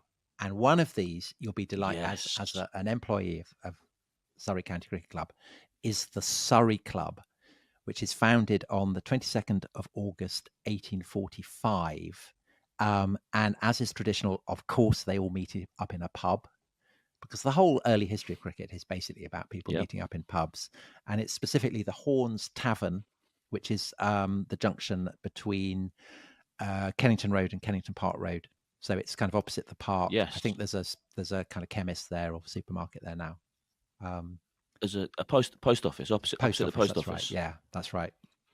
And and a NISA local. That's right. Yeah. They and kind of the various representatives of about cricket clubs from across Surrey. So there are about 100 people there, all meet up. And it's reported in the Sunday Times. It was proposed to form a cricket club for the county of Surrey, the objects of which would mainly be to seek out and to bring together the playing strength of the county, with a view of placing Surrey in the prominent position it had for many years in days long since past held in the cricket world. So I think there's a sense that Surrey had been the original home of cricket, and now kind of, upstarts like Kent and Sussex have been kind of gate crashing. And so it's time that Surrey reclaimed its place in the sun. So how dare they? I think it's also wonderful, Tom, to look back and think that in 1845, 179 years before we record this podcast, the Sunday Times, even then, were looking back at cricket in days long since past. Yeah. So things we need to get back to the good old days. Yeah, I mean that cricket is a game that is perpetually in love with nostalgia. I mean that is constantly harking for the good old days. True. So essentially, this is the same time as the Montpellier Cricket Club are setting up at the Oval. So there are basically two clubs, as the Montpellier and Surrey, and they share the ground. Surrey Club play all its matches at the Oval. But as Houghton's fortunes decline, the Montpellier Club's fortunes decline, Surrey is kind of wait, there's an opportunity there. And so they say to Houghton, look, we'll buy you out. Why not? But Houghton doesn't want to do it. And by this point, he would rather sell the Oval up altogether than see Surrey replace his cricket club, which is maybe not good business, but you can, it's entirely understandable. Houghton. You'd want to spite your Houghton. You'd want to, you wouldn't want to see your cricket ground in someone else's hands. I entirely sympathise with that. So that's yeah. But Come Surrey on, is there Houghton. waiting to potentially to buy it out. So they are one possible body of saviours for the Oval, but the other, amazingly, is a German. So again, like Prince Frederick, and Two again, this is Germans a in two royal episodes. figure, Yeah. a royal figure, and of course, it's probably the most famous German member of the royal family. It's Prince Albert, who is the husband of Queen Victoria. Albert. Yeah. Of course. And he is acting on behalf of the young Prince of Wales, who is the nominal owner of the site on which the Oval is standing, and he gives his royal backing to the Surrey Committee. So again, it's this idea of the people in the form of all these lads who've met up in the pub to set up the Surrey Club, and Prince Albert, and they Royal and the people. Yes, exactly. And with the backing of Prince Albert, Surrey decide to go on the offensive, and they say that what they're going to do is they will leave the Oval and they will set up a ground in Brixton by Cold Harbour Lane. And part of me is quite sad that they didn't do that. But of course, the implication of that is that if they do that, then Houghton will have no one to sell it to, and so he realizes basically that he's beaten. You can't argue economics, and you can't argue with Prince Albert, and so finally he gives up. He comes to terms, and in 1855 he declares bankruptcy, and the Surrey Club take exclusive possession of the Oval, and Prince Albert arranges the lease, which had come via the Otters, to come directly from the Prince of Wales. So the Otters, I'm afraid, are cut out of the story as well. Otters? Who knows what happens to the Oh Otters? no! Poor They Otters. kind of hang around looking cute, I imagine. I don't know. Who knows? They slipped off into the River Effra and swam away. Yes. So we now have the Oval. It's a cricket ground, and we have Surrey, who have obtained control of the ground, and everything starts picking up from this point. So 1857, so that's 2 years after they've taken over, Surrey win every single match that they play except for one against Manchester. So interestingly, not Lancashire at that point, it's Manchester, and even that they lose by 3 An original runs. team from Manchester. And they also host the gentlemen against players, which of course is a very classic match, isn't it? It goes right the way up to the 60s, and that reflects the fact that gentlemen are not paid, professionals obviously are, and you put initials in different places on the scorecard, don't you? So I think a gentleman has his initials in front, and a player, a professional, has his initials afterwards, and it's kind of Downton Abbey expression of cricket, the kind of the upstairs and the downstairs. Yeah. The upstairs and the downstairs, yeah, absolutely, yeah. Can you imagine, again, one of those games? The idea of it being played now is wild. Yeah, but it was a really kind of important part of the fixture list, wasn't it? For seasons after absolutely. season. And so it's again, the Oval is there at the beginning. They host the very first match. So hooray for the Oval. And then in 1858, Surrey actually play England. So a team drawn from other counties. And not only did they win, but they win by an innings and 28 runs. So hooray for Surrey. Come on, Surrey. And Come on, Surrey. John, we've talked about how we're going to do an episode and nominate our choice for the best captain that Surrey has ever had. So one of the candidates, I reckon, would be the guy who is captaining Surrey at this point. And he's a man called Fred Miller, who is an unbelievable disciplinarian. That is a no-nonsense. He's so no-nonsense name. He's Fred no nonsense by name, no nonsense by nature. Very, very strict, but very, very charismatic. Very, very formidable. A local lad born in Clapham, and he's so devoted to the club that he actually buys a house that overlooks the Oval, which I think is, that's tremendous commitment. Yeah. And he's I guess people might have called him the gaffer then, do you think? I mean, he's tough, stern, strict. Everyone has to have their boots polished, kind of military discipline. He's unsurprisingly, he's not a kind of flamboyant, flashy batsman. He's resolute. He occupy the crease, useful medium pace bowler, brilliant fielder, and a famous England cricketer. So this is Jem Grundy, who he's kind of round arm bowler, but he's also celebrated for being the first man ever to be given out handled ball. He said of Miller that his captaincy was worth 50 runs in the field for Surrey. So wow. So I think we should mention him. I mean, a spoiler, he's not going to be going to win the best captain award, but he should feature there. But he's in the conversation. Definitely. There's a quote I think you've dug up here, Tom, that I love. I'm just going to just read this out. It just says this is about Fred Miller. He said he had no gentleness of manner. No. And he did not suffer fools gladly, and he played to win unflinchingly, and friend and foe knew it. That's what you want, isn't it? To be described as having no gentleness of manner is just wonderful. Yeah, but absolutely, but the results speak for themselves. And to this day, here we are talking about him. So that's good on him. Talking about the Victorian gaffer. Yeah.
Welcome back to the Kia Oval, the middle session of the second day. Surrey up against Essex. Home side picked up 3 wickets relatively quickly in their defence of 262. Brown, Elgar, Wesley for 12, Norton 11. But this pair have put on quite a useful stand. They've added 42 in just 51 balls. Matt Critchley doing the bulk of the scoring, advancing to 39. There with Paul Walter on 24. And sure enough, Dan Worrell will kick us off from the JM Fin stand end, away from us. And straight away, just finding an inside edge onto the front pad. I'm Adam Collins to start. With me is Cameron Ponsonby, freelance journalist, broadcaster, all the rest. Good afternoon, Cam. Good afternoon, Adam. I'm hoping we're going to have a continuation of the end of that morning session, because Surrey changed tact slightly and basically started bumping Essex. They started bowling bouncers at them, trying to buy that wicket whilst that lead in runs is still kind of healthy. Caught up with it. That's 4 runs. I mean, not without risk entirely when you consider he's got one hand off the bat. You can imagine a world where that balloons up, but Critchley in great nick at the moment. Up to 43 from 50 balls, 91 for 3 becomes the score, and for Critchley's part, he's now found the rope on 6 occasions and cleared it once as well. As you said, Worrell's just lost his line there. He's got such a beautiful away swinger that he sets that ball up, angling it around middle and off stump. It so often swings away late from the right hand, but that one just kept going down the leg side. Critchley was able to catch up with it. Just a couple of slips, Lawrence and Sibley. Backward point. And a deep point, who gets a touch here early on. Sudharsan in off the rope, 92 for 3. Interviewed Sai Sudharsan in his brief spell at Surrey last year. He's an interesting person to talk to on the basis that he's this young gun, right? IPL, world at his feet, white ball, riches and so on. That's going to be a big part of his life, undoubtedly. But he's very much of the Virat Kohli narrative around Test cricket and red ball cricket being the most important cricket, which is kind of gratifying in this day and age, hearing a player talk in those terms. Absolutely, especially in the context that you imagine he's got a call from Alex Stewart saying, "Do you fancy coming over to London for 10 days and having a game of cricket?" And just hopped on the plane, and here he is. Yeah, Gary Kirsten, I think, was a big part of promoting Sudharsan to play around the world, having worked with him at Gujarat. First ball Walter faces after lunch, plays and misses outside the line, as Worrell does so routinely. See it again here. Not an awful lot Walter could have done. He has to play it on this line, knowing that the natural arc of Worrell is to angle back into the left-hander. Good angle that, which just demonstrates that he's got to play the off-stump line. Can't afford to be leaving that alone on that length. Paul Walter's had a bit of a renaissance in the last couple of years. Really found his feet in the cricketing world. He's become a bit of a cult hero in Australia, playing in the tall Paul in the Big Bash. Yeah, I mean, yeah, that's right. Are you aware that Paul Walter is indeed tall? I think most people are, but in Australia that was revelatory. That he stands at what, 2 metres tall, a bit over 2 metres, something like that. I did enjoy. He revolutionised Manchester Originals' 100 campaign a couple of years ago. You kind of see the headlines and wonder what kind of magic he kind of brought to the group. Bat on ball to finish. 5 runs off, 92 for 3, trailed by 170 the visitors. And then you read the article and it goes, we'd lost a couple of games, and so Paul employed himself as a social second, bought a crate of beers, and that was it. that was enough to turn a season. Imagine if he took that same kind of leadership mentality over to the Big Bash. It served him very well. It can be a simple sport at times. We can overcomplicate it. He has had a wonderful kind of career arc. He only made his first class 100 at the age of 27. That would have been 3 years ago now. Walking to the wicket today is one of Essex's key players, averaging mid-40s in the county championship this season. So Jordan Clark's going to join the attack from the pavilion end in the first over from that end after lunch at least. Yeah, Walter got his first 100 of the season last week, 134 against Durham, 79 against Notts. But that's back in April, hasn't always been selected. Such is the position Essex are in, such a strong team. But yeah, very consistent. And as we saw yesterday, has the knack of making a contribution with the ball as well. Got rid of the captain, Rory Burns, caught behind the wicket for 26 in his third over. And then Sai Sudharsan also caught behind the wicket on 14, breaking up a stand of 70. So played his part. Where do you stand on the strictness of substitutions? I think as a whole, I enjoy the tactical element. Well, that's a sloppy shot from Critchley. The ball actually went underneath his horizontal blade. Of being forced to pick an 11 before a match. We've brought in the concussion substitute to allow for teams to change there. But in this instance, we have such an important match in the course of the season. Jordan Cox has gone down with, well, I assume appendicitis overnight to have that kind of emergency surgery. Is that just them the breaks, as it were? I think we need to accept it if we broaden it out beyond concussion. And we did have COVID subs as well for a couple of years, but well, thick edge goes over the cordon for more. Very similar to the ball before it in that he was trying to cut a delivery without a lot of footwork. Was, in theory, there to be hit. But just extra bounce here from Clark, and away it runs. And it takes Critchley to 48. See it back a second time. I suppose probably a bit more to it than I'm giving it credit for. There was that flick of the wrist to make sure it went up in the upward direction. Run rate up to 3.8 for Essex here. Yeah, I think we need to accept that if we're going to broaden out subs, it will absolutely be abused.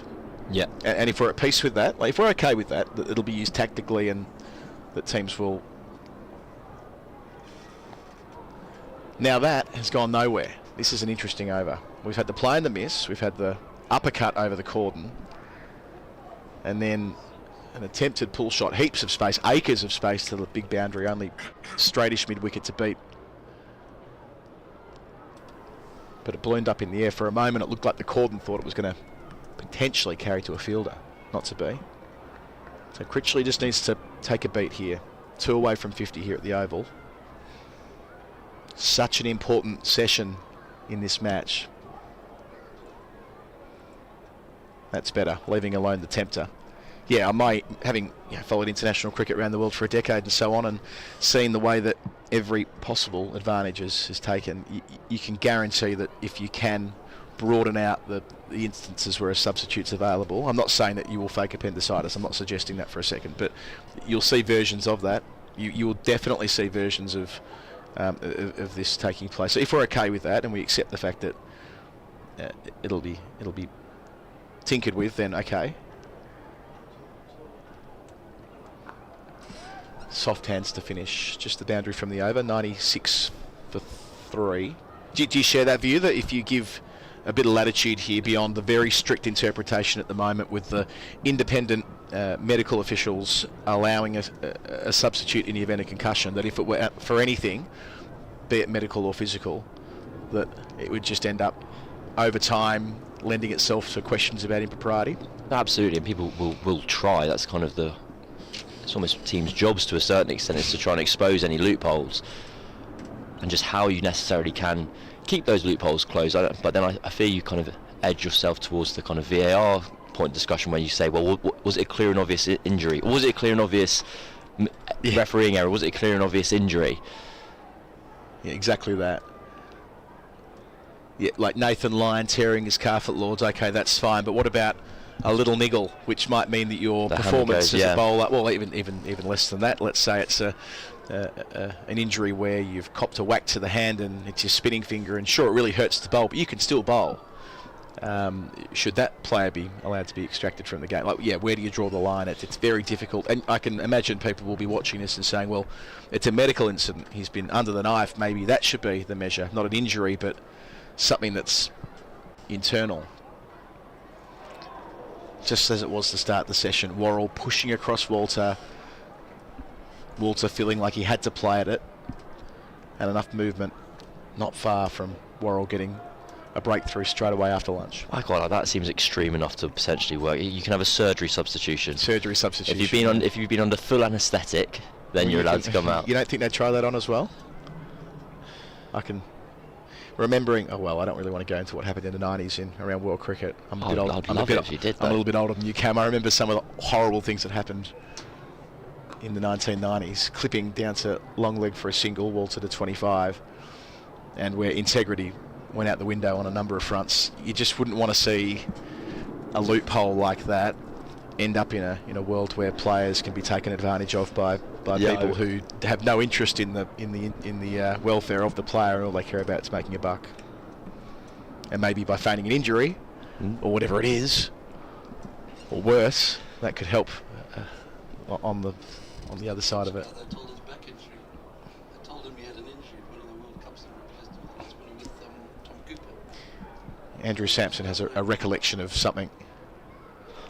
Ooh, Critchley on 48 has a near waft. I think he might have just withdrew the bat at the right time, but citing an example where there was a late change to a World Cup squad where a player was removed when they maybe weren't as injured as they let on. Stuff like that. Not sure whether I should read this out, Samo. Have you got it legaled?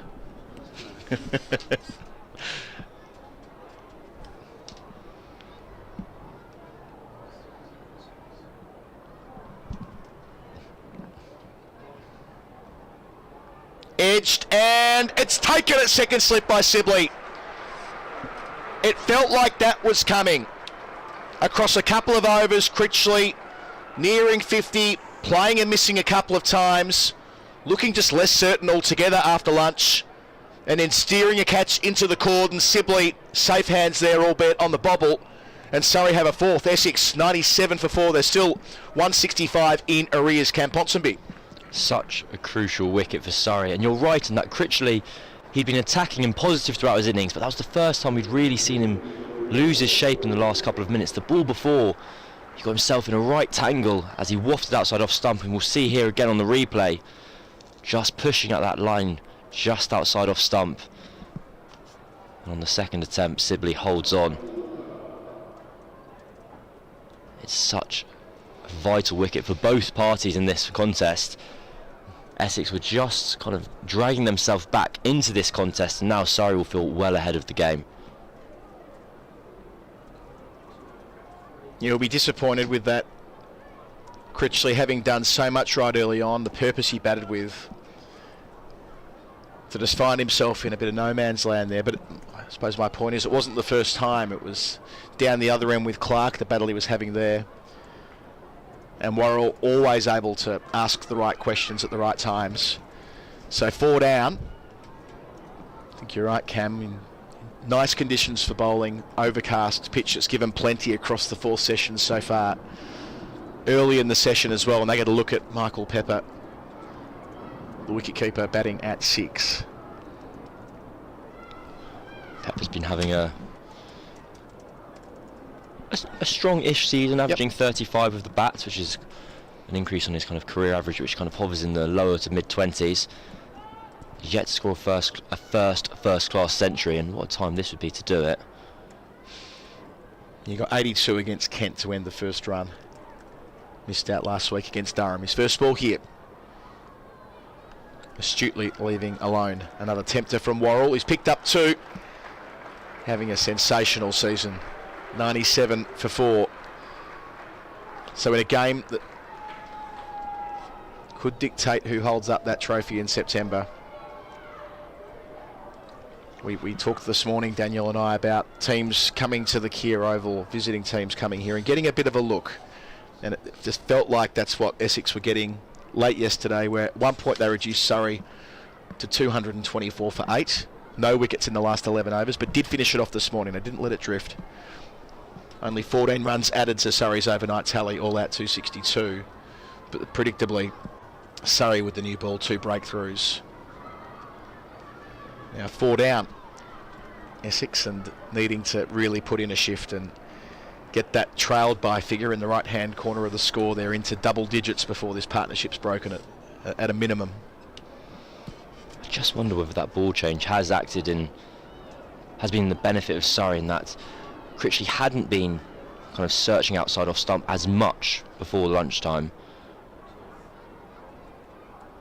We've been able to see Worrell getting that really beautiful shape on the ball once again after the break. Ball change at the Oval. I've actually never heard of that being controversial at all before.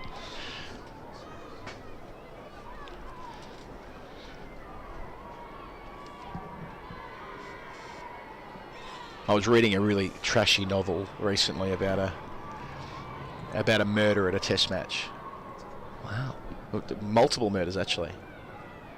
Oh, there's a waft as well. Just put it away, boys. Give yourselves 20 minutes. Through to the gloves. So multiple murders at a test match. That seems excessive, if not careless. You could say that. And it wasn't an especially good ending either. Ted Dexter was the author of said novel in the late 70s.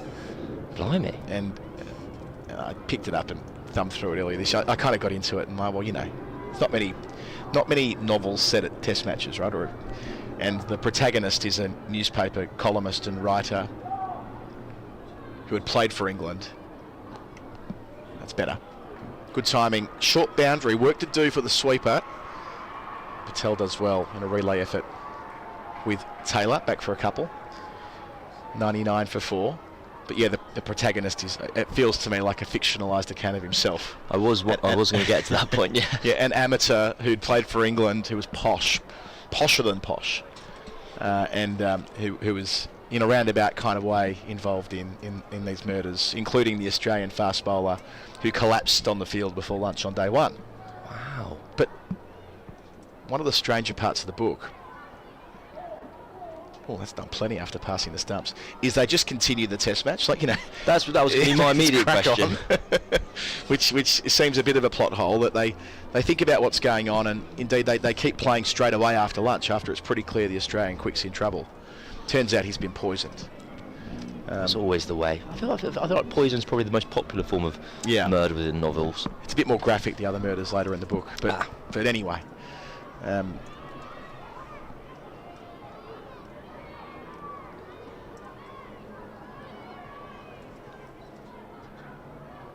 Yeah, it's an underrated genre, like fictional, novels based at cricket grounds. There's another one, Nathan Lehman, who's the outstanding analyst for the England team, wrote a terrific novel about 6 or 7 years ago, also based at a Lord's Ashes test match. I did not know that at all. It was to do with the final test match of the ageing England great who'd been to Cambridge. There's a bit of Atherton sort of woven through it.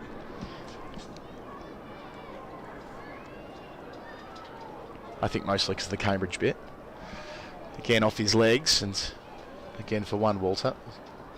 3 runs from the over. It brings up the 100 for Essex, 100 for 4. They trail by 162. But what I really wanted, now I'd learnt so much about this batter across, a couple hundred pages, whatever it is. I just wanted the prequel. I don't want to just know about his last test match. I want to know everything about the career of the man who Nathan was writing about. Well, maybe that's what 2016, something like that. Maybe that's what Nathan was plumping for, and that it's a very obvious sequel. Yeah. So I've given you the ending here. Do you want to know how it all starts? Star Wars managed to do that quite successfully.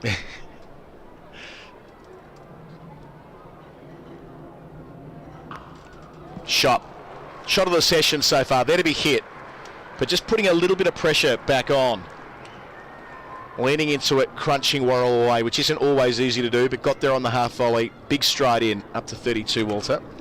I'm just doing some research on Nathan Lehman's books. We see a replay of Walter's fine drive through the offside.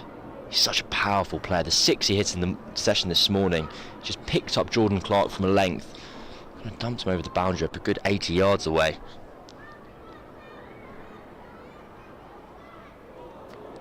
And just as it was earlier in the session, Worrell, let's call it 4th stump line, but you'd be bold to let him go, knowing that what he can do back through the gate.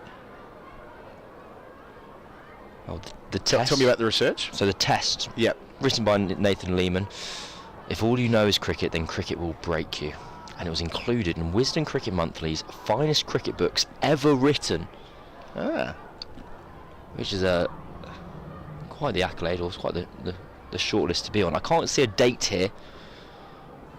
So, Michael Atherton described it as a fine addition to the painfully thin, I'm going to be honest, I don't know how to say that word, of modern fictional works about cricket. Should I jump in here? What have we got? Oeuvre. Yeah, that's not a real word. And again, although this time you can see what Walter's trying to do. He's trying to shuffle across and make his fourth stump, his middle stump, but unsuccessfully. This is a top contest. Boundary earlier in the over, 2 plays and misses. Every ball in events. There's far too many vowels starting that word. It's a word I realised I understood when I read it. I'd never said it out loud before. Got quite panicked when I realised there was a microphone in front of my face.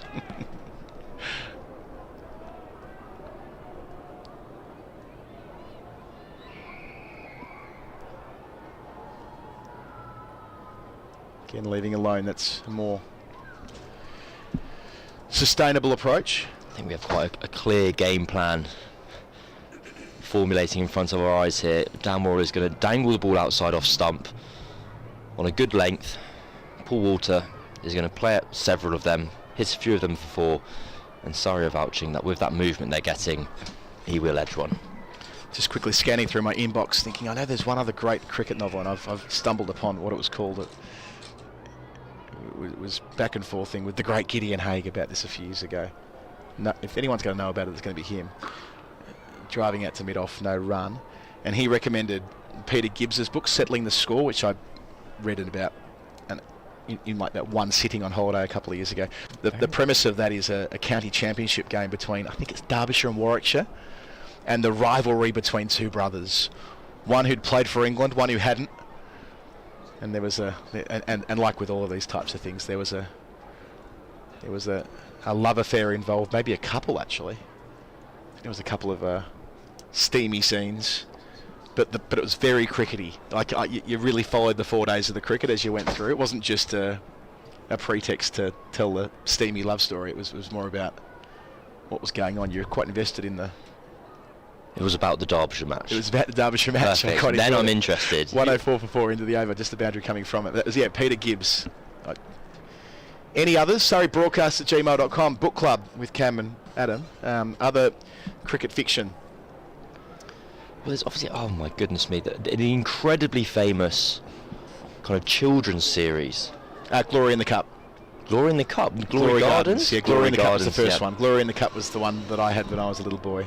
With all the scorecards in there. Yes, indeed. I think I learnt how to score out of a Glory Gardens book. I think I can't say I read all of them. I had a friend of mine that was kind of crazy about them, and they came to me quite late.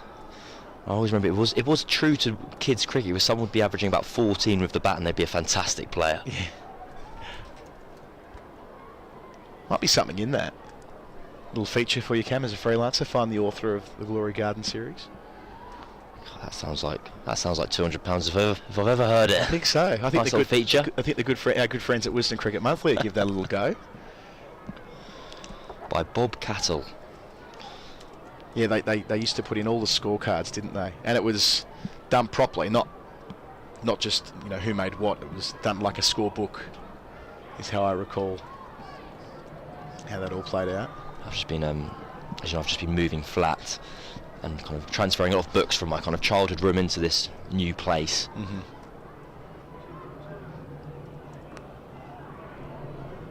No run there. I found it to be a very enjoyable experience because there's so many books and things you just haven't seen for however long.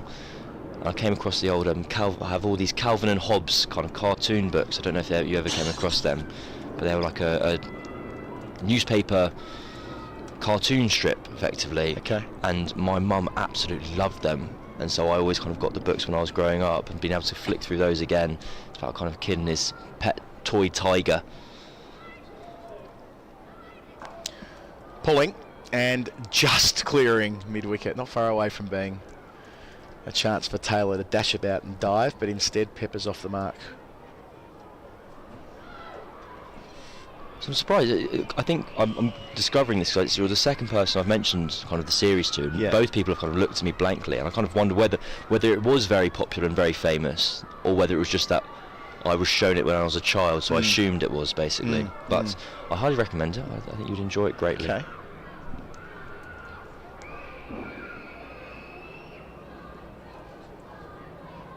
I'm looking forward to my second round with a lot of these things. When my daughter, hopefully my daughters have got enough interest in this stuff to. I think you're giving them the opportunity to. Yeah, they might read the Glory Gardens books when they're 9 or 10.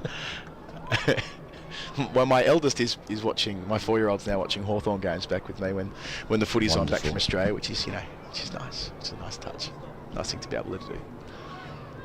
I found it very confronting. You always like to think of yourself as an interesting person. I was moving all my stuff and realised it was just all cricket, basically. Yeah. How's that? So it's reared up and it's hit. That's what's happened. It's hit the back glove, I think. It's because how did it go down from there? He's thrown off the left mitt. And yeah, that's nasty. We'll need a replay to see exactly what it hit on the way through. But you can see Paul Walter has been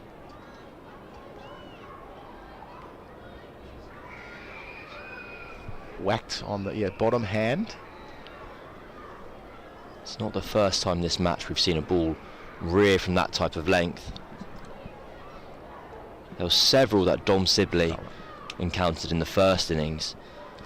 Dean Elgar had a couple earlier this match. I often associate Elgar with being struck like that. He has just quite low hands.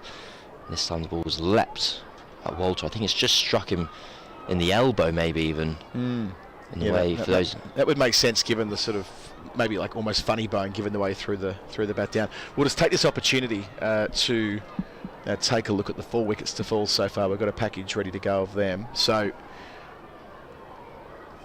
this was the first. That was Nick Brown caught at third slip from the bowling of Worrell for 12. It was 12 for 1. Then Clark had Elgar, the man you were referring to a moment ago, caught at the same position, different angle round the wicket. Not long before lunch, Beauty Taylor, second game in the first 11, knocking over the Essex captain for 11. And not long after lunch, Critchley, who looked nowhere near as good after the long break as he did before, helped a ball into the cordon where Sibley made no mistake after bobbling it, giving Worrell a second wicket. He was 48 at the time. 97 for 4 has become 105 for 4, just as we see the Essex staff start to make their way from the field. Plenty of autographs being signed, being Schools Day here. 3,000 students making their way through the gates of the Kia Oval, which is a lovely thing. Ryan Patel's been doing a serious shift on the autographs today. It's quite a good fixture to be picked for back in the team, the one where you've got kind of thousands of people in attendance, can maximum celebrity appeal. Yes. For 4 days. So we were talking about cricket books before, cricket fictional novels. Yes. There's a lot of instances where cricket's been in film and television, though, isn't it? That's a different thing. That often used as the staging post or whatever you want to call it. That was our colleague Nick Friend was an extra in a well, I'm going to have to message him and remember what the series. It was a very popular series, and his cricket club got invited to come down and be the extras in the background. Wow, could have been Downton Abbey, you know, because I know that a club very close to where Nick plays, there was a player used in Downton Abbey a number of years ago. 1 run from it, 105 for 4. So Walter right in behind it after being hit in the hand earlier in the over. But yeah, there are a whole host of times where cricket's been set up, often very poorly. The Bodyline miniseries that was released in 1984, and to scathing reviews from Bill O'Reilly, who played in the series. He was writing for the Sydney Morning Herald. I was allowed to study this in university. What a farce that was! Yes, he was like how little the cricket scenes actually felt like cricket, and how out of step the Bradman portrayal was to real life. Jardine being played by Hugo Weaving. Which had confirmation from our colleague that it was the Crown. The Crown? That North Middlesex Cricket Club featured in. I think they were invited down to, I don't know if they were necessarily playing, but they just needed kind of, I think they were almost supporters in the background. And they had it. I've got a couple of friends who have done kind of extras work, and it sounds like the most kind of bizarre, surreal job in effect. You kind of go down, you get kind of day rate, and then you get kitted out and all this stuff, and you just stand there for however many hours.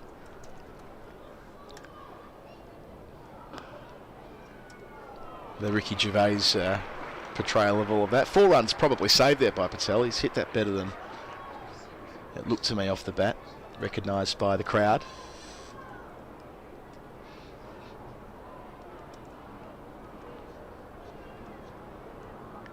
There was a film that came out a couple of years ago about India's victory in the 1983 World Cup in England.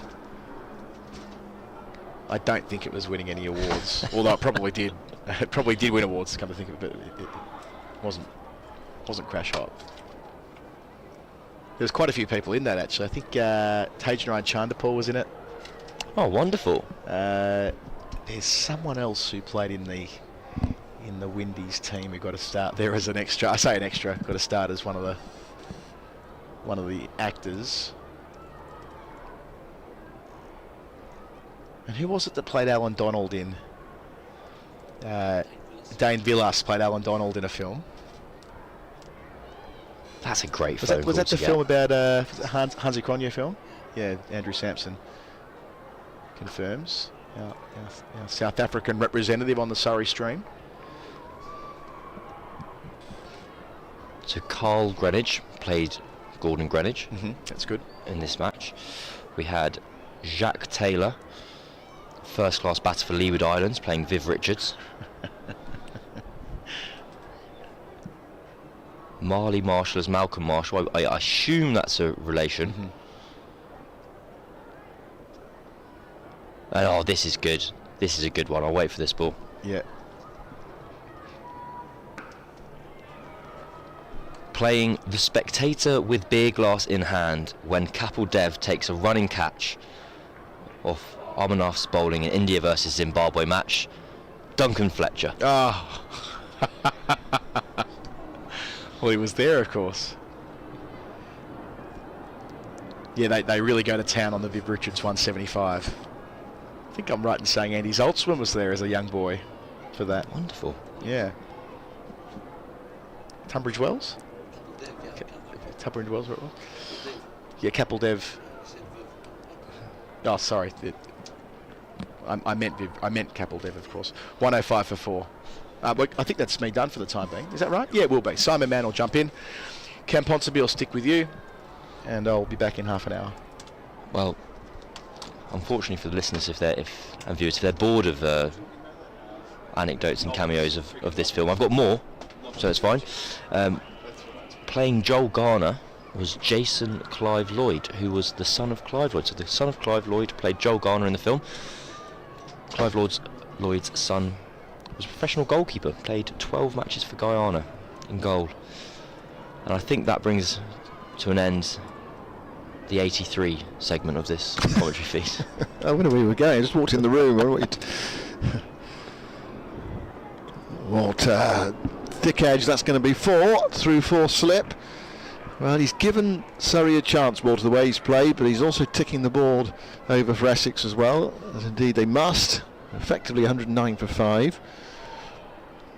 If you're going to really go at it, and that's what he's done generally when he's played his big shots. A bit of away movement, but Surrey will feel that he's going to give them a chance as well. That's what makes the game interesting.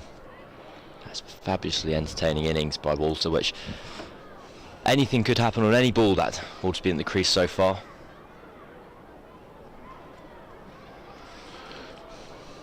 There's a nasty blow struck on the elbow around about 10 minutes ago, or perhaps less than that. And this pitch is far from a belter, which also makes it interesting as well.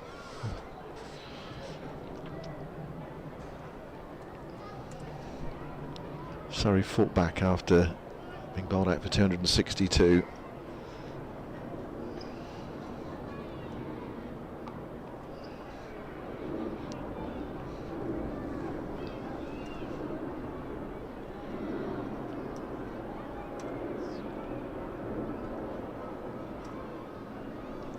Walter's game plan and Surrey's game plan towards seems very clear at the moment. They're kind of tempting him to that drive, leaving no one on the boundary on the offside.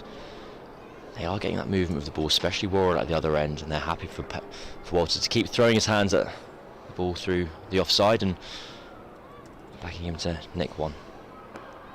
There he goes again. It was a handsome stroke, but straight to extra cover. It's fun, isn't it, when you see a player play a shot like that, but you get no runs for it. You just dismiss the shot altogether. But it was a glorious stroke. 4 in the nets, I believe. That's it. If you're the coach there watching a player play a shot like that in the nets, he's fantastic, well played. And there's that short ball with 2 men back. He's prepared to take it on. He would not have been in control of that. If he'd hit it, it would have gone off the top edge down towards Dan Worrell.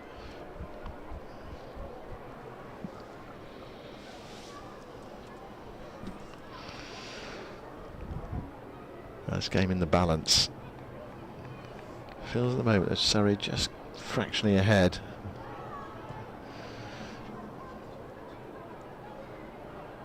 That's 4 more.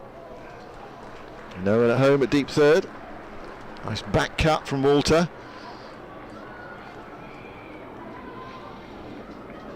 13 for 4 at the end of Clark's over. So 2 falls off the over, both in the same place. This was far more controlled. Actually really nicely played. I suppose it does come on this surface with a degree of risk, because if it just bounces a bit more than you expect, you can edge it through to one of those slips or the keeper. That was a very controlled shot by Walton, and a rare kind of loss of length by Clark. It's been pounced upon. Worrell, unsurprising, he's going to continue from the Vauxhall end. Pepper's got a job here as well. 210 runs at 35 this season, highest score of 82. Oh, he's gone. He went for the big drive and he could not control it, and picked up at backward point by Tom Laws, and Surrey are taking a firm grip on this game now. You could barely believe it, Pepper, there. It felt a 4 ball, it was in his slot, he felt, but he did not control it. 113 for 5, and Surrey here sensing the possibility of a very useful first innings lead. Still 4 wickets to get, but pressure beginning to build on Essex in this vital match at the top of the table. Pepper really dragging himself off the pitch after that dismissal. It was full, it arguably was there to drive, but nonetheless didn't look pretty for the Essex batter. Wide full delivery slaps the point, and in the context of the match, such a crucial wicket. As we've mentioned countless times today, Jordan Cox is not in the building for Essex after undergoing surgery last night, and you see that replay there. Pepper throwing his head back in disbelief at the result of the shot he's just played. It is bizarre in that we're kind of praising, well, I've been kind of praising Walter's positive approach and the fact that that's just how he's going about this kind of contest today, that he's happy to play his shots, happy to throw his hands at the ball. And then when it comes at the other end with the new batter, the timings and the tempo and the kind of feel of the dismissal doesn't feel quite right in the way. Had Walter got out 40 runs later doing the same, you may have shrugged your shoulders and gone, well, he took his risk and he got some reward. But with Pepper, a new batter at the crease, I think he'll be very disappointed. It was a horrible way to get out, really. That's the old... I mean, it's a way you can get a batter out. You can give them something juicy and tempting. If they don't get on top of it, or they don't slightly miscue it, then you're in the game. Right, here's Simon Harmer.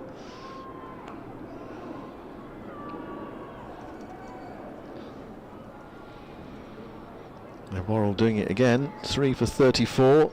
What's that now? 32 championship wickets for the season.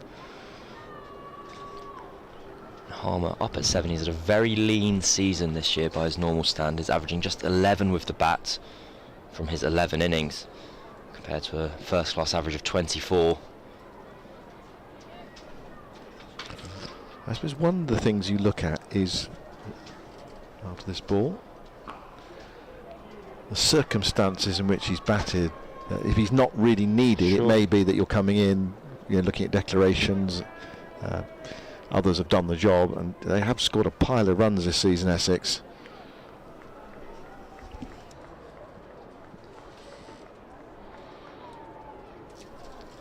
He needs to do a job now for his team. This is a key partnership, you feel.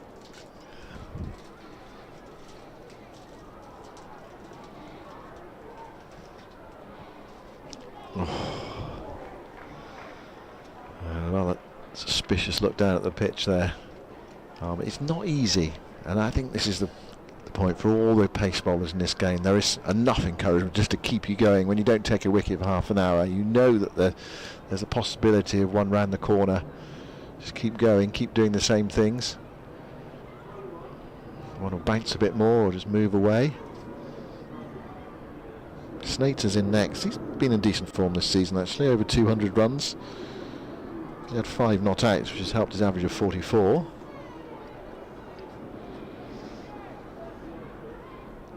And then Ethan Bosch and Jamie Porter to come for Essex. I feel quite a bit resting on these two, and Snater to come.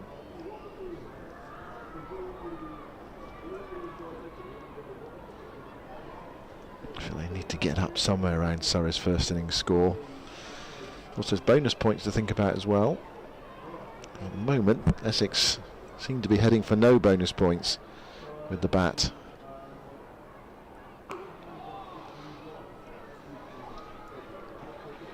End of Worrell's over. Another successful one, another wicket maiden for him.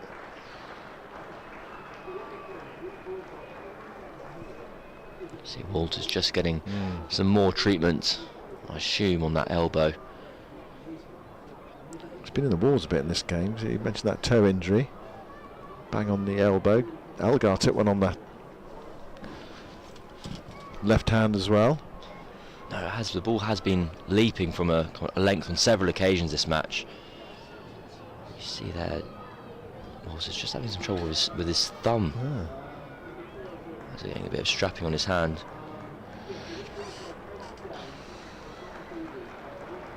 And it's not a new thing that's happened in this game. As we were saying, it was Dom Sibley started advancing down the wicket very early on yesterday morning to kind of counter any inconsistent bounce.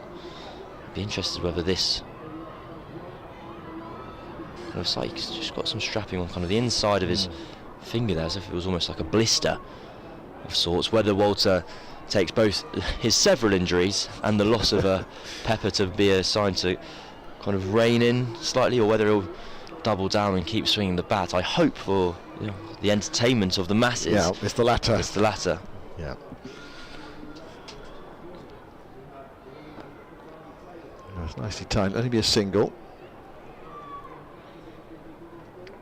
Yeah, you feel. Well, what's his instinct telling him? You feel. Well, I suppose it depends on Harmer. If Harmer can dig in and they put together a partnership, just piece it together, then yeah, you just play judiciously. But if they were to lose another wicket, then he might say, yeah, time to go. They are in kind of the area of where contributions are so vital now with Essex. People often talk about kind of players needing to score 80 or 100 or make it a daddy 100 to really contribute. At this point in this context of the game, Essex will be desperate for each of their tail enders to get 20, 25 runs each.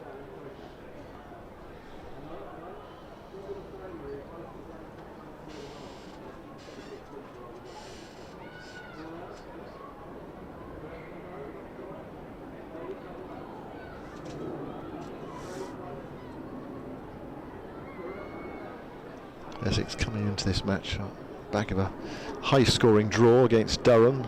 Surrey were routing Worcestershire at Worcester.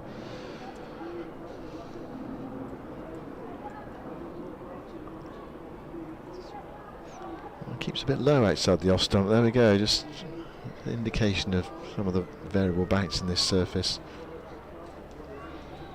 It's actually a surface that makes for quite interesting cricket, doesn't it? It's been a really enjoyable match. If you're good enough, you can make runs on it.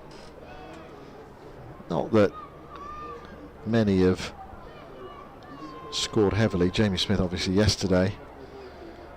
Next leading scorer for Surrey, Burns 26 and Patel with 26. Critchley made 48. And Walter is threatening the second half century, or the second player to reach 50 in this game.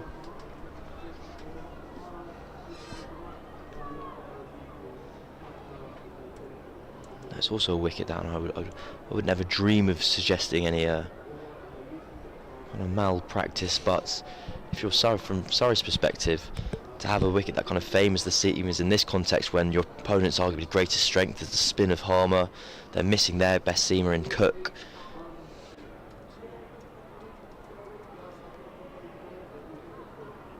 And then Surrey boast their own kind of plethora, kind of a battery of seamers.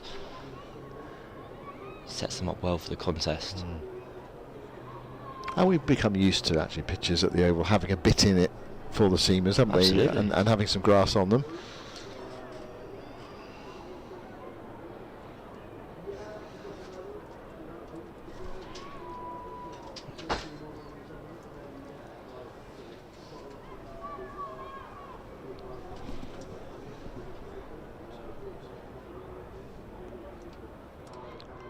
End of Clark's over, so just one off it. Harmer looking just to find his way, because this is a potentially a key partnership for the 6th wicket, or effectively the 7th wicket, with no Jordan Cox. When you think of a pitch at the Kia Oval, I think you sum one up in your mind. It is a brown even strip, but it's not necessarily been the case in championship matches. Well, they've been very good wickets, I would say. Yeah. Well, this is. Well, he's just saying this is actually. It's probably a little bit uneven, isn't it? It's probably a bit more stacked in the bowler's favour. But it's made for interesting cricket.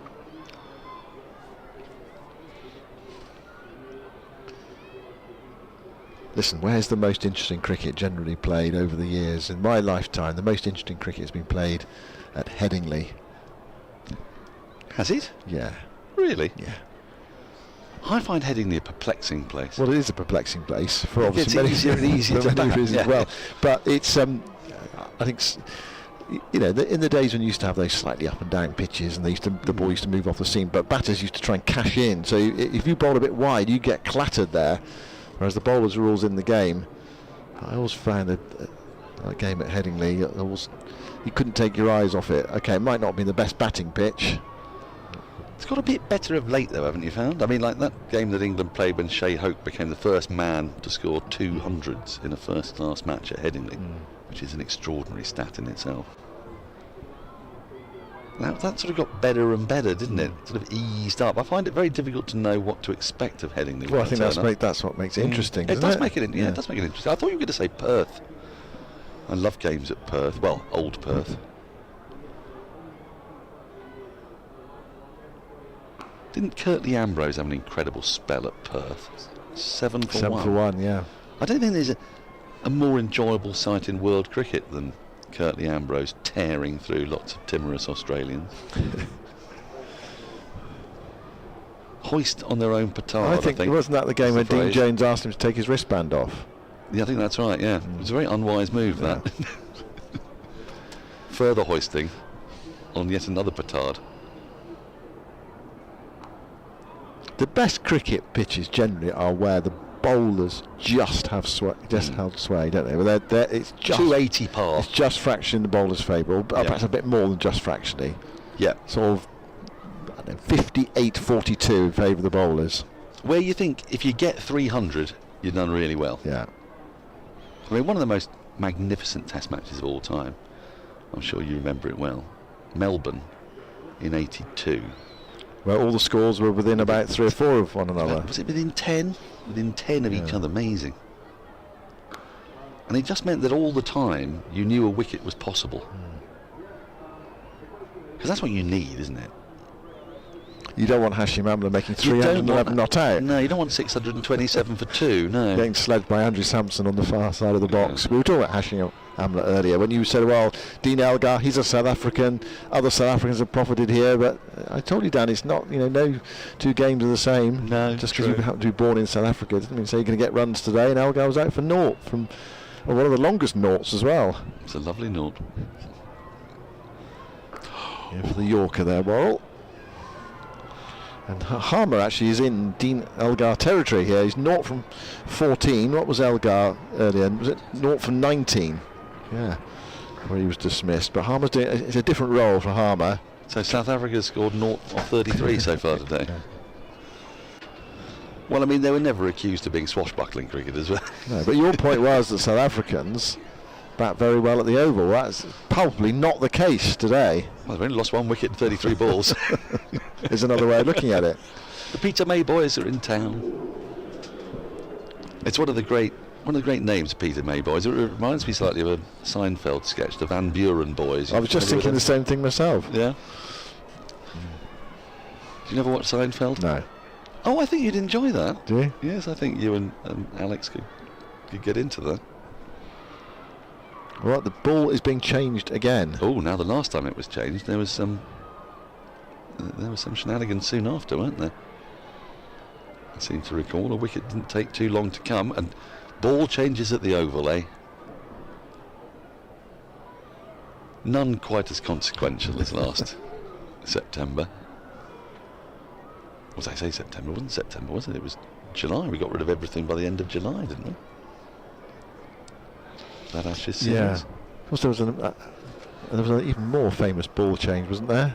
Well, there was not Darren Pattinson. There was James Pattinson's ball change at Edgbaston in the previous Ashes series, 2019.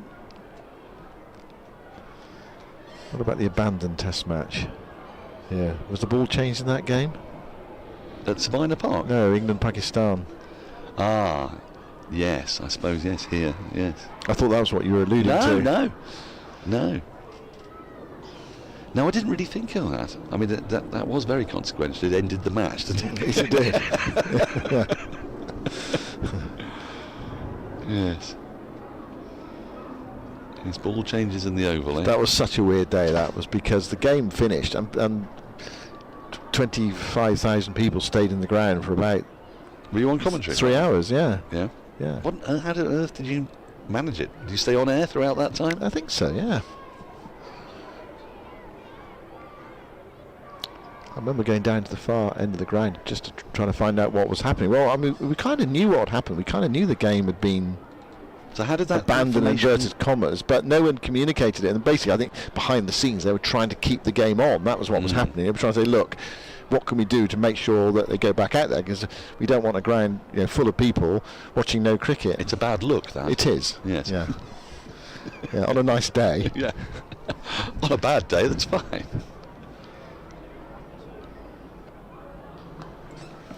That will be 1 to Walter. Despite myself, I've very much enjoyed watching Walter bat. And he times the ball beautifully, doesn't he? Especially off his legs. There was an absolutely beautiful shot through mid-wicket earlier, which just whistled off the bat. He's probably played the two best shots of the day. One was a one through wide mid-on, which hits scorchingly hard, and the other one, the 6, out to deep forward square leg. And that's a big boundary out there. And for now, it's Harmer digging in, and Law's trying to prize him out.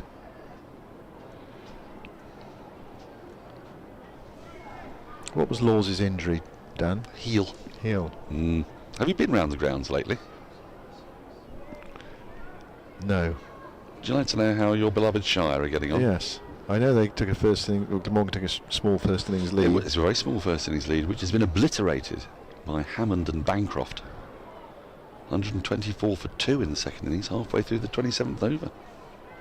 That's not a bad comeback when you consider they were 80 for 8 yesterday. It's a very good comeback.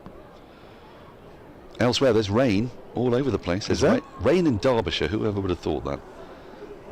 Where Yorkshire have a lead of 340 and still 4 wickets in hand. There's rain at Durham, I think it's going to take a lot of rain. Ooh. Well, that's going to be a bye. Difficult one for Folks. Well away to his right-hand side, just kept on going. Really did swing a long way, didn't it? Yes, it's going to take a lot of rain, I think. That change ball. Be a problem. It is that change ball, yes. But Durham are 61 for 5. They did an extraordinary thing yesterday, Durham. They fielded 2 night watchers, Potts and Siddle. The result is that Ben Stokes is now batting at number 9. Which won't have happened too often in his career, I wouldn't have thought.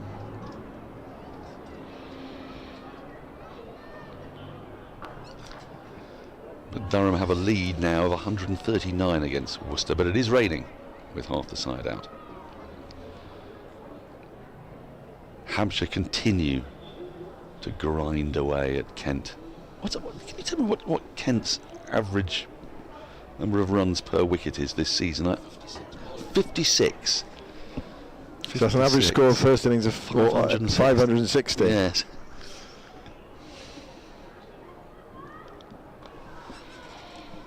Single down to Worrell.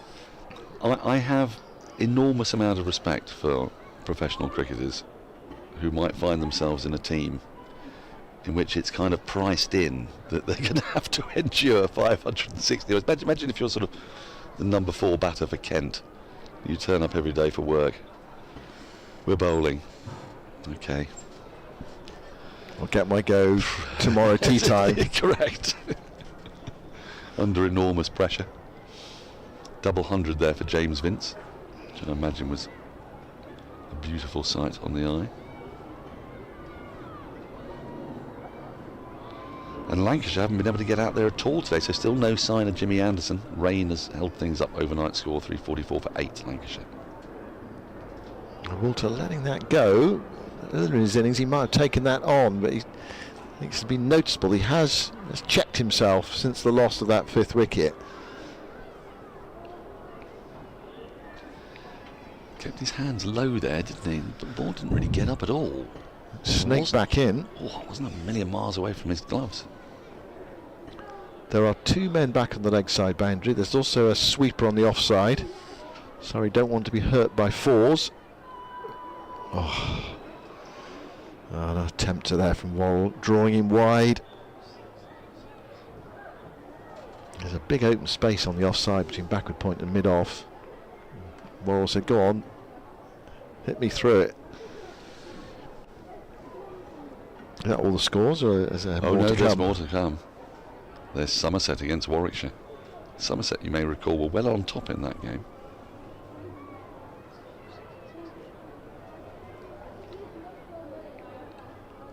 Warwickshire at one stage 145 for 6, 244 for 7, but they amassed, I think you're allowed to say, once it gets over 400, they amassed 412 in the end, 147 for Burgess.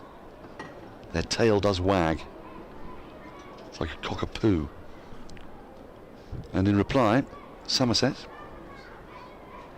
have lost Andrew Umeed for 6 off 4, 1 scoring shot.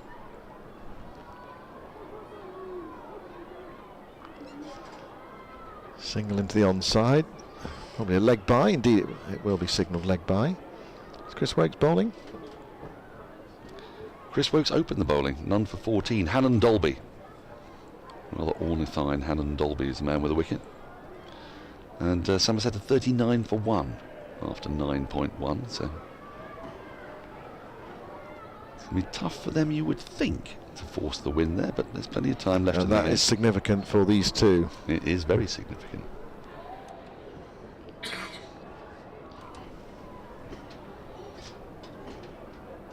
Oh, another one that climbed. Well, we've seen a lot of that in this match. Harmer is going to come down and inspect the pitch. I love it how batters do that. They just prod the pitch. What's it going to do? Yeah. What is it going to do? Almost certainly nothing. I would imagine nothing. We all do it though, don't we? Into the 2nd division, and our cousins from across the water, Middlesex, well, I'm sorry to say they're not having the best of times.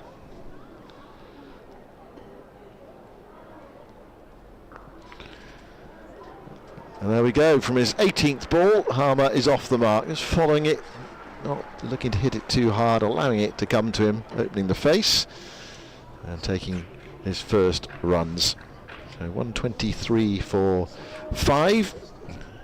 They are nearly halfway to Surrey's target of 262, but a lot of work to do. Surrey are halfway through there.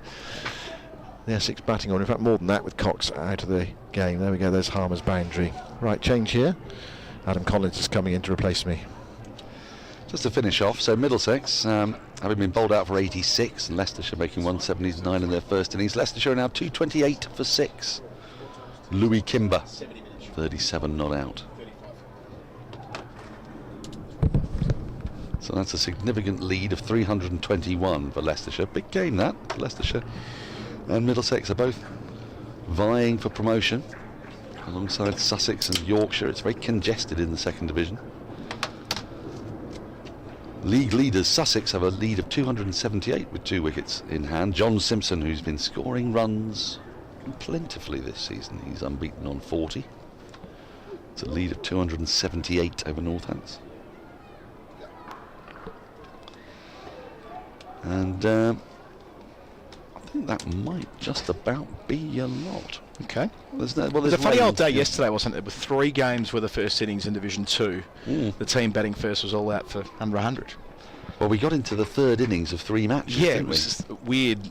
It wasn't happening in Divi 1. It was all happening in Division 2. And July is a time for runs normally, and of course there've been very few results in Division 2, so none of it worked. None of it made sense. Walter whipping again. I've enjoyed Walter's whipping today. Yeah.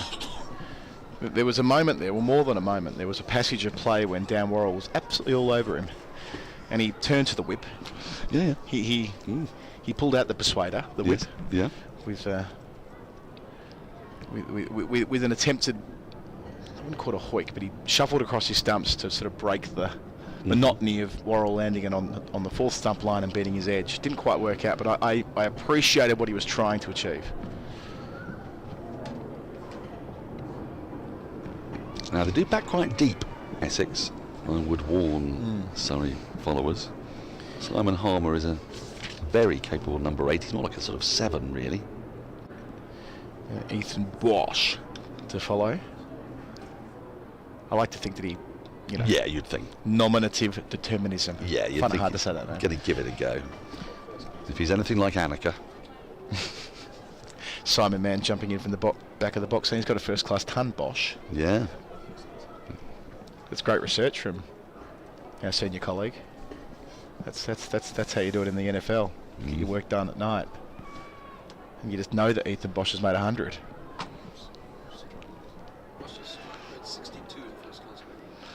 Oh, 62 strike rate in first-class cricket, Ethan Bosch. I'm pairing. Yeah. Do you know what that is? 10 runs higher than the strike rate of one Louis Kimber.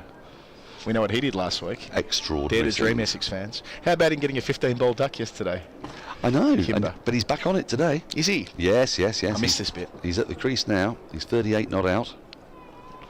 Well, he was 37 off 19 balls with 3 4s and 4 6s. He's unleashing the inner Kimber. Oh, look at that. The extra movement that Laws is able to generate up at 80 mile an hour as well, which isn't for nothing. 124 for 5. That looked for all the world like it had taken the edge from behind, didn't it? And it jagged away sharply and steeply from that pavilion end. We've seen quite a few rise. We'll have a look at this again. Oh my goodness me. Followed it with the blade as well. Lucky not to feather it. Now it looks like Dan Worrell is going to come out of the attack. The other thing about today is that we're not even halfway through. No. 59 overs to come. Yeah, we've only had 45. So. Well, not even that, because we had a change of innings. So a lot could play out between now and when they leave the field tonight, whether it's due to bad light or a very late evening at the office.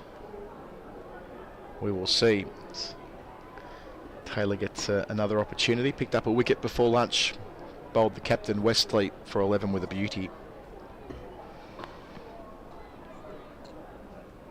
2-man setback now for Walter to 46 with the single. But yeah, you would look at the depth chart for Surrey and you would think that Taylor, who's been at the club for a couple of years now, might struggle to get in the first team, but with the way the cookies crumbled, with no Kemar Roach, who I saw, by the way, has unfortunately been ruled out of the Test series as well. It's a shame, that, isn't it? With that injury he picked up in the Hampshire loss, wasn't it? When Surrey went down to the Rose Bowl and nothing really worked. And then Sean Abbott, who's finished his most recent stint with the club.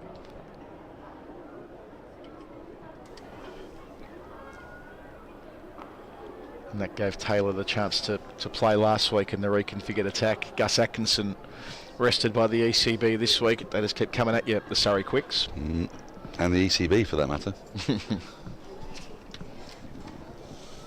Does rather suggest that Atkinson's going to debut next week. You would think. I doubt they'd be resting him if they were thinking.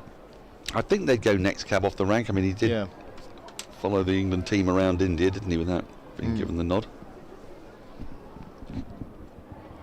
So maybe that means Pennington gets the second test.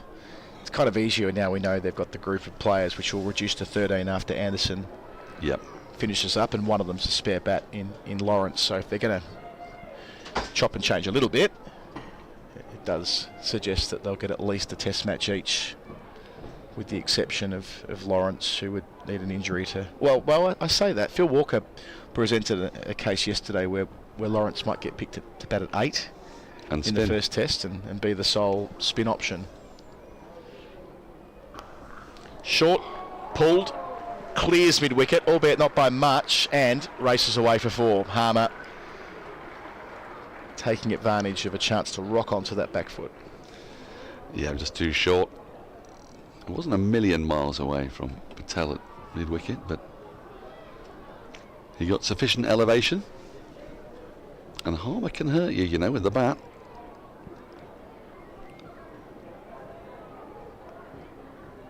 Committed fully to the stroke.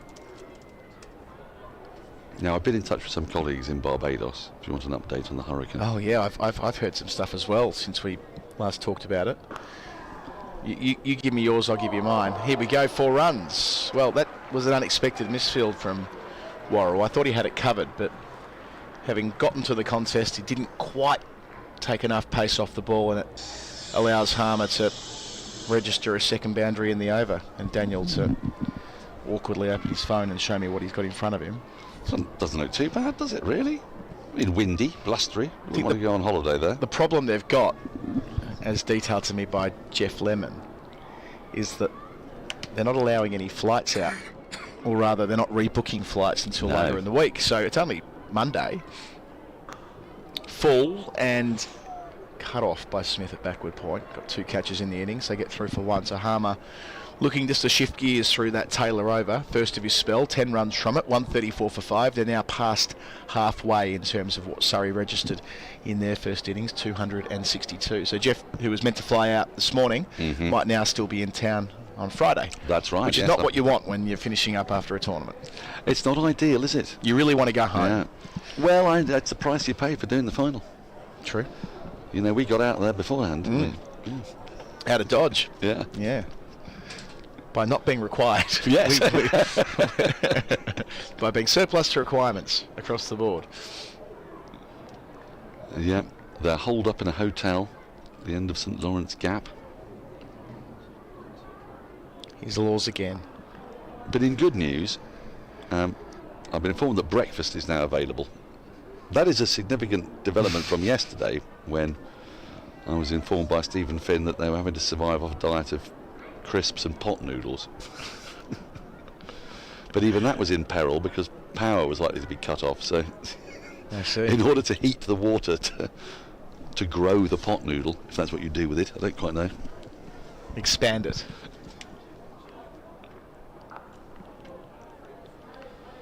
Well, it's inadvisable to eat one raw, I've heard. I'm not really a pot noodle connoisseur. I did once take 6 pot noodles out to Karachi for Alex Hartley.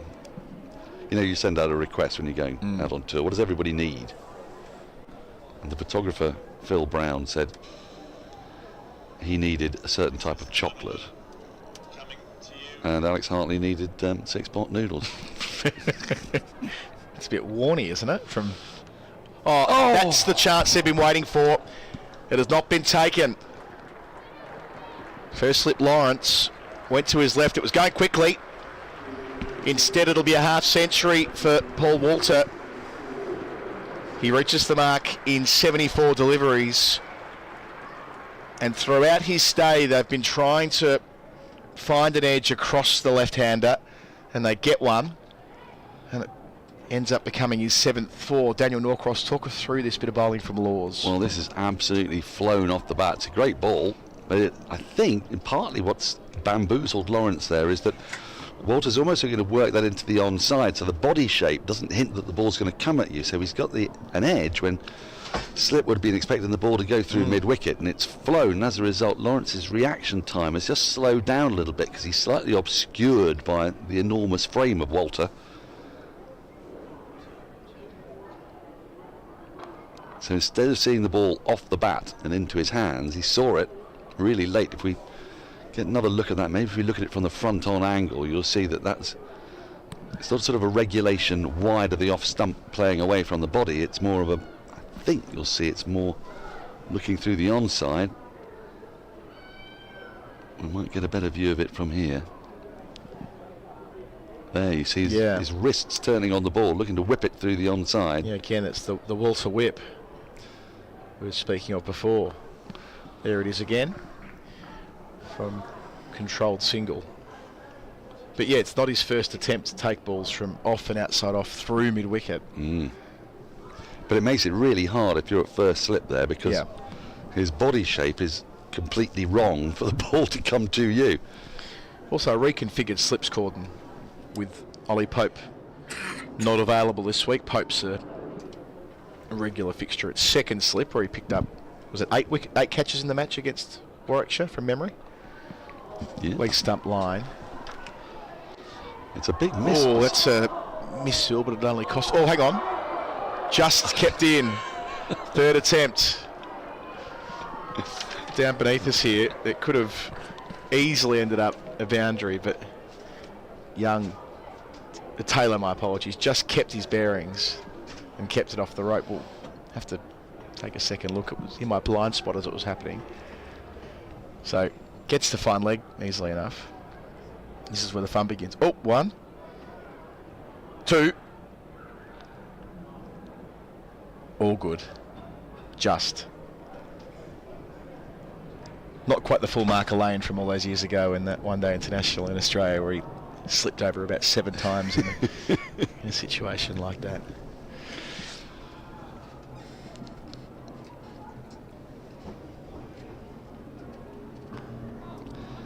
So Taylor again. Costly is this life going to prove? Because Walter has been a real thorn in Surrey's side today. He's played some fabulous shots. In form too, made 134 against Durham last week. His first century of the campaign. He's been hit on the hand. Yep. There's been a few Essex players been hit on the hand. We saw Porter yesterday in his follow-through getting a nasty one. Remembering that they're missing their usual number 4 in Jordan Cox, who's... Oh, it's close. And it's given! Hit on the knee roll. That was a close run thing, but the decision goes the way of Taylor and Surrey. Harmer given out leg before for 16. Another important intervention in this middle session. The 3rd wicket since lunch. Essex 143 for 6, and Harmer isn't best pleased. There were 2 questions there, outside the line of the off stump and or going over, but it's in the book. He's gone. Well, he's shaking his head. I sort of understand why, because in real time it felt a little bit high and it felt a little bit outside the line. I think when we've got to say that we're looking at a slight angle here. We're going to get a much better view of it on the replay. Not so much from this angle as we will from front on. Oh, the outside the line. Yeah, I've got to say, watching it front on as it happened, this angle. Let's see it again in slow motion. That'll help. Oh no, it did come back more than. Yep. Yeah. So really, the only question is, was it clearing the off stump? And Well, the best person to make that decision is the person standing 22 yards away. Well, you watch here, if we run this through, you'll see Simon Harmer very clearly take a hand and then put it.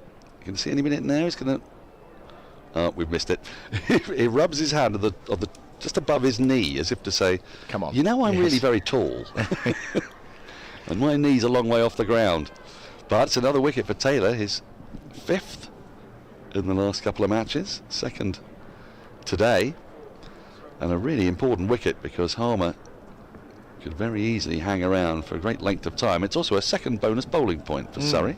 So they're still 119 behind, and 6 down is really 7 down, owing to the fact that they're missing Cox, who we touched on before. They're 1 short due to his appendix surgery overnight, which puts them in a tough spot here. A lot of heavy lifting to come for Walter. And there have been 3 wickets since lunch: Critchley, Pepper and Harmer, who followed Brown, Elgar and Wesley from before the long break, and Taylor earns himself a 2nd. Shane Snater, though, is no normal number 9. Pretty organised batter.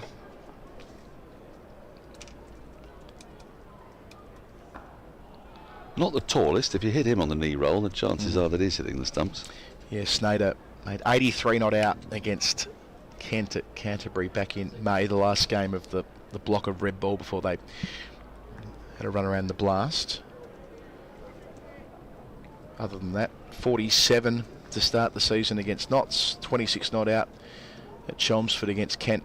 A lot of red ink here, 21 not out against Warwickshire, so often the man who's batting through until the end.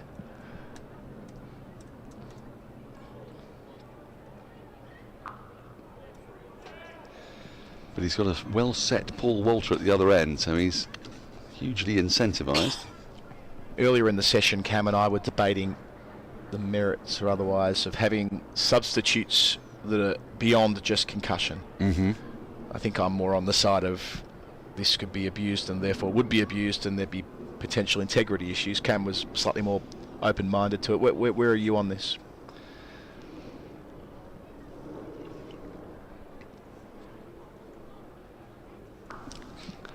I kind of recognise that the situation can be abused. It's hard to do, isn't it? But it strikes me that you know that the situation is not being abused here. You know that their most prolific batter of the season has not yet batted and has gone to hospital and had his appendix removed. Now, I don't know whether you have a category for urgent surgery, provable urgent surgery. Yeah, I think that something does feel a bit. I think the key word there is provable and independent medical verification. I think if you could tighten that up, because I think that where it gets a bit murky is with an injury that could keep you from playing versus must keep you off the park. And that's where there's loads of grey area. But yeah, we as you say, because you can make exactly the same argument, I hasten to add, if Cox was racing to the boundary in the first over yesterday and tore his hamstring and couldn't walk, you could make a similar case. But not all hamstring tears are the same, are they? No. There are some injuries or some I do think niggles that obviously take you off and play no further part. Others, and that's where I think that could be abused. I think if you go under general anaesthetic, that's a good measure. Well, you say that. Yeah. How quickly before someone gets knocked out under general? Because Bangladesh against Sri Lanka would probably test that theory. Someone gets put under general when it might suit to have a replacement, shall we say? It might suit some. I know. And have them. Anyway. I entirely recognise what you're saying. Just remember, as I said, concussion. Concussion can also be abused, can't it? Well, I don't think anyone's been hit over the head with a frying pan yet. At least not. But if you wanted to present as concussed, then you couldn't you? With the test they do, right? Oh, that's got big on him. Chance at third, not quite. Well, did it get the bat? Yeah, that's the first question is, did it hit anything woody on the way through? Smith gave himself an opportunity, 2 catches already at third slip. Laws is being really aggressive here. He's actually got a few to bounce through. But we need to see this from front on to... Here we go. Ooh, Nasty either way. Has that hit the shoulder though? Because it's gone up in such a strange way. It's sort of looped, doesn't it? Feel sorry for umpires in situations like that. I mean, with the live front on, trying to determine whether that's clipped the glove or not on the way through is nigh impossible. It's all guesswork, or educated guesswork. As we see on the second or third replay, almost certainly shoulder. But you can easily imagine a scenario if Smith pulls that off that the finger goes up as well. I was just going to say, I mean, anybody who had the misfortune of watching the US presidential debate the other day would know exactly how to dupe people into believing that they were concussed.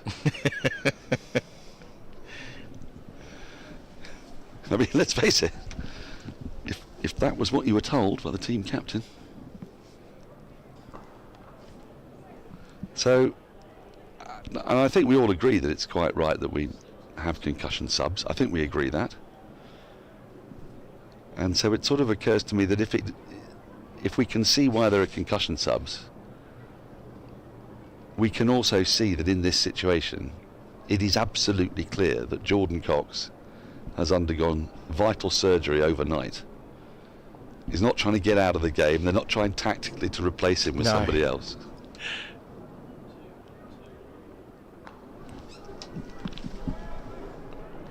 Anyone knew where that was going. No, least of all me. I'm not going to pretend I did either. Over backward point for 4, but the fielder at deep third, who's now in the gutter that's down Worrell, he did not move a muscle. No. Snater, it's interesting he went after that shot with such aggression. Sometimes happens, doesn't it, when you've been hit, perhaps? And I feel a bit for Laws here because his figures don't reflect just how dangerous he's been today. None for 42 off 1 ball shy of 8.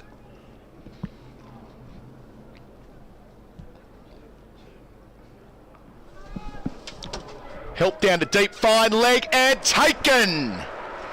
Right under the eyes, a big beaming smile, James Taylor. He's picked up a wicket, now he's contributed to one. Laws in the book. That's the 4th wicket this session, still plenty of time to come in it. 150 for 7 the score, trailed by 112. They're 1 down as it is with Cox not available to bat. Essex now really in a hole. Snater holes out for 6.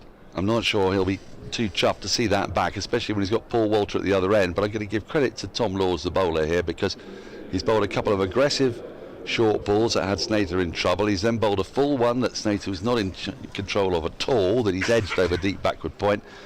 And then this one, probably the least threatening of the lot. It's a bit of a lollipop delivery down the leg side. It's short, helped on its way. He's gone from down to up and simply succeeded in planting the ball straight into the hands of Taylor, which is another very handy breakthrough for Surrey, with only Porter to come now after Bosch. Got to say, they have made a bit of a mess of this, Essex. When you consider the situation where they are, in the absence of Cox, their leading run scorer this season,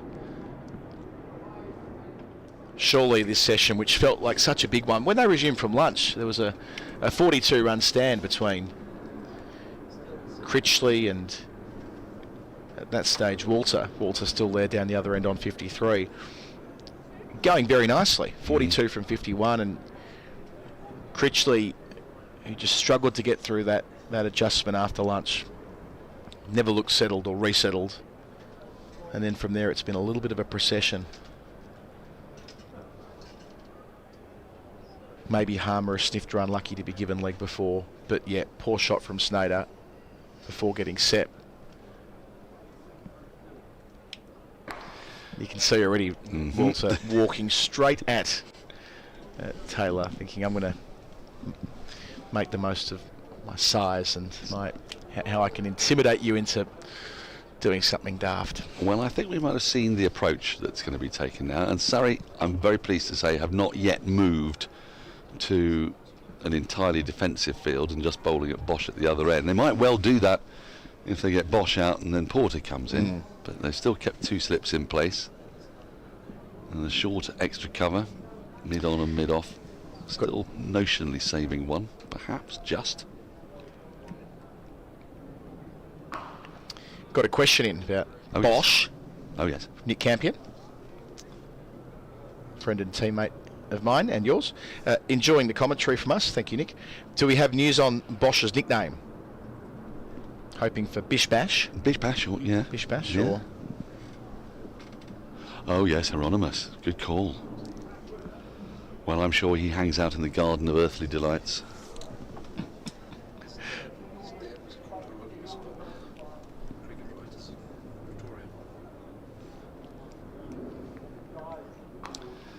Andrew Samson has just informed us that his dad was referred to as Hieronymus by a cricket writer in Pretoria. Tertius Bosch. Tertius. Was he the third of his ilk?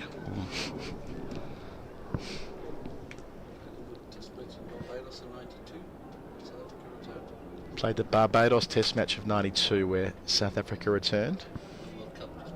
And the World Cup in early 92 in Australia. There you go. Hieronymus Bosch. He's on strike here. Will be facing his first ball. Have you ever seen him bat before? No, I've not. I love it when you get to see somebody bat for the first time. He made 4 last week at home against Durham. 2 slips. Threads it through. Captain keeps it to 1, diving to his left. Never easy having to time your dive in a situation like that. 152 for 7. First impressions, though, he's got quite a nice setup. Yep. Front foot slightly pointed back down towards the bowler. So Bosch has signed a 4-match deal with Essex. Seems like a good bit of business. Seems like the right time to sign an overseas, just before they end up playing international cricket. Leg stump line doesn't quite bisect the 2-man back for the short ball. Single instead. Sort of when you really want them, isn't it? When they're sort of hungry. Yeah. Trying to impress. Well, it's what the Australians did forever. They saw the county championship as the finishing schools before they went on and played international cricket. You can rattle them off, can't you? Michael Bevan, Stuart Law, who played in... I neglected to mention this to you. The stunning little factoid that was given to me before the match, that the last time that Surrey beat Essex here was 1999. Stuart Law playing? Stuart Law was playing. Wow. Beggars belief. 1999. Incredible. Quarter of a century. Could they do it this week? They're in a good position to do so. 153 for 7. Walter 55. Bosch 1. Daniel Norcross making way. Yas Rana jumping in. He's had a busy morning. I want to hear all about it. Andrew Samson sticking with us as well. I might try and find that scorecard from 1999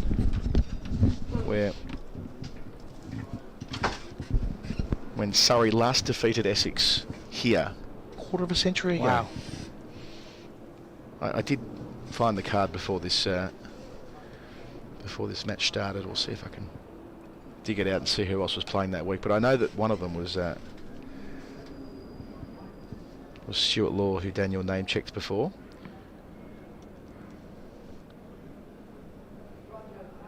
Mentioned you had a busy morning interviewing BC Lara across the road. He walked into the commentary box this morning, Brian.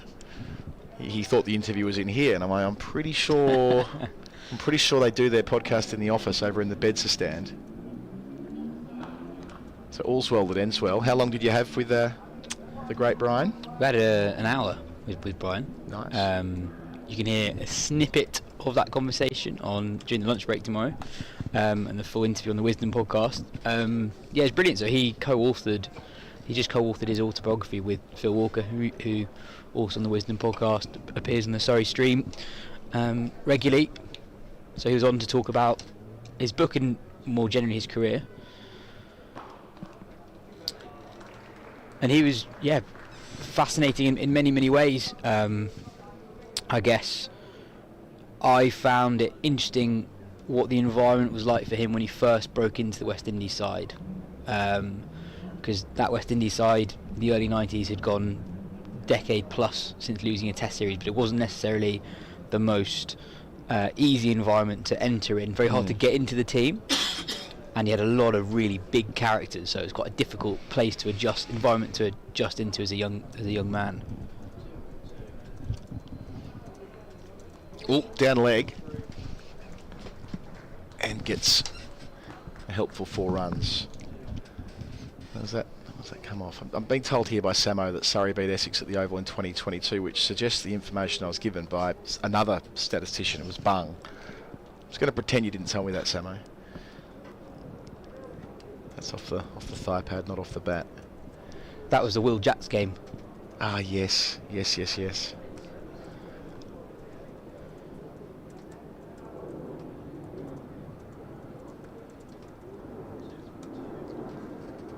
So that was their first win since 1999, was in 2022. The 1999 scorecard, Essex 262 all out.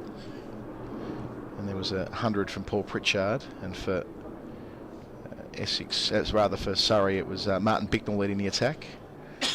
3 wickets for Ian Salisbury, who we were talking about yesterday. 3 wickets, 3 very economical wickets for your co-host, Mark Butcher. 3 for 18 from 15 overs, bowling at third change. Thank you.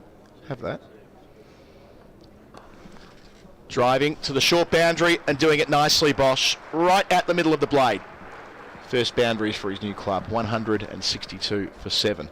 They trail by an even 100. It's a really nice shot from Bosch, and you and Dan were talking about his batting credentials. He's got a first-class 100 under his belt. I think him coming in at 9, effectively number 10 because of Jordan Cox being absent at the moment, potentially partly because he's a new man. So you don't always get the order right with tail-enders when you've got a new man in.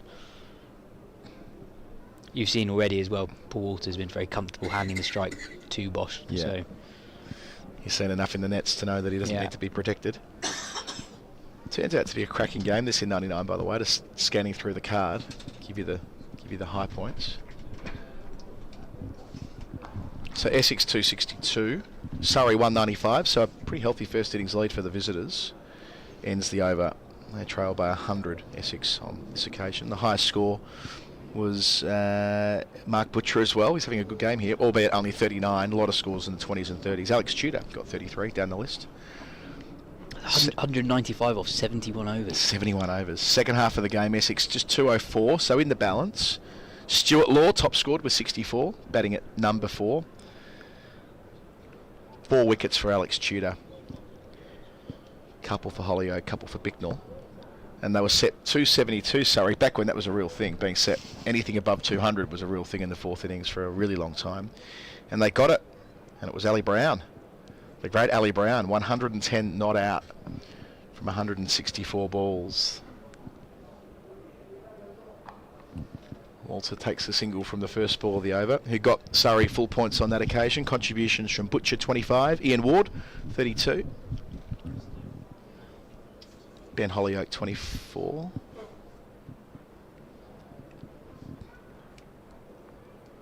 And then it was batting at the end. Jonathan Batty was batting with Ali Brown when the winning runs were struck. So there you go. Not the last time that Surrey beat Essex here, because the information was incorrect. However, the second last time. That'll do. I'm going to go with it. We can move on from that now.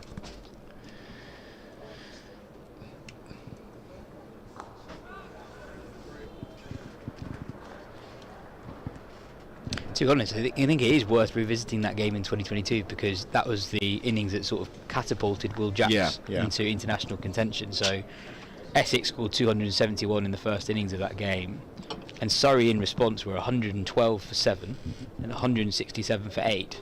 Then Will Jacks scores 150 not out off 184 balls, but from memory he accelerated from 100 to 150 in no time at all. So that innings got Surrey a slender lead, a lead of about 40-50 runs, and then Dan Worrell took a fifer in the second innings to leave Surrey needing just 161 in the 4th innings, and they got there eventually 4 down. Tom Laws 32 not out from number 4 in the chase. Number 4. That was the run where he made a bunch of 50s on the trot, playing in the was it called the Metro Bank Cup then? Might have been. Is now. It's Walter batting with some authority into the 60s with a boundary, knowing that he's batting with the lower order. If they're to get close to parity, in all probability it's going to have to be in something of a hurry. 170 for 7. Well played.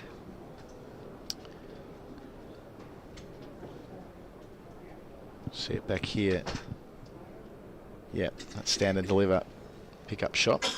I wonder with the Metro Bank Cup this year, something I'll leave you with, so I'll be jumping off comms in a sec.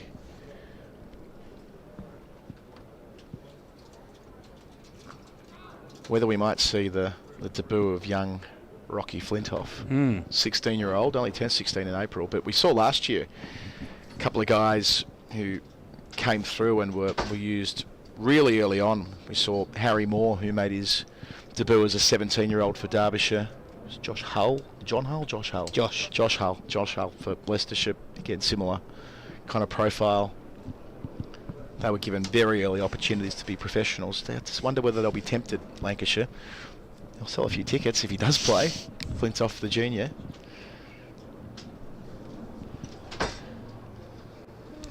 Left alone to finish. Simon Mann will take you through to tea. 171 for 7 the score. 52 overs remaining in the day, so we're only at the halfway mark in terms of overs bowled, and Essex trailing by 91, having lost 4 wickets in the session. Critchley, Pepper, Harmer and Snater. Yeah, could we see Rocky Flintoff in the One Day Cup this year? I think it's a possibility. He's the youngest centurion in the history of the Lancashire second 11, I think breaking his dad's record, and he's started his England under-19 career really well too. I think in a game between 2 different England under-19 squads he hit pretty much a runnable 85, I think. It's fair to say there's going to be a bit of focus on him. Well, I feel like what he's done would be attracting some levels of interest, even if his surname wasn't Yeah, but even more so because it is. Right, Walter, 61 not out, like 91 behind. You really feel they need to, I don't know, shave 60 off that, as they possibly can. Essex. Sorry, we're getting a bit greedy for a first innings lead of 70, something like that. What can Walter do? Here's Taylor. Oh, well, he tries to larp that into the road in front of the Bishop Tennyson School. This partnership already worth 21 in quick time, so yeah, 25 minutes more of this from Essex, and that Surrey will be getting especially frustrated out there. Just on Flintoff, part of the interest is also the aesthetics. He looks remarkably similar to his dad stylistically. There was that clip that did the rounds of that 100 he scored for the Lancashire second 11, and it was eerie how similar he was stylistically to his dad. Not just technically as well, but even some of the mannerisms, the way he swings his bat after pulling the ball. I think with cricketers, it's, you think they're going to be something at 17, they don't quite turn into it, or they don't look the part at 17, 18, and by the time they're 22, 23 they do. It's a really weird thing, that, and so success in that teenage years doesn't guarantee them to go on and be successful.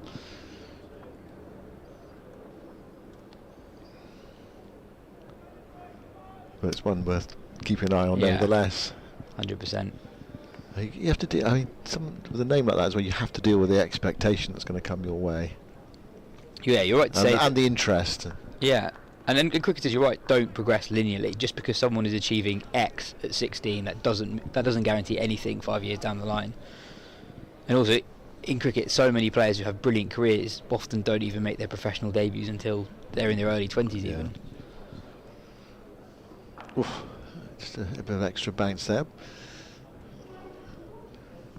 It's interesting, that England under-19 cohort at the moment, it's full of recognisable surnames. You've got Benkenstein, there's a Vaughan involved, a Mustard, another Ahmed as well. It is one of the ways in which players are developed. Talk about, schools and clubs or whatever, but also just parentage. Because you get that encouragement from a very young age, and presumably there's a gene element to it as well.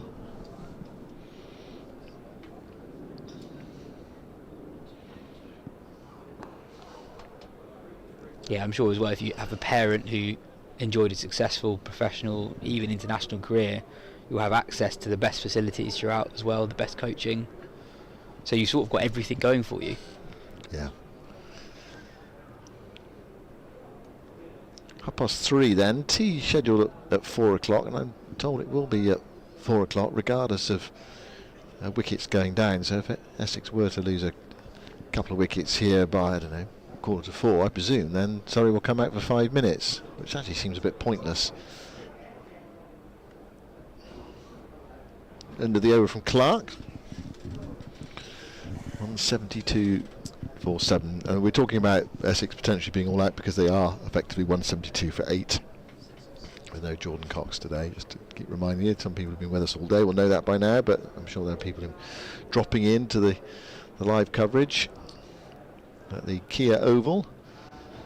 And quietly Surrey have worked their way through, but the partnership here between Walter and Bosch will drag Essex back into the game. The lead 90 at the moment, valuable on a pitch that's offering something to the bowlers. It's been hard work for the batters, but you feel if Essex were to give Surrey a lead of, I don't know, say 60 or 70, that's quite a sizable lead, but especially with the quality in the Surrey batting lineup, they could capitalise on in their second innings. It's funny how the psychology of the game changes when you get a lead like that.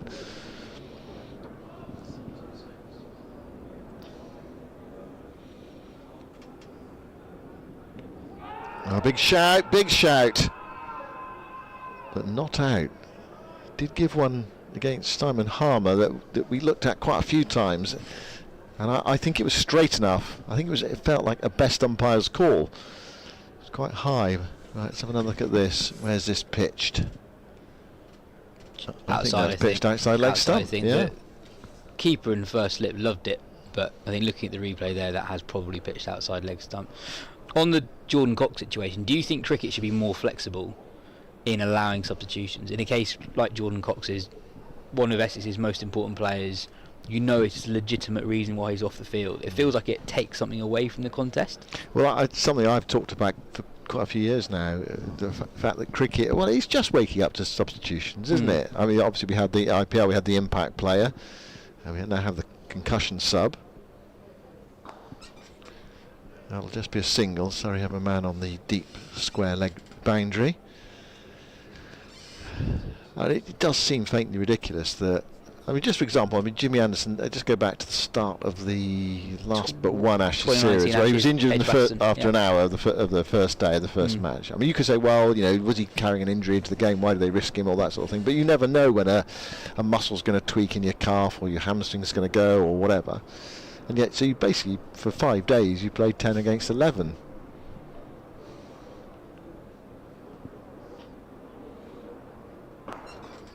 Scramble a single there to Bosch, which is what football was doing in the 1950s. You know, if a player was injured, he might go off the field, or he might just stand on the wing and just be nuisance value, even though he should go off the field.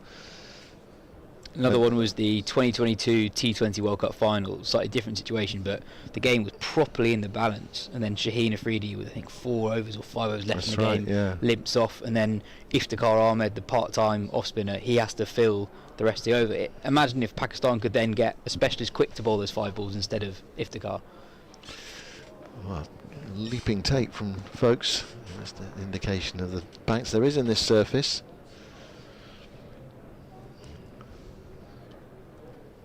It's a difficult one to police. I think that's the biggest problem. But yeah, ostensibly, I think Essex should be able to call on a substitute in this situation. I don't know how you would draw up the protocol for it. I think that's the problem. You know, what day are we talking about? How long has the game progressed? I mean, with the concussion sub, you can just go bang, can't you? As soon as there's, you know, players got concussion, Walter goes after this. He hit that really sweetly, but he's picked out deep fine leg. And I'm not entirely sure what the regulations are around this, but in first-class cricket in the UK, you do have non-concussion substitutes when it involves an England player either leaving or joining a game. And that can often be not for an entirely like-for-like player. So if that's allowed, I think if Jordan Cox is in hospital right now, then that should 100% be allowed substitution-wise. I suppose it depends on what are you in hospital for? Say if you're struck on the arm while batting. That's the end of Taylor's over. Steady today from him, picked up 2 useful wickets. 175 for 7. The lead is 87 for Surrey at the moment. Bowled out for 262 this morning. Last 2 wickets adding 14 more. So if you're struck on the arm while batting and you've got a broken arm, you could say, well, that is partially about the skill of the batter and the skill of the bowler.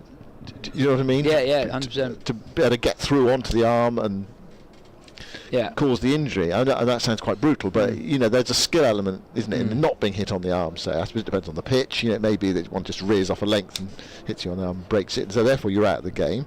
Although having said that, we've seen players come in with plaster casts on in the history of the game. Colin Cowdrey came in with a plaster cast on his arm famously in the Lord's Test match of 1966 against West Indies. Didn't bat. He was just at the non-striker's end. Yeah. I saw a guy coming to bat on crutches once. And Andrew says he saw someone coming to bat on crutches. In a first-class match? In a first-class match. We need more of that in just a second. Yeah, put the headphones on, Andrew.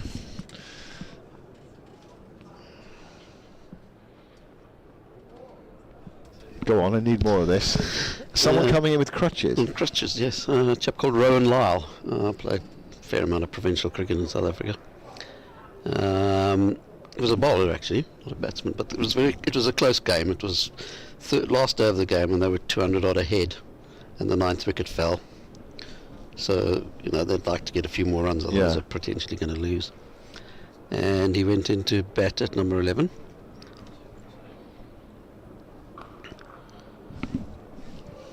Walking in with his crutches and a runner, obviously. Because you allowed that in first-class cricket? We certainly were 20 years ago, whenever it was. With Eldine Baptiste was batting at the other end.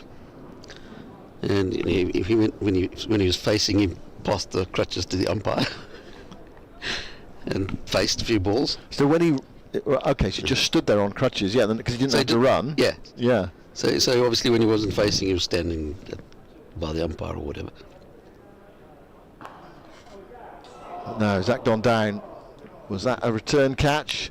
The way they reacted suggested it was. Is that a life for Paul Walter? It was not an easy one. It was hit firmly back, and Clark couldn't cling on. Let's have another look at it. This will give us a much better indication. Yeah, it was a return catch. It looks so much more straightforward in slow motion that you really need to play it at full speed to appreciate. Well, Clark will feel he should have caught it, but it's not easy. So a life for Walter on 64. And how did the partnership develop then? Well, they added 26 for the last wicket, which was, in the context of the game, very useful. It took the lead. And when he was batting, how many balls did he have to face? I can probably find out exactly. It wasn't that many. But, and what did he look like when he was batting? Awkward. Right. Let me see if I can find the game. But so it actually put them back in with a bit of a chance in the game, but then it was a monumental thunderstorm at the Wanderers. Right, it ruined the game completely. Ruined the game completely. So, but it could potentially have been a famous contribution to a win. Let me see if I can find the game. Malcolm Marshall came out batting in a match at Headingley one-handed and hit a 4, sliced one through deep third. So that's the thing. What are your protocols? Having an operation strikes me as something that should fall within the remit of being able to have a substitute. It's pretty rare, isn't it, to have a appendix operation overnight during the middle of a cricket match. I can't ever remember that happening before. So do you legislate for just one or two of those type of incidents? But I think ostensibly, you should really be able to have a sub. People say one of the skills of cricket is to be able to pick that team before the toss that's balanced, and that you can't change it.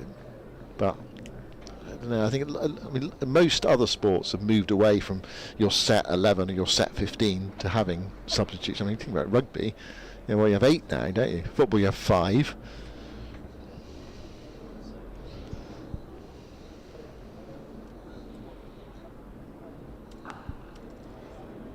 Bert Troutman, 1958 FA Cup final, played on with a broken neck for Manchester City. I think that's right. I think I'm right in saying that.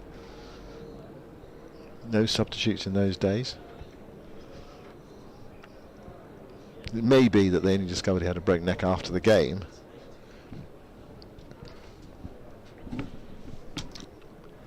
Rowan Lyle faced 3 balls. For 3 balls out in this game. Not out? Or yeah, not out.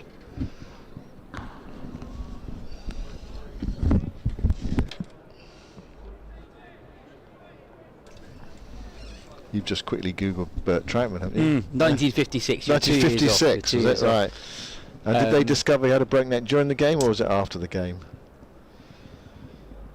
Anyway, the point being that these days he would have come off, and there'd have been a substitute goalkeeper gone. But because in those days they didn't have substitutes. So Bert was unaware of the severity of the injury. Obviously, he would have been aware that he was hurt, struggling. Yeah. But you make a good point about the rewarding teams for selecting a balance that works, and you don't want to tamper with that too much. I thought my issue with the impact sub in the IPL is it devalues all-rounders, and also by effectively just adding another batter to 11s, I think that the risk versus reward calculation was just a little bit skewed. When you have players like Andre Russell carded to come in at 8, you are almost incentivised to give away your wicket early on. So it's kind of charge as far as the batting side is concerned, and Sunrisers seem to make the most of, well, in terms of high scoring they did. Of course, the other side of it is you can use an extra bowler as well, bring a bowler in, but you've done your batting effort. But you know, you have situations like, I mean, Josh Buttler and Rohit Sharma, they both played in matches in which they didn't field. In Butler's case, he made 100 after not fielding. Another game, he made a duck out first ball after not fielding, so his game lasted for 1 ball. Oh, that's a ballooning bouncer. Just came down in time for Ben Folkes, but it has been signalled no ball. There are a couple of occasions in the IPL where the team batting first would generally use bring in a bowler as their impact sub, but if they had a little collapse early on, they would change things up and bring in an additional batter. I think there was one instance where Mumbai Indians had a collapse early on, single down to deep third, and they brought in Jewel Brevis as an impact sub to sort of halt the collapse, and Brevis fell for a first ball duck. Yeah, those people who are opponents of the impact, so I think would have enjoyed that, wouldn't they? Yeah. See it failing. But the thing about cricket, it feels like it's quite a traditional game. People don't like change, but actually, over the years, there's been so much change, so much adaptation. I mean, it's maybe got a new format of the game in the last 20 odd years that's been massively successful. Some people would say to the detriment of the part of the game that they love most, but you think of the number of changes there have been in cricket in the last 50 years. Phenomenal number. We tinker with regulations all the time. We've toyed with substitutions now for 20 years. It was in the mid-noughties when you had the substitute in ODI cricket briefly. We changed in limited overs cricket, went from 1 ball for 50 overs to 2 balls. We've changed fielding regulations. I think the feeling is, one of the feelings against a sub is, say you have a test match that goes into, it's in its 4th day. Oh, well, Bosch just about managed to negotiate that. Sort of tennis ball bounce that we've seen at the Oval. It's going to need a bit of physio activity. Paul Walter has been in the wars himself, comes down to have a chat. Where's this struck him? Oof, that is nasty. Oh. That is really nasty. Looked like it might have got him on the grill, but he couldn't have done, otherwise it would have been a concussion test.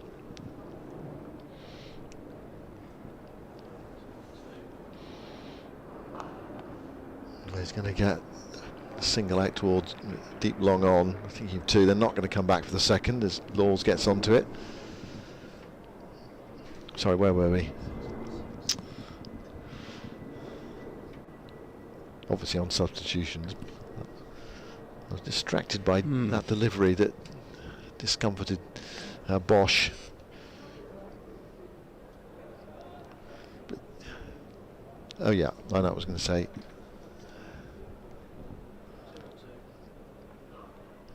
Walter on the big drive, and he's got away with it so far. He got himself 64.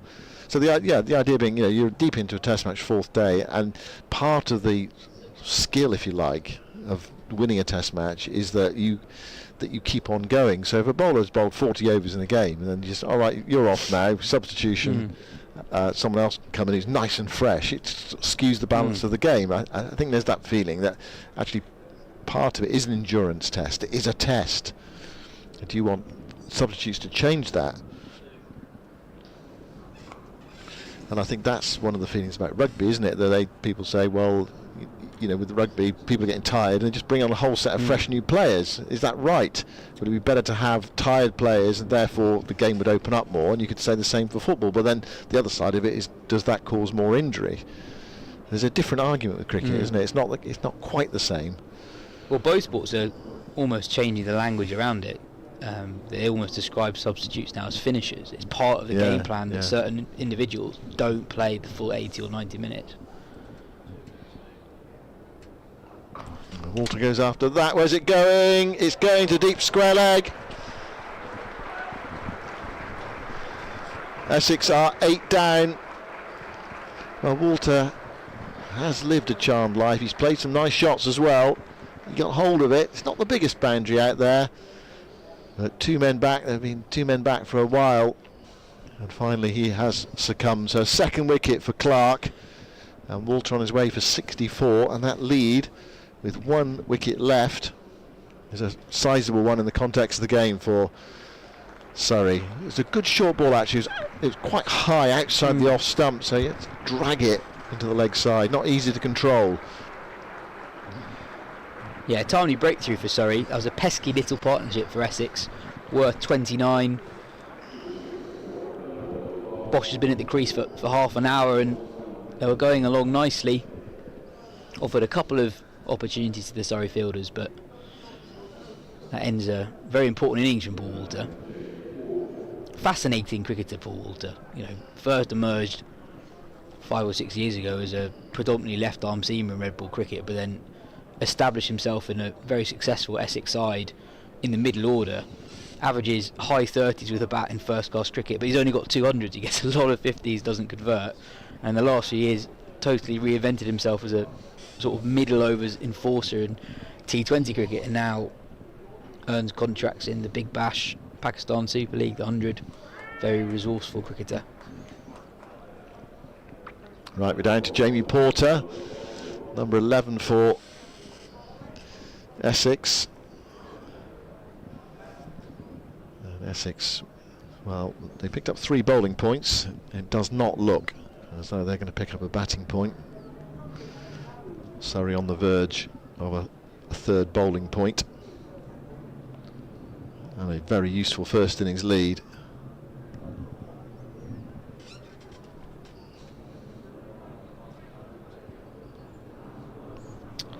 Dan Worrell back into the attack, 3 wickets earlier in the day.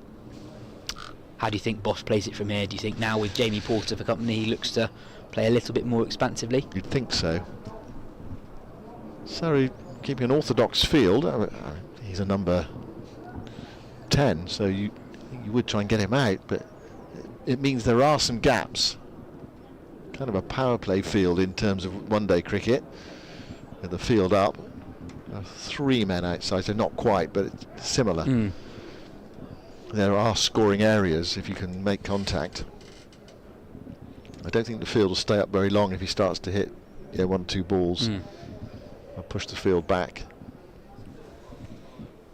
Play that waiting game.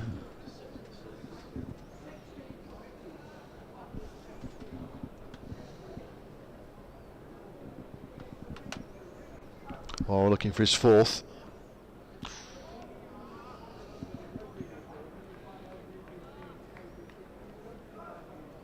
always incredibly impressed by how Dan Worrell is able to get so much movement throughout the air, even with an older ball.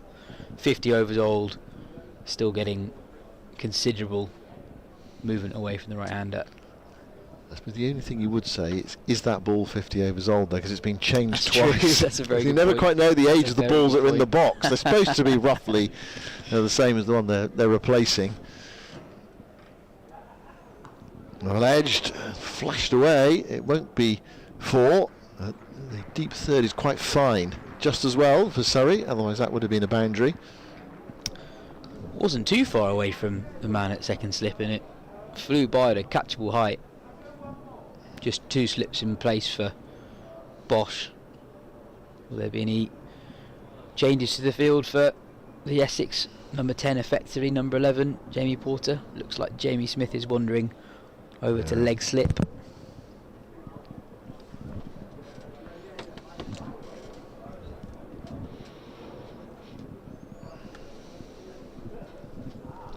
Porter went wicketless, didn't he, in the Surrey first innings?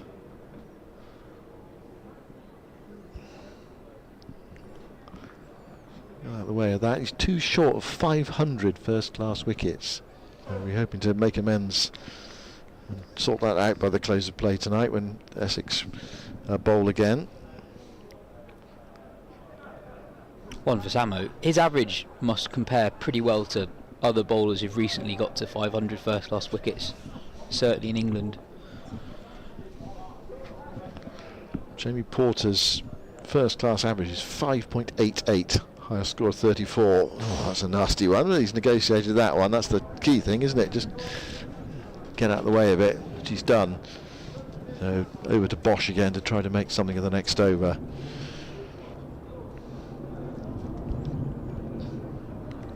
It's a phenomenal record, isn't it?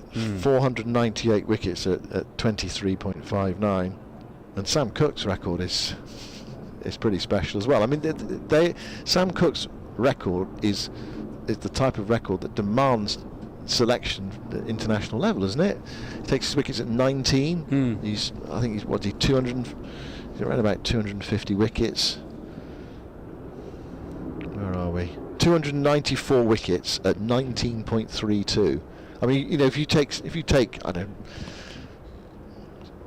50 wickets at 19, you say, well, the juries might still be out, or 30 wickets. But if you take 294 at 19.32, and you're in your mid-20s, or was he 26? I think he was going to be selected, wasn't he? I think that was the feeling. He was going to be selected in the squad because he's out with a hamstring injury. Yeah. Also with Cook, you'd say he's played almost all of his cricket in Division 1 as well. He proved in rounds like the Kookaburra rounds at the start of the season that when other bowlers who are at a similar pace to him were struggling a little bit to be penetrative with the Kookaburra ball, he was still as effective as he is with the Duke's ball. The international bowler I'd compare him to is Vernon Philander. I think he is relentless, sort of hitting, targeting the knee roll, really, getting the ball to nip in both directions. He gets good players out. He's done it for a very long time. I think the barrier has been the fact that Jimmy Anderson has been there for so long. Well, he's had to shove aside Broad and Anderson, hasn't he? But they've gone now, so... Is this out? It is. Tom Laws takes the catch, and Essex have been dismissed. Well, 9 down, but that's all out because Jordan Cox cannot bat because of his operation last night to remove his appendix. A tough day for Essex.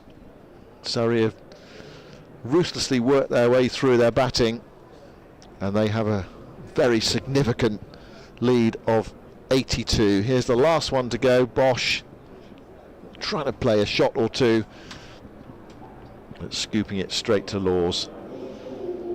Yeah, a tame end to the Essex innings. An Essex innings that never really built any considerable momentum. It felt like just every time a partnership was building, Surrey were able to prize a wicket.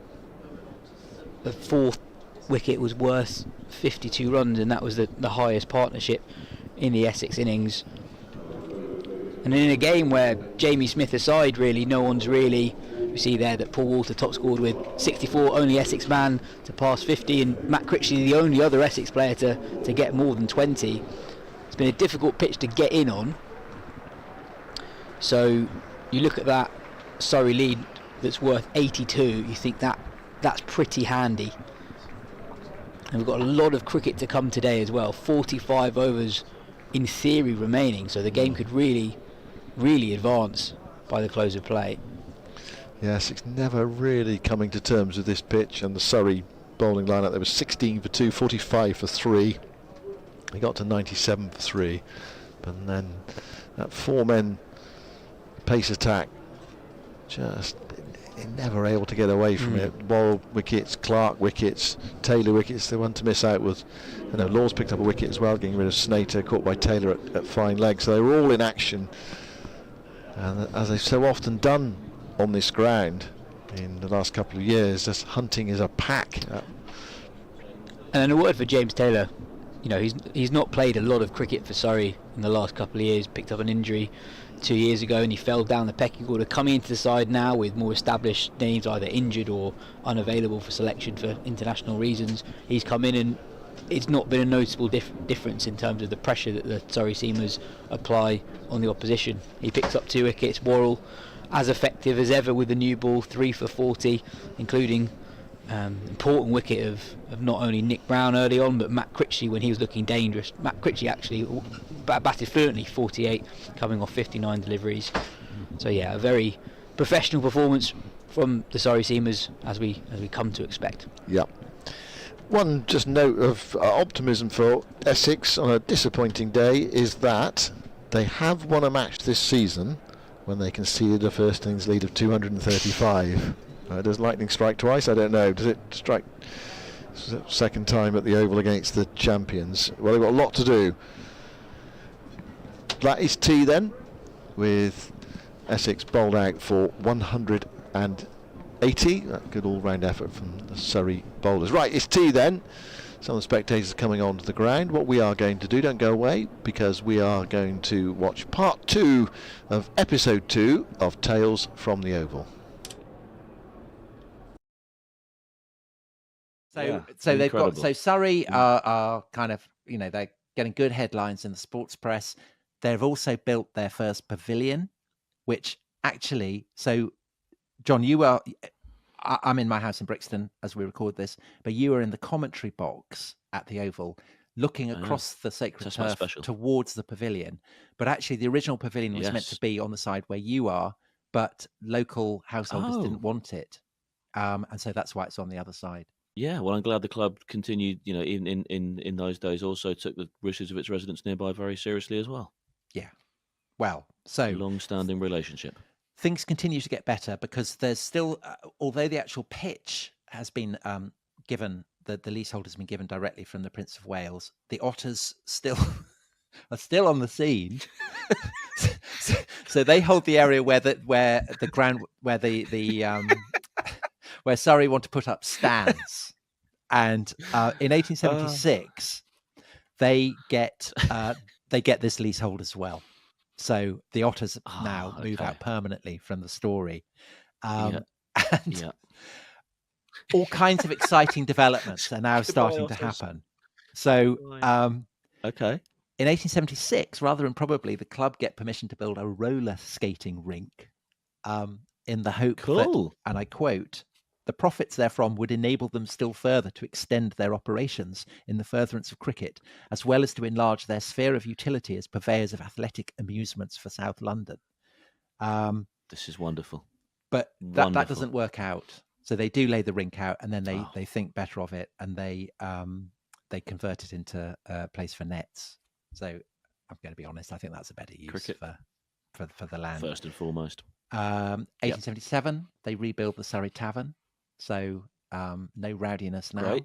It's all going well. People are behaving themselves. So it's a shame. The beer is flowing. And then in 1880, now that they've got the land where they can build the stands, they construct the first elevated stands, and they are using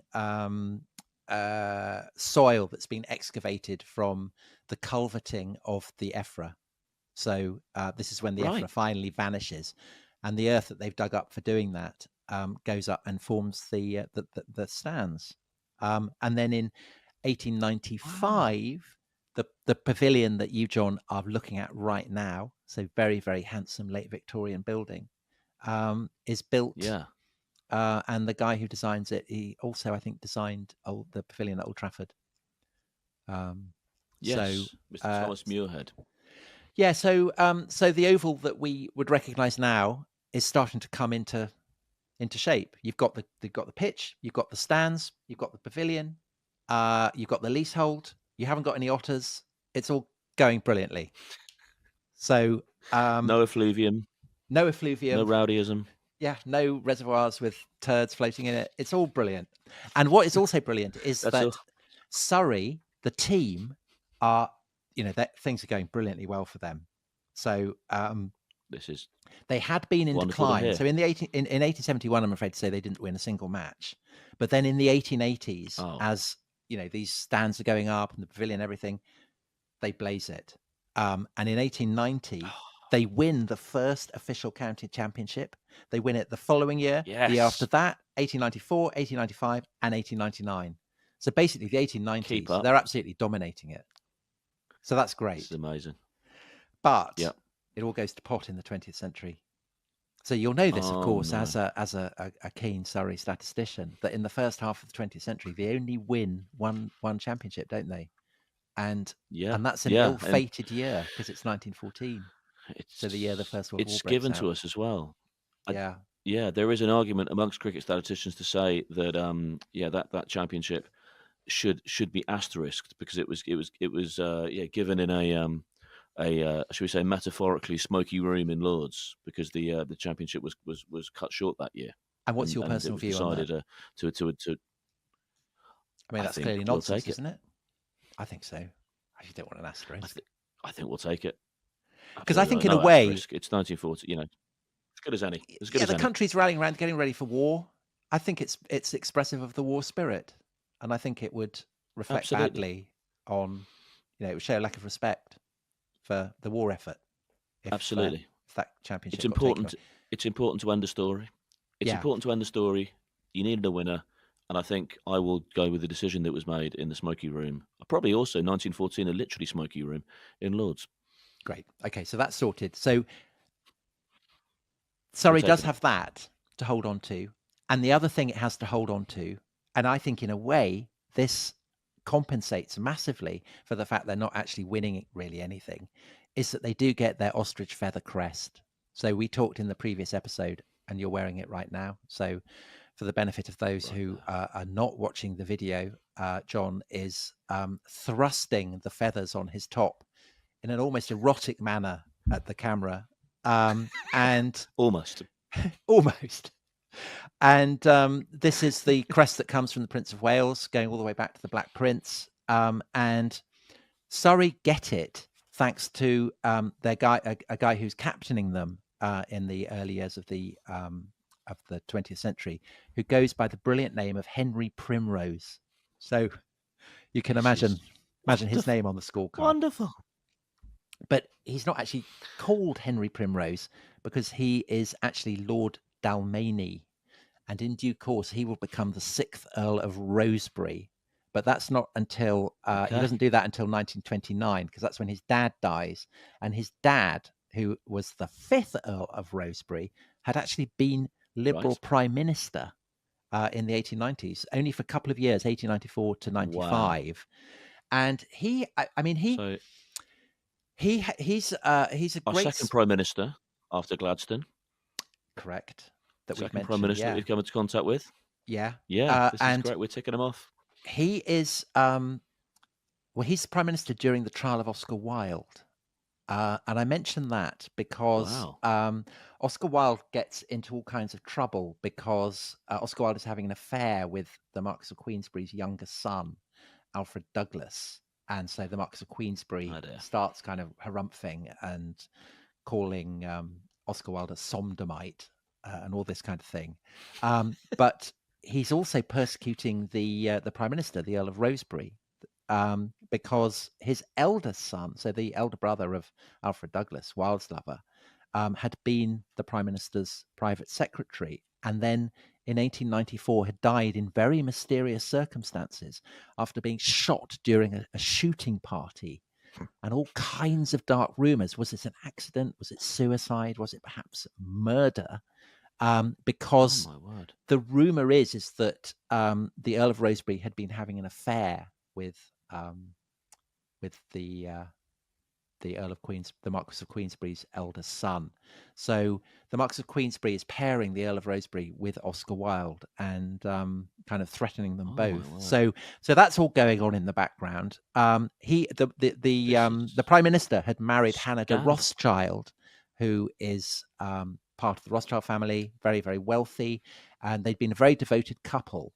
But I'm afraid to say that the Earl of Rosebery was, despite being married to a very famous Jewish family, was a massive anti-Semite, and worried that Harry Primrose, his elder son, the guy who will become Lord Dalmeny and Captain Surrey, had looked too Jewish. So that reflects very badly, I think, on the Earl of Rosebery. However, John, Harry Primrose, Lord Dalmeny, his son, who becomes captain of Surrey and holds that post between 1905 and 1907, he's a very good captain. He's very energetic, very capable, and it is said of him that his fairness, humour and authority gained him instant admiration and respect. And I think what's very impressive about him is that even as he's captaining Surrey, he's also being elected MP for a constituency. I mean, not in Surrey, but in Scotland, Edinburghshire, it's called. So that's in Lothian. So there's a great Liberal landslide in 1906, and and he gets elected to Parliament. So, but fortunately, of course, as captain of Surrey, the Oval is just down the road from Westminster, so he can captain his team and then go off and vote in the House of Commons. Well, actually, the House of Lords, wouldn't it? Not down the road from, not down the road from Edinburghshire though. No. So probably not convenient for that. Not a well-known face to his local constituents. So anyway, he's a mover and shaker, and he is the godson of Edward VII. So he's the guy who'd been Prince of Wales throughout Queen Victoria's reign. So very much a friend of the Oval. And Lord Dalmeny is also a friend of the current Prince of Wales, who'll be the future George V. So basically, he can ask them, and he says, "Look, could we use your princely crest to be the crest of Surrey?" And they say, "Yeah, that's fine." So I think that's great. That's an absolute plus for Surrey in the 1900s, even though they're not actually winning the championship. Yeah. However, John, although Dalmeny is very, very proud of this, as he would be, the thing that in the long run makes him proudest is that the role that he plays in launching the career of a very, very promising young batsman. And this batsman is a young lad from Cambridge called John Berry Hobbs. And Dalmeny selects him. He's had to qualify for 2 years to register for Surrey. And he's now qualified, and Dalmeny immediately selects him. And Hobbs plays his first match. It's against the Gentlemen of England, who are captained by W.G. Grace. And Hobbs, he's out for 18 in his first innings, but in his second innings, he scores 88. In his second match, and this is against Essex in the county championship, he scores 155. And Dalmeny is... he says, this guy is brilliant. I'm going to give him his county cap. So after only 2 matches. And of course, Hobbs will go on to become, well, should we be upfront about it? He is going to be the guy that we, between us, have decided is Surrey's greatest player. What would you call him? The goat. He'd be the Gus Aktinson, the greatest Surrey player of all time.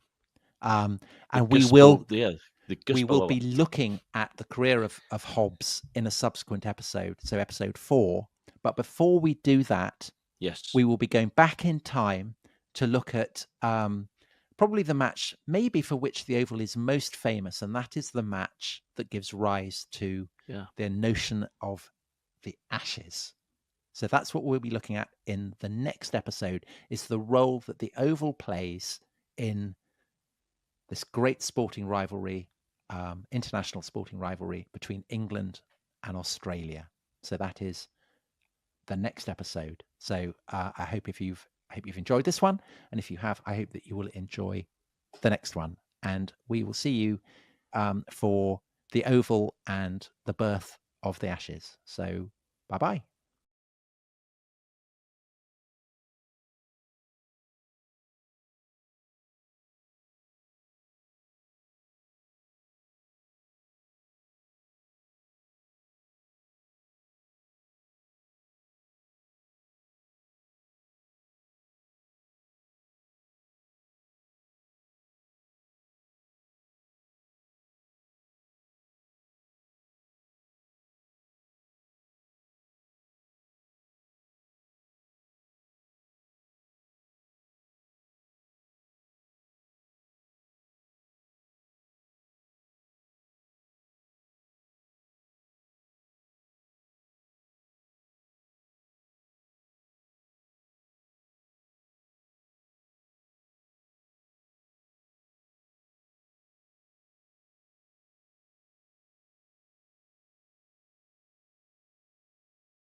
Welcome back to the Kia Oval as play resumes for the final session.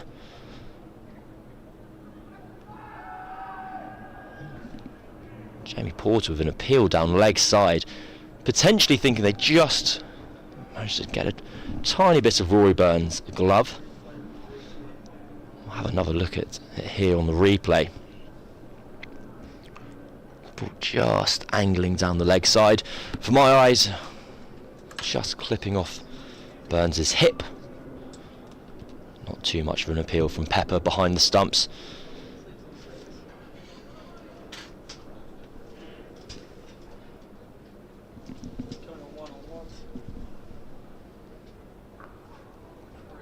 Burns skews the ball away into the leg side. Picks up the first run of Surrey's innings. Their first innings lead in this crucial top of the table clash stands at 81.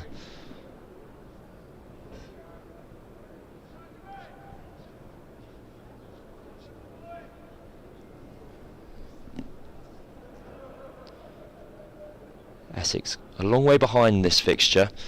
The lead may seem fairly modest at 82, but on a wicket that's been lively throughout, and one batter down and missing Jordan Cox.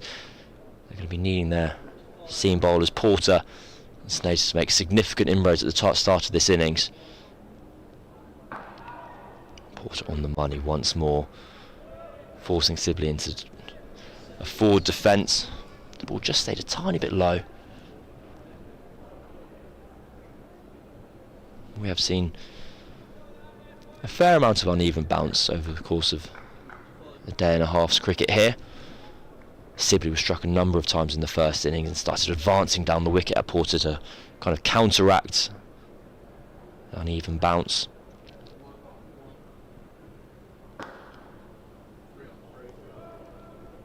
That's fumbled at mid-wicket, struck firmly by Sibley, but they decide against a run. Scores 1-0. And I'm joined by Mr. Simon Mann. You should have given me 30 seconds. I've just run up the stairs. Oh, I can give you another 30 seconds. It's all right, Cam, don't worry.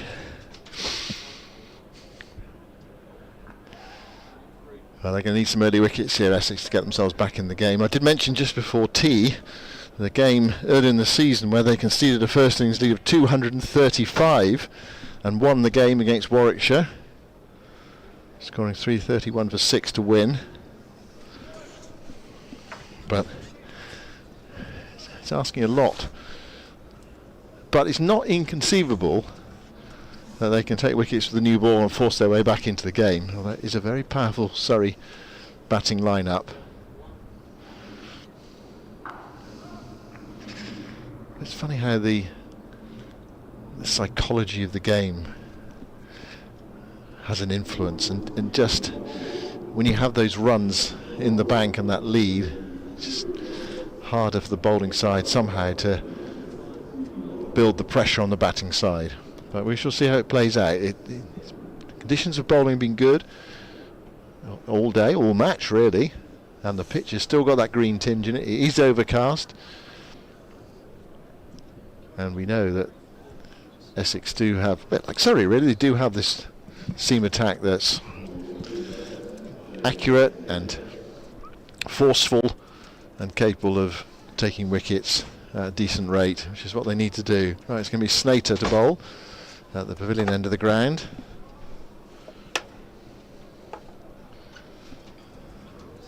Snater, who finished off the Surrey innings this morning by picking up a couple of wickets, the last 2 wickets to fall. Just on the bonus points situation for the game, Surrey 4, Essex 3. So Surrey have increased their lead at the top of the table to 13 points. And by Wednesday evening, the situation they're in, they will be hoping to make it a lot more than that. So that's the challenge ahead for Essex. Snater with 3 slips in to Sibley. And a man back at deep backward point.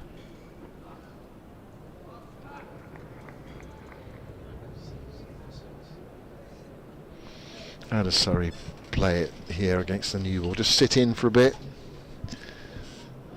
I don't know if there'll be too much kind of thought about it. I think Surrey's innings can almost run on autoplay a little bit at the moment. That if they bat for any period of time, that lead will get advanced beyond 300 naturally.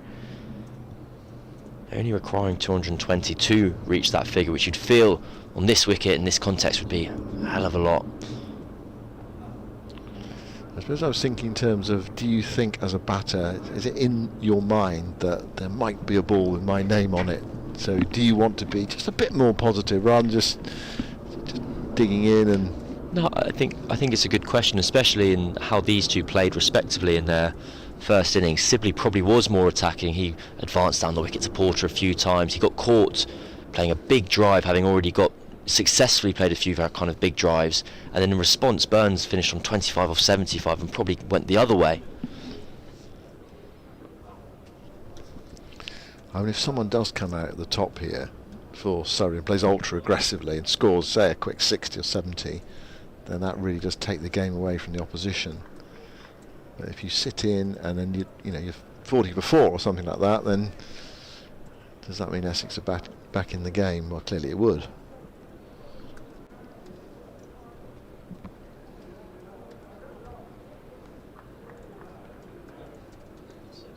Still a lot of cricket in theory left today. See at the bottom of your screen there, centre bottom.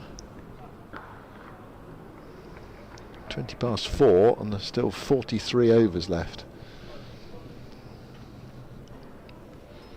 I wouldn't be surprised to see kind of Essex quite fired up for this early part of this innings. There'd be I could imagine a sense of injustice kind of flowing through the kind of changing room at the moment. You're missing your premier bowler in Cook and your premier batter in Cox, and you're up against your rivals at the top of the table who've flown in and overseas for the game, and kind of it's all kind of developing into a great story, a great narrative if they were able to turn this around. We'll see that uneven bounce there. Snater gets one to lift from a length through to Pepper.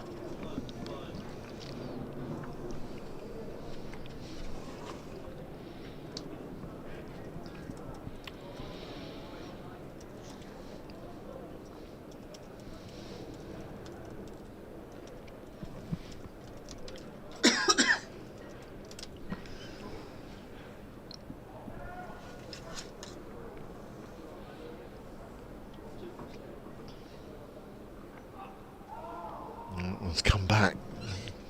Fine judgment from Sibley.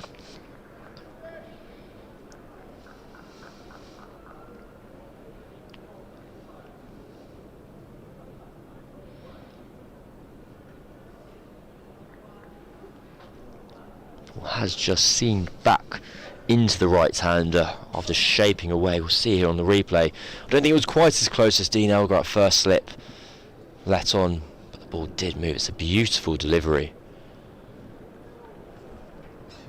There, in a snapshot of the movement we've been talking about. Look where the wicketkeeper ended up. Effectively taking it down the leg side, ball going past the outside of the off stump. That one was taken down the leg side in more orthodox fashion by Pepper.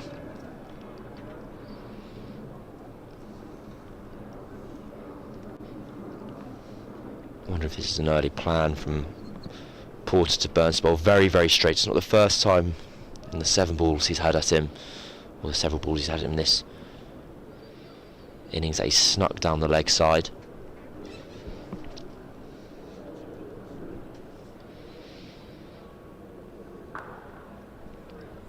Burns gets his second run, square with the wicket, just a single.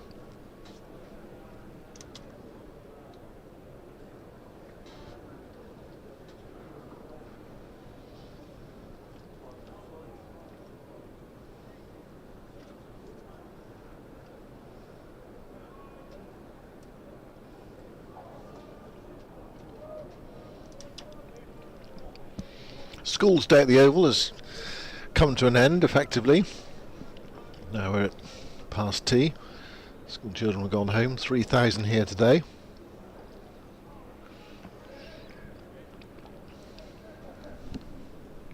I mean, that's a fantastic. If you're a student and you get offered a Monday at the cricket, you still get to go home at 3:30. You just kind of extend your weekend. I think there'll be plenty. I'm surprised there's only 3,000. I think with a few million in London, it'd be willing to take up that offer.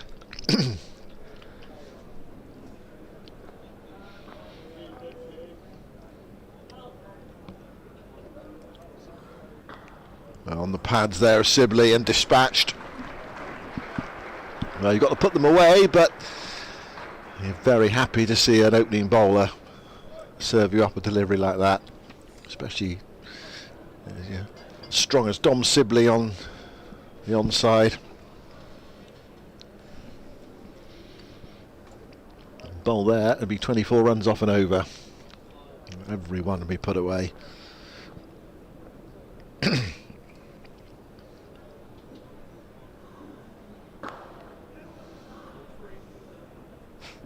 Single to Sibley this time. It's quite a tired dive, I'd say, by Walter, who's been in the wars today. Struck on the elbow earlier, had some treatment on his hand. I believe took a blow to his foot yesterday. Truth be told, I'm losing count at this rate. But he did successfully field the ball at mid-off, if slightly beleagueredly.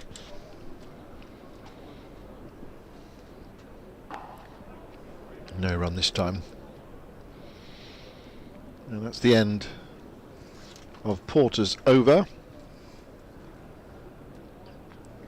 Essex still missing Sam Cook.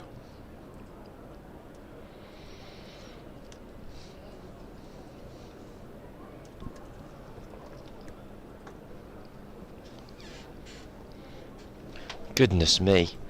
I've seen Andrew Samson has provided a very exciting piece of analysis. Is this answering the question that we posed earlier? Well, yes. This is fantastic. It's Stakhanovite statistics making. Not easy to say. Stakhanovite, 1930s Russia. Simply following that one, a bit fortunate to get away with it. Anyway, Google it. Google, you are, he's already doing it. Stakhanov, 1930s Russia. It's a kind of relentless work ethic, isn't it? I'm with you, Simon. Yeah. Right, so here we go then.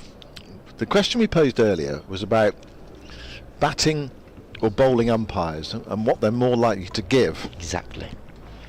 So if you're a batting umpire, do you give fewer out LBW, say? If you're a bowling umpire, do you give more out LBW? Nicely angled away by Sibley. It's a beautiful shot. 4 more. And the lead into the 90s, well into the 90s. So, County Championship since 2000. 270 matches with 2 batters as umpires.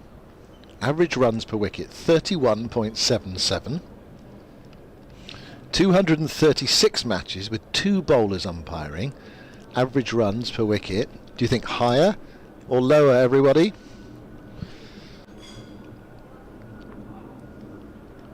Away movement there. Sibley judging it well, letting it go.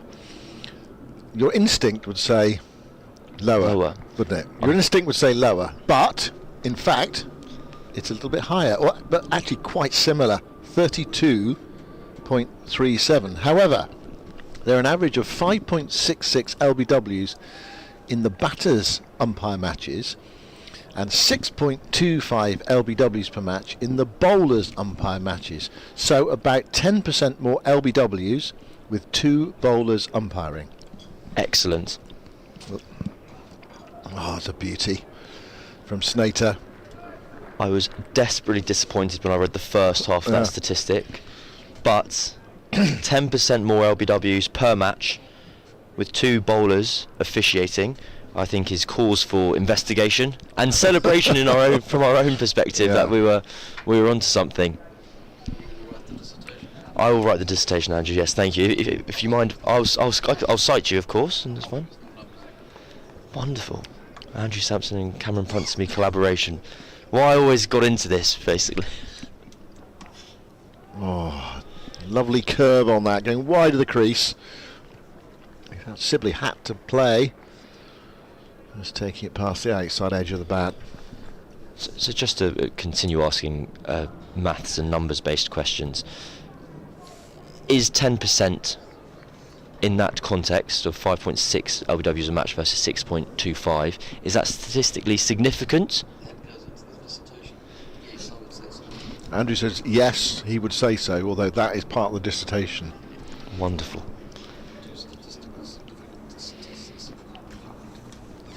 A run for Sibley off his hip. I'm just excited that it turns out we were asking the right questions. I mean, instinctively you'd feel that it is likely to be that, isn't it? Bowlers see things as out, batters see things as not out. You'd think, unless you're like, well, they used to give me out for those, I'm going to give you out for it as well. That sort of batting approach. I could see a world where the dream here, to really neatly round it off, would be if there's 1 and 1. It turns out they sit in the middle. If there's one batter and one bowler, there is on average 6 LBWs per match, sitting neatly between 5.66 and 6.25. And I fear that Andrew Samson has nodded his head in his... Is he accepting the challenge for that He's as well? accepting the challenge as well.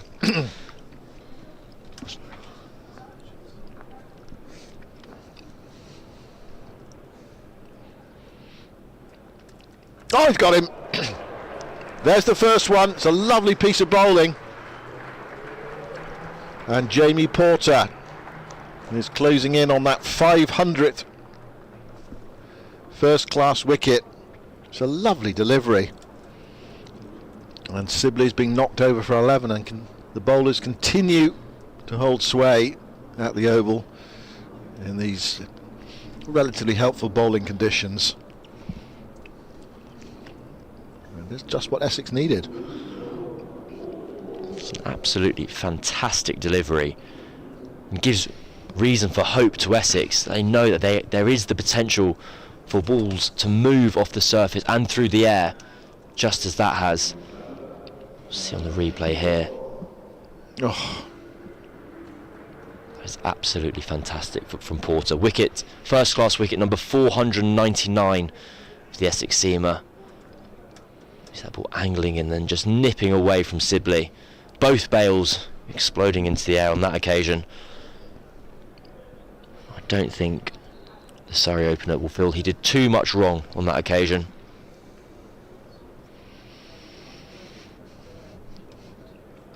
Come back to the Oval, they said. Bat on some flat pitches, they said. He's had a rather lovely time of it. Former Essex player Dan Lawrence arrives at the crease. The Dan Lawrence derby. Made just 6 in the first innings before he was well caught in the slips by Simon Harmer. He'll be desperate to make a strong impression on this fixture. There we go, he's looking for wicket number 500. Inside edge first up from Lawrence, who's in the Ollie Pope role in this Surrey team for this game. Been batting down the order at number 6, but up at 3 with Pope arrested.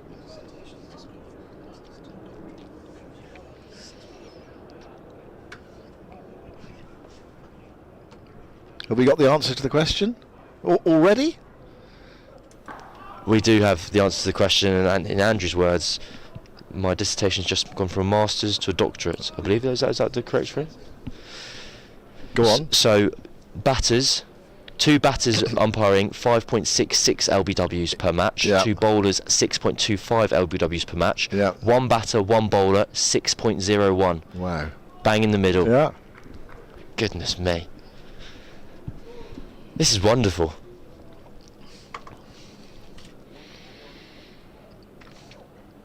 Oh, is that another one? No, it's not. The keeper and the slip cord, and they were all running to celebrate. There was nothing from the bowler. There was nothing from Jamie Porter. Again, beautifully bowled, that away movement. I think Lawrence just strikes his pad on the way through there. Yes, he does. It was enough to get everyone nice and excited. You only need one person. Maybe, you never know, the umpire, standing umpire, maybe a bowler, would be far more likely to give it out.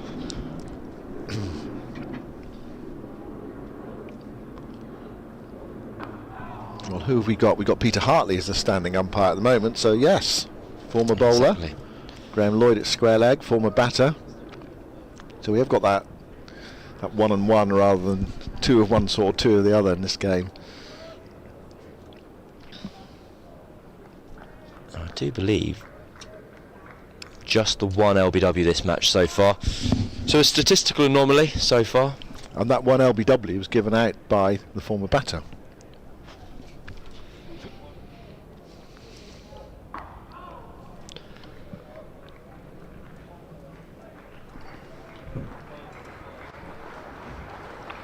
Well, end of a wicket maiden from Jamie Porter. Fine over.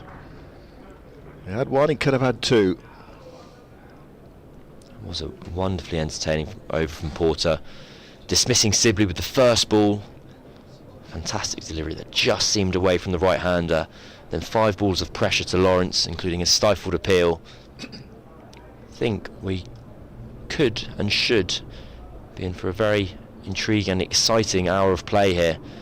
Just as Surrey try and navigate the new ball. Snater will continue from the pavilion end. You feel they've got the quality and the conditions to get back in the game here. Absolutely. But how significant is that lead of 82? It's a nice lead to have on a relatively low scoring game. 262 plays 180.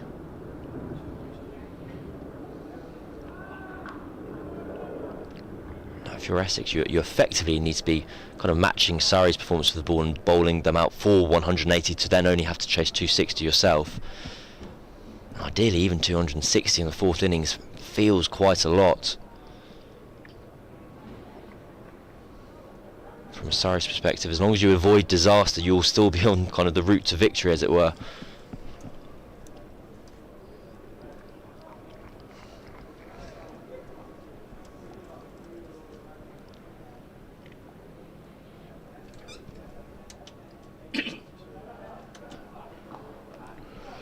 Nicely flicked away by Burns. That'll be 4.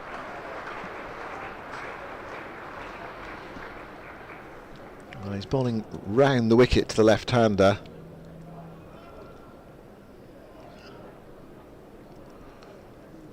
So if you get that line wrong, not much protection on the leg side. It is relatively easy pickings, and Rory Burns very happy to accept that gift.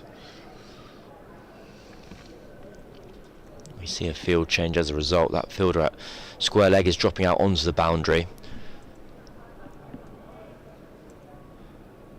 I suspect that's a result of Essex desperately wanting to bowl straight and target the stumps, but also giving themselves that protection.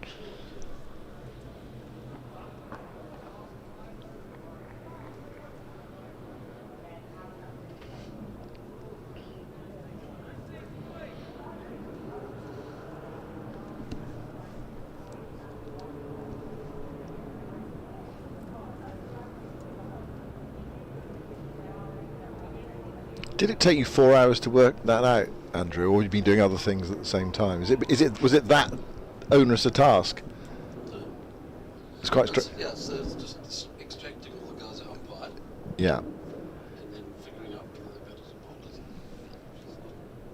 That many of them off. Pinching a single there, or if he'd picked up cleanly. Aaron Beard, the sub-fielder there. He picked up cleanly then. Rory Burns might have been under pressure. Actually, just put the headphones on, Andrew, for just a moment. You make it sound so simple. Sorry. I'll try and make it sound simple.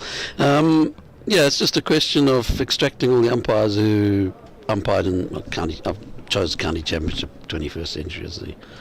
But that's a lot of matches. Quite a lot of matches, and surprisingly few of them had either 2 batsmen or 2 bowlers umpiring. So it's normally a split, was it? Well, I mean, there was 3,200 games in the championship over that period, so it's a that's beautifully struck by Lawrence. Economy of movement, easing it down the ground. Classy stroke against his former county, so he is underway, and the lead is now 100 runs in the bank. Yes, I mean, then obviously just looking at those umpires' first-class career records, there's a bit of a subjective looking at whether a guy's a batter or a bowler, and obviously quite a few all-rounders, and I left out wicket-keepers because I thought, which side would they be on? I don't know, right? Well, bowlers hit for 4, then coming back with a decent delivery. It's the nature of this pitch. It's the end of Snater's over. A couple of boundaries in that over, 9 off it. It's another fine ball to finish the over. It's moving away fractionally. Yeah, so once you've got that, which ones, and obviously there's quite a few of the umpires who haven't played first class cricket, so there might be betting umpires there that I don't know whether they're betting on umpires. Good point, actually. So they haven't played first class cricket, but they might be batters in minor cricket or whatever. Exactly. Or bowlers. So that excludes quite a few of the games, plus taking out the all rounders and the keepers and whatever. And then once I've got that, then it's just a sample of the games where there was 2 batting umpires or 2 bowling umpires. And then I've got pretty standard queries that'll work out things like average runs per wicket or what percentage of LBWs in the database. In your database, yeah. So that's basically how I did it. Well, I mean, you might, if you were seriously going to do some kind of dissertation, you'd probably have to play with a few more different samples and a few other things, maybe be a bit better about picking which ones were batters and which ones were bowlers and whatever. But the numbers, I did like the one with one umpire and with 1 batter and 1 bowler coming out in the middle. That I enjoyed. Single there to Burns. Again, a beard involved, but no prospect that time of preventing the single. Because that does kind of validate the 2 other sides of that equation. Yeah. In fact, when I pulled the sample of matches, there was a batter and a bowler. It was 599 matches. So then I run the query to how many LBWs there were, and I thought, well, we probably need about 3,600. It was exactly 3,600, which was very exciting. Well, it's made your day, hasn't it? It's made my day, absolutely. It's a fabulous piece of research, and it all stimulated by Cameron's question earlier about what do bowling umpires or batting umpires see when they are umpiring. Do they see as a bowler or do they see as a batter? They say I don't see as either. Of course, bowlers have to bat as well. That's the other thing. That is true. But no, I guess. Well, when the numbers agree with you, it makes the point a bit more. Yeah. You enjoy it a little bit more.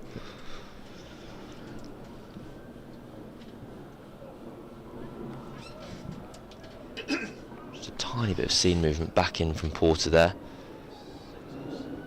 Just noticed Lawrence twice now turn around and check with Michael Pepper, the wicketkeeper, that he's fine to leave his crease, which I can't say I've noticed batters doing all that often.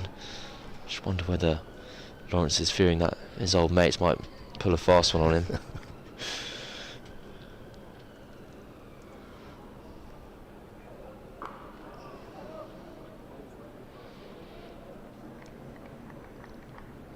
A strange experience for Dan Lawrence this game, I would think.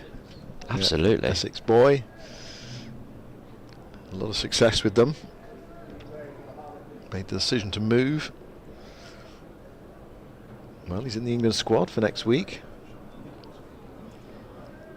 What he hasn't been able to do yet is just go to that next level and really establish himself in the England side. What has he played? 11 test matches, I think it is.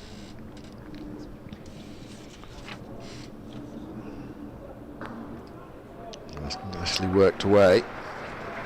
Touch and go, whether it'll be 4. Walter gets there just. And Lawrence has to settle for 2. Yeah, Dan Lawrence, 11 test matches, an average of 29. Yet to make 100. 91 against West Indies in Bridgetown was his highest score. 81 against New Zealand at Edgbaston. 73 against Sri Lanka on debut. And a half century against India in Ahmedabad as well on a tricky pitch. His last test match was March 2022, so he hasn't played in the Stokes-McCullum era, but he's been around the side, hasn't he? He's been on the fringes of the selection. He's been in squads. It's not easy to see how he obviously plays at Lords. I mean, you could make a case out for a couple of places in which he plays, but perhaps neither of them particularly convincing. One would be to bat at 8, or 7, and Jamie Smith at 8, and be the main spinner. But I think not sure about that. And the other one would be, and this is far more radical, would be to replace Ollie Pope at 3. But I don't see that happening either. That would be a storyline for the Southern for sure. I think it's entirely. I think Rob Key spoke to the press today and all but ruled out this idea that Lawrence would bat at 8 and be the spin bowler. He's basically guaranteed Bashir. Said that they'd go into each Test match with a spinner, with the emphasis on it being that was Bashir. Edged and taken. Second wicket. This time one for Snater, his 3rd of the day. And Essex are doing what they need to do to get themselves back in the game, knock the top off this Surrey innings. Burns on his way for 8. And the bowlers, they are enjoying themselves on this overcast day. A pitch with a bit in it for them.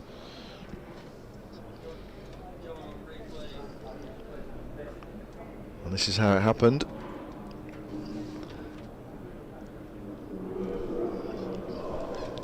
It's a really lovely piece of bowling by Snater. You'll see that ball once again moving off the pitch, seaming away from Rory Burns. Well held by Simon Harmer in the slips. Just further evidence to the fact that the next hour of play, I think, is going to be incredibly exciting and entertaining. Essex are behind in this match, but there is absolutely a route they have to clawing themselves back in. It was just short of length. Rory Burns shuffling back slightly, ball taking his outside edge and flying through to the slip cordon. With Jamie Smith, England's Jamie Smith, of course, coming to the wicket. He'll be no doubt, I imagine, batting at number 7 with the gloves next week, behind what is a top order that is, barring a dramatic loss of form or injury, pretty much kind of established for the next however many years. You're kind of almost waiting for Root or Stokes to retire before the next obvious gap emerges. Or someone to seriously lose form. Absolutely. And I think that's part of the reasoning why England went with Smith now. It wasn't the case that we see him as the next wicket-keeper batter for the next decade. It's we want to get a batter and the best batter we see outside of this top 6 into the team somehow. And the fact he's able to keep wicket gave them that excuse. Here's a question for you, Cam, after this ball.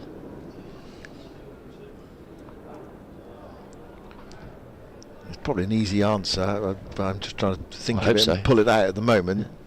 So you've got the 7 selected for Lords.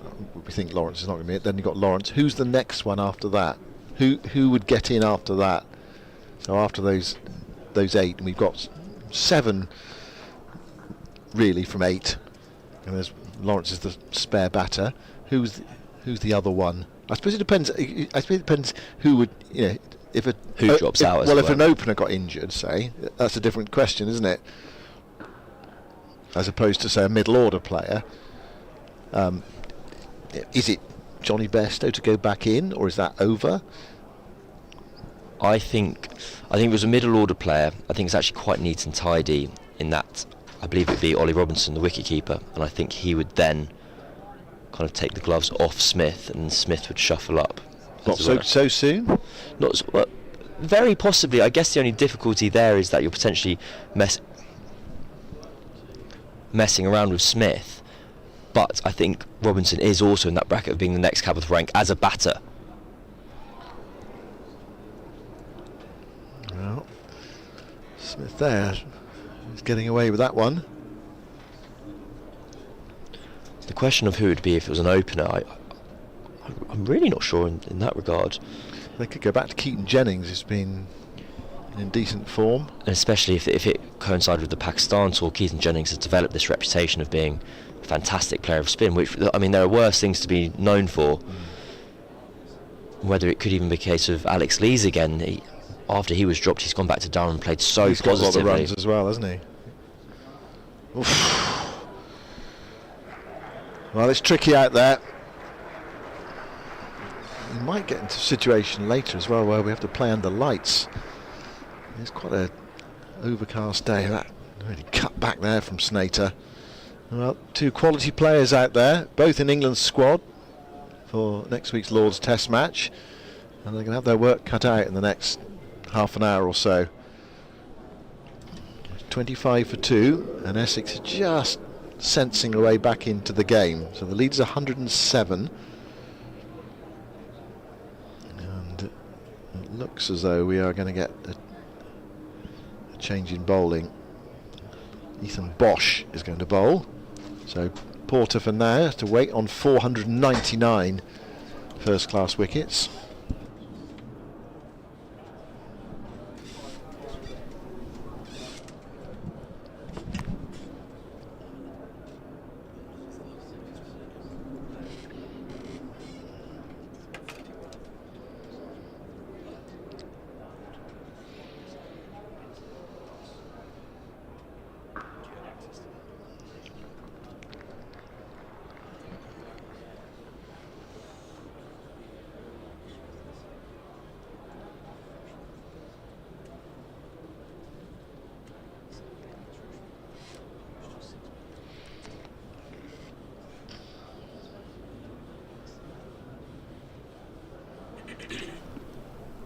Just on your point earlier of counter-attacking, it's exactly the approach Dan Lawrence took against Worcestershire earlier this year. That's right, he did, yeah.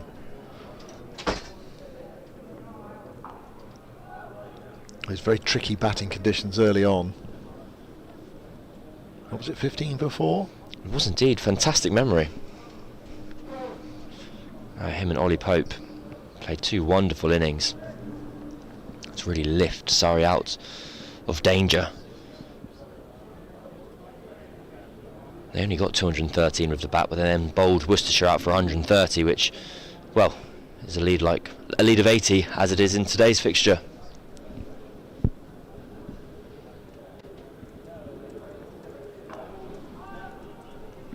Swung quite early from the hand, that one. So Smith was able to cover it. Yeah, and then Surrey went on to really dominate the game from there, didn't they? And win the game convincingly. 281 runs, the final margin of victory, which, well, as you mentioned, at 15 for 4, half an hour into day one, didn't seem the most likely of outcomes.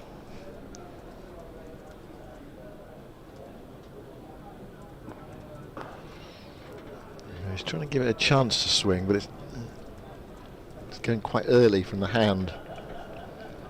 As we saw Sibley in the first innings, he did end up edging Bosch through to the slips and being dismissed, but he was very, very happy to use the cover drive as a risk, because as you were mentioning there, the swing from Bosch's hand is so early that players seem to be quite happy to track it, kind of follow the line of the ball and still try and take on that offside.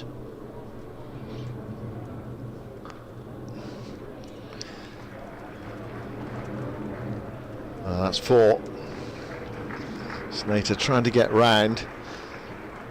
Example there, the ball swinging from the hand and then just trying to adjust a bit as a bowler, end up pushing it down the leg side, and relatively easy pickings.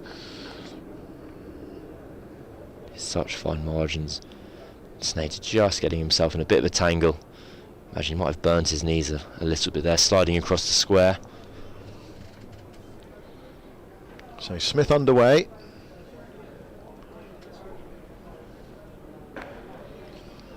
And his innings has been the outlier really in this game so far. Paul Walter making 64, although he had his problems. Smith at 100 yesterday. Pitch and in conditions in which the batters have found it hard work. Only two players so far past 50 in the game, and we've had 22 wickets, and still a lot of cricket left tonight. In theory, I don't think I've ever been at a match at this stage in a championship game where there's still 36 overs left, coming up to 5 o'clock before. One suspects you might not bowl all of them this evening. I think we had more overs allocated for today, having lost overs yesterday. We're trying to make up time. I believe that's the case anyway. We had a later lunch. Yes, late lunch, 1:10 today.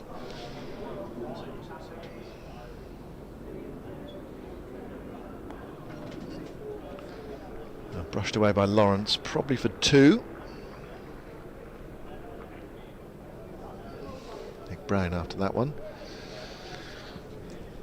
First Essex player to be dismissed today.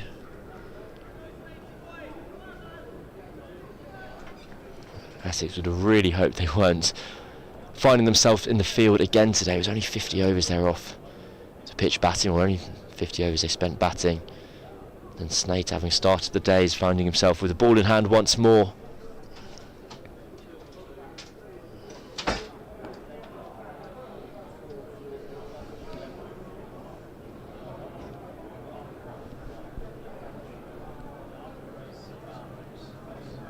But this is the type of county cricket you want to watch, isn't it? You've got good bowling conditions, pitch that favours the bowlers, but you've got 2 top-class players out there batting for Surrey. So a really good contest. Smith and Lawrence, 2 very talented young players.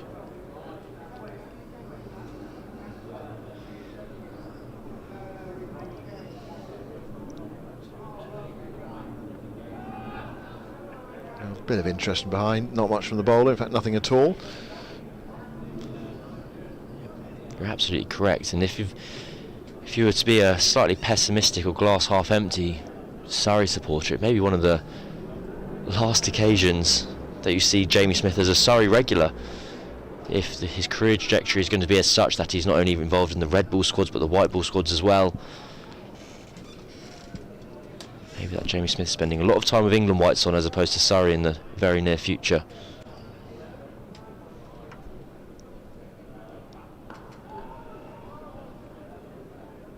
Yeah, that's kind of the problem, isn't it? You produce top class players and you end up losing them.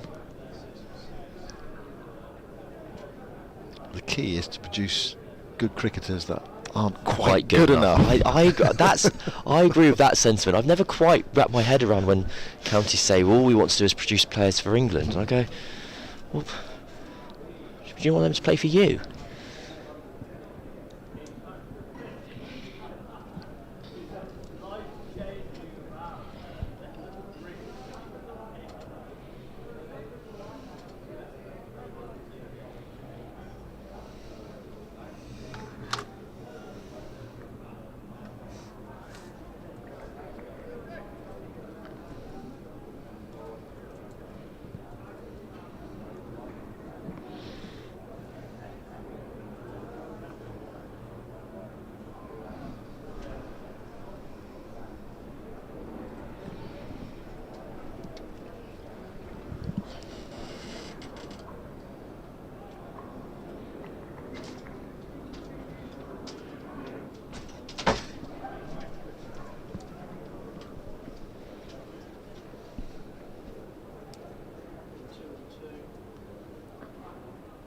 On a flash there from Lawrence. Going after it hard.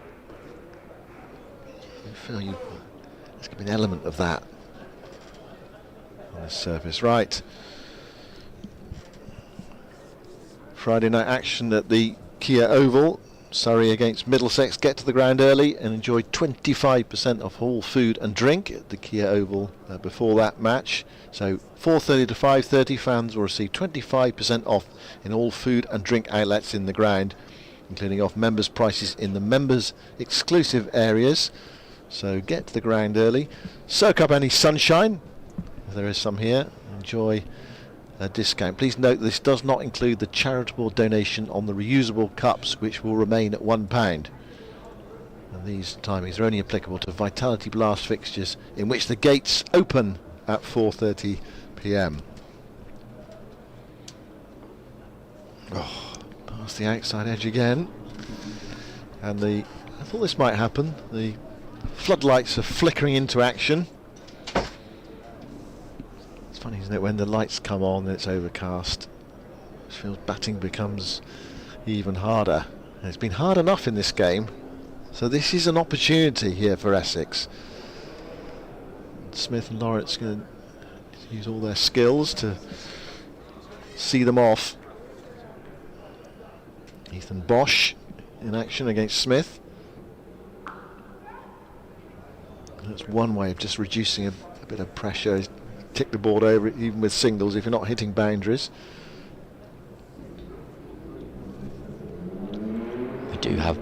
We do have those sweepers out at the moment for both Smith and Lawrence, and you imagine they'll stay in position for a long time.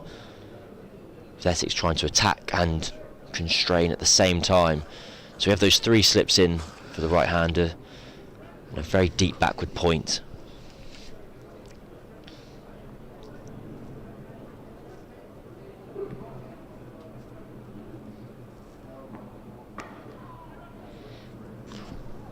It's a decent piece of fielding, but it doesn't prevent the single.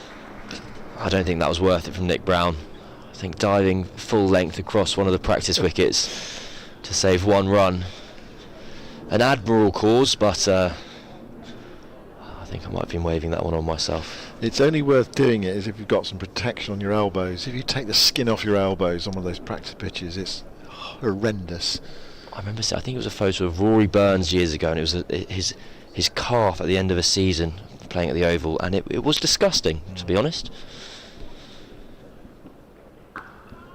One of the problems with those type of sort of graze injuries is they just get back to starting to heal, and then you do it again. It's agony. They're absolutely foul. I think I'm feeling particularly vulnerable to them, as I've suffered it for the first time in a while very recently, having kind of the burn on the side of your hip and your elbow. And it was right on the practice pitch, wasn't it, that he dived. Most of the ground is lush green, even though we're early July. A bit of bounce, but runs here for Smith. Probably get 2. No, it is one of the distinct differences between cricket grounds in the UK versus, say, Australia, where Aussie rules football is played, whereas we have grounds. I know the Oval is an extreme example where the square runs across the ground, but at the MCG, for example, they refer to the 12th fielder, and the 12th fielder is the fact that there is no square. You are just playing on a drop-in wicket, so when the ball is cut or driven into the surface, either side of the wicket is soft and it bounces up and pace is lost from the ball, whereas if that same shot was played over here, it would be 4 runs. Again. Well, Ethan Bosch, you can see his frustration there, standing in the middle of the pitch. How have I not got a wicket in that over? It's wonderful. I feel the same sentiment with him and Dan Worrell, where the plan is so obvious, it's so signposted, and when kind of quality wins out, even despite you letting your opponent know what you're trying to do, there's something particularly enjoyable about that. See Jamal Richards has come on to the pitch. We can see Essex players scampering off in the distance. I can't quite make out who it is. I believe we might be having a change of bowling at the pavilion end. Yeah, Porter's going to bowl at the other end. Started off at the Vauxhall end of the ground, now the pavilion end. Porter on 499 first-class wickets currently. Andrew reliably told me there was 30 players since. Oh goodness me, I'm getting instructed in various different directions. There's been several English cricketers who have made it to 500 Test wickets in the 21st century.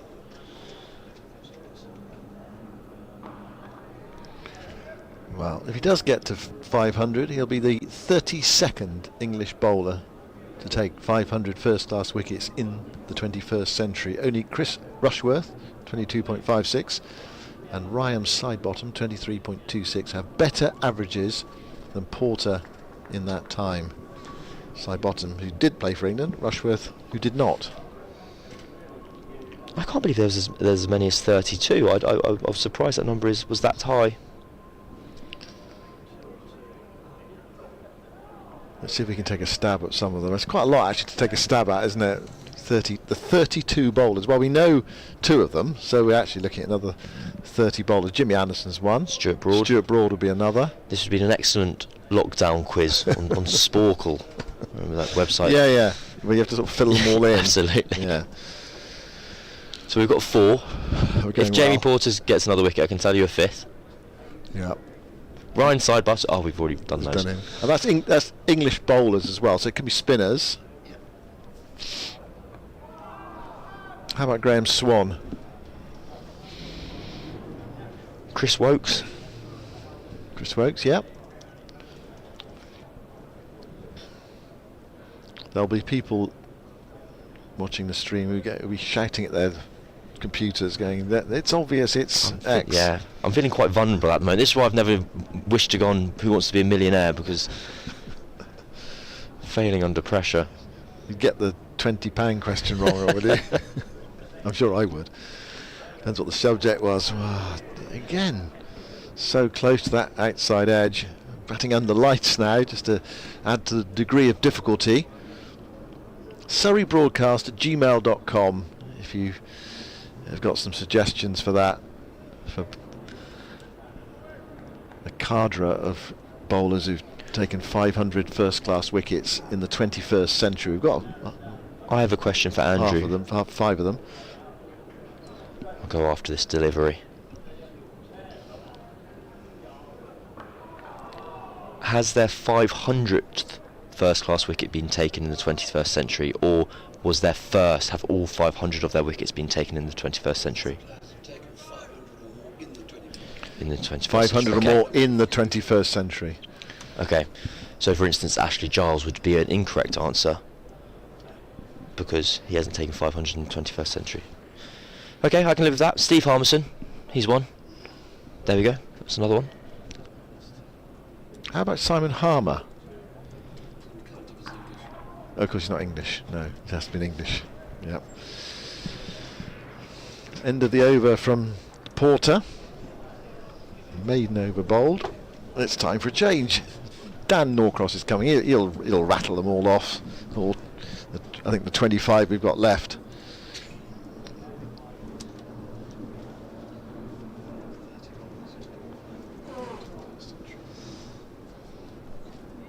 Oh, this is a fun game. Goodness me. In the 21st century.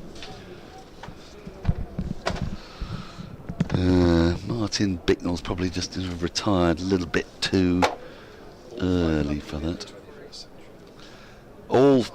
Right. They're looking at the light here. I think they are looking at the light, you know. Well, they are this time of year as well. In midsummer, and I think they're around. What's happening here? I think they are going off. That's it.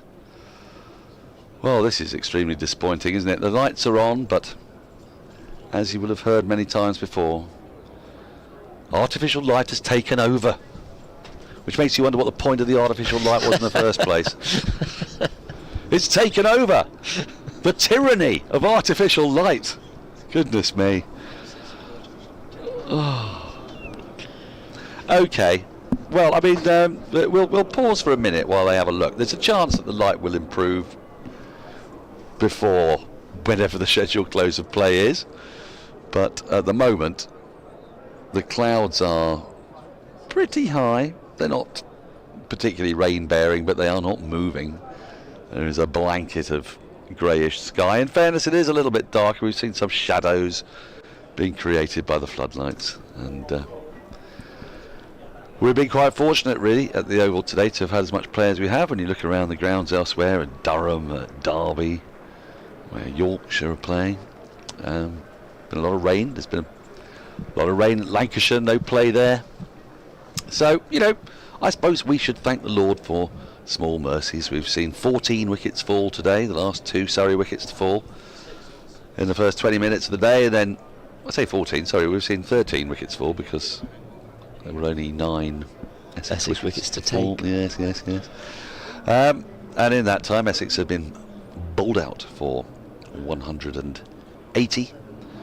Surrey at 36 for 2, have that lead of 118, but there's a bit of weather around on the last day as well. Tomorrow we've got a fairly good forecast for, so there's maybe a little bit of anxiety about the result, but you'd have to say that the pitch is still playing pretty well for the bowlers, and it's testing conditions out there.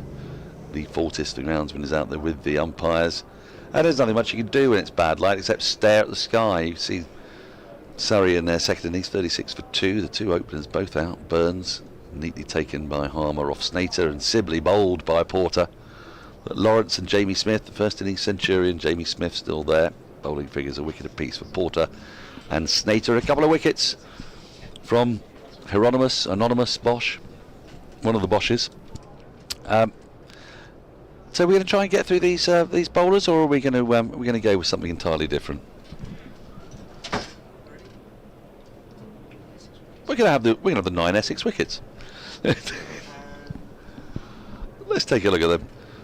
First to go, Brown pushing away from his body, caught slip neatly. Then Elgar, that was the big wicket. He went for a torpid duck, caught at third slip. Then Taylor got into the action with an absolute beauty, uprooting the off stump there.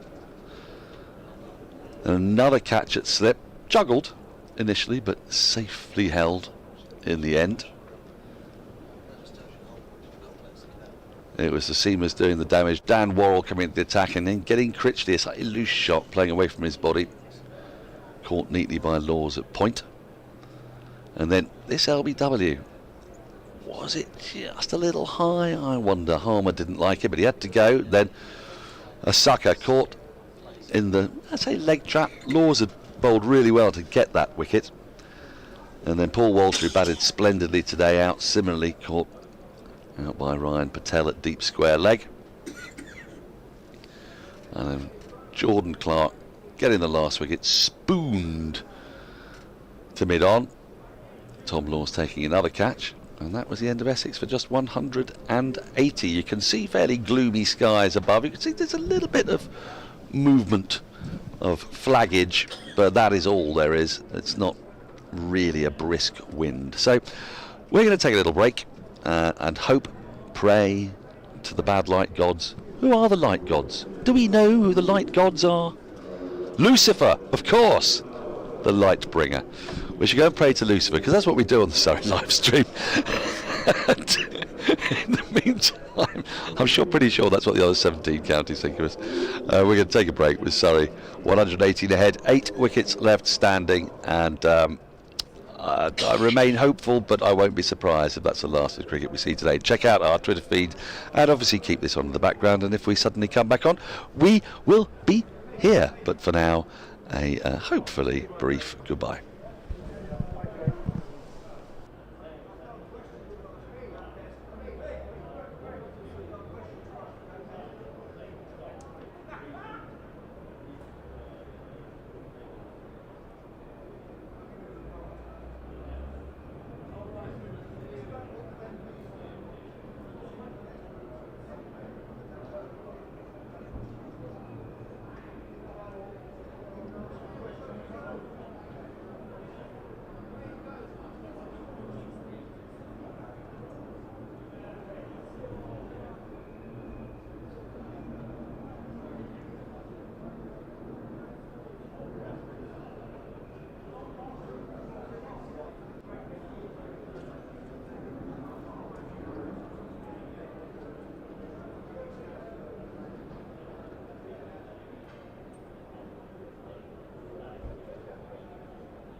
What's it looking like out there?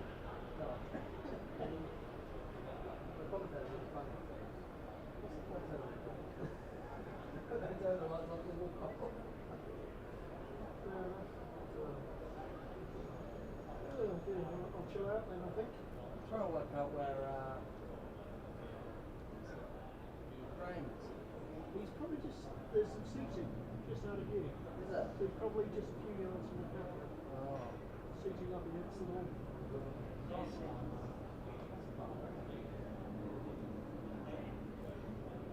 we have to stay right to the end, even if there's no more play. Well, there's one guy packed up there. Oh, is it off?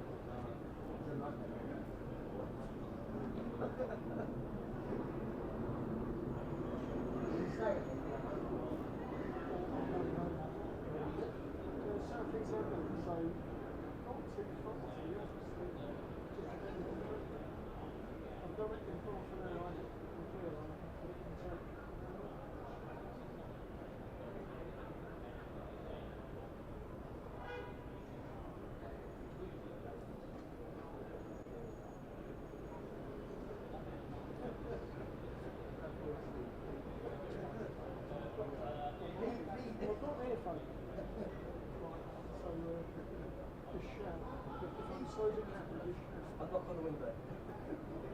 So give it, come on.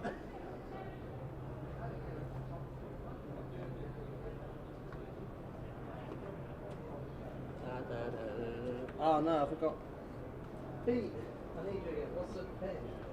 Oh, 5481. 5481. Thank you. Put that picture on the WhatsApp. You want the WhatsApp group? Yeah.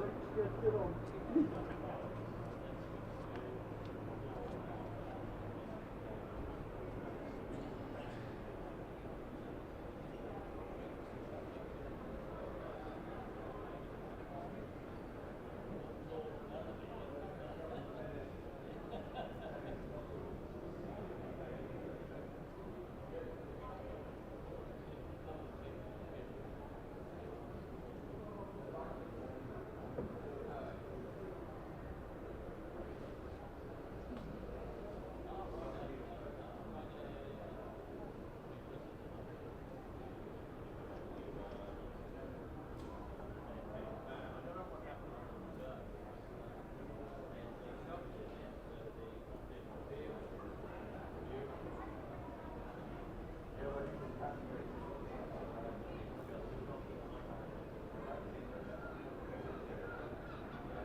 Welcome back, one and all. Yes, I bring you fantastic news. We're going to get some more cricket, or at least we think we are. The players have been called back out by the umpires, who've come out and done a light inspection. The light has clearly improved. They took a light reading some 15 minutes or 20 minutes or so ago. That's when they took the players off.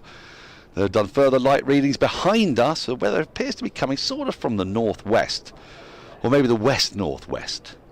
And it's a little bit bright. I'm not going to say it's gorgeous or anything, but the clouds are a little higher behind us. And the umpires have decided that play can resume, which will be a testing period for Surrey's batters out there because, well, the pitch is offering a bit to the bowlers. The bowlers will have been rested after putting their feet up for the last 20 minutes. And it's cloudy. And the ball's moving around through the air, so it's going to be tricky, you would think, for Surrey's batters under these circumstances. Essex will be delighted to be able to get back out there. And this will be, as I say, a very testing session for Dan Lawrence and Jamie Smith. Dan Lawrence appeared to be having a few chats with the Essex players, as our producer Jake comes and sits next to me. As you can imagine, it's fairly chaotic here on the Surrey live stream because we've lost Andrew Samson to the assumption that play was over for the day. I don't know if we've got Simon Mann still. Is he in the building? Don't know. We might be trying to get Phil the Power Walker over, or it could just be me and Jake just chatting away. You know, I'm not a stranger to talking to myself. Pretty much par for the course. It's going to be Dan Lawrence and Jamie Smith who are going to resume.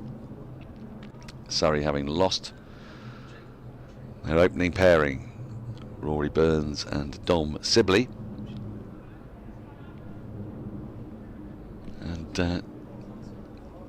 it's going to be Bosch who's going to resume from the Vauxhall end, the JM Finn stand end. In light that has improved, but it could get worse again, you never know. We'll be keeping our eyes out for the shadows cast by the players through the floodlights. It's often a little bit of a clue as to whether or not the floodlights have taken over from natural light. And you wouldn't believe it, but there is a Simon Mann in the house. Well, goodness me. Here we go. First ball after assumption. It's Bosch to Smith, who lets this go by the gloves of the keeper. There's no run. You see, well, it's good to see there's at least a couple of us still left standing. I thought we'd done for the day, actually. Did you? Yeah. But it's the 1st of July. There's still exactly about 4 hours daylight left. 9:21, I believe, is the scheduled setting of the sun today. So all you need is for those clouds just to thin ever so slightly or rise higher into the stratosphere, allowing the milky residue of the sun to illuminate us all here. Tricky session this for Surrey. I think they would have been delighted if the game had been called off, but Essex need to be out there. Essex need to be out there, don't they, with the lights on and the ball doing something. We've been in touch with our scorer, who seemed to think that there would be a decision made at 6 if they couldn't get out there. I wonder if it's 6 or 6:30, scheduled close of play, but I think she thinks 6. So if bad luck were to intervene again, that could be it. That could be it. Oh, Bosch goes down in his follow through. And there's a slight discrepancy. Now we have it right. The minimum overs remaining in the day, 24.4. So we've lost 9 overs, or 8. I think we've lost 8 overs there to that interruption. 24 and a bit remain in these difficult conditions for Surrey's batters. The county championship on a knife edge.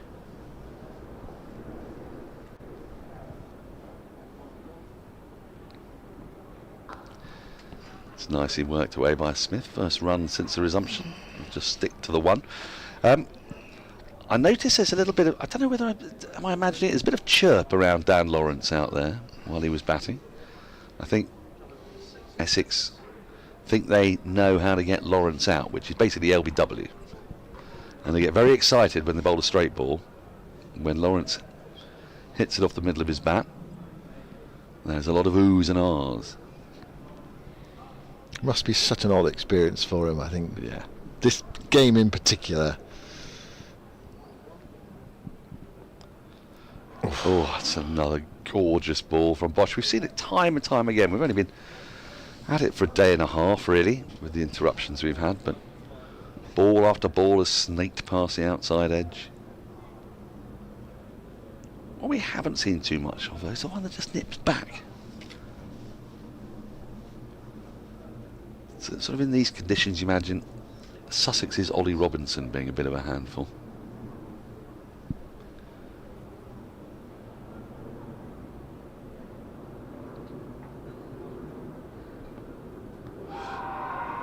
Oh, now then. Oh, no shot and given out. Well, that ball has that swung back enough down Lawrence Hook's disconsolate. He played no shot at it.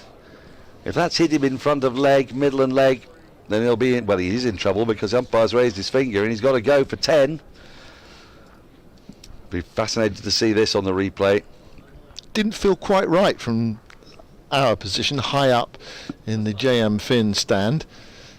Looked a bit high, but the replay will give us a much better indication. Lawrence has to drag himself off. Well, it felt like it was slightly drifting down leg as well, but the thing is that Bosch's prevailing movement is bowling away swing to the right-hander, isn't it? So be interesting to see a replay on this when it gets loaded, which it will eventually. The Essex players rejoice. That's a big strike for them. Get back out there, get a wicket. It's an odd ball to leave, in fairness. Yeah, it was a strange bit of cricket. Right, here we go.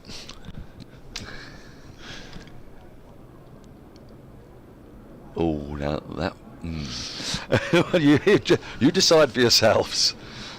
I'm not sure that that was straightening enough. But it's straightening enough for the umpire.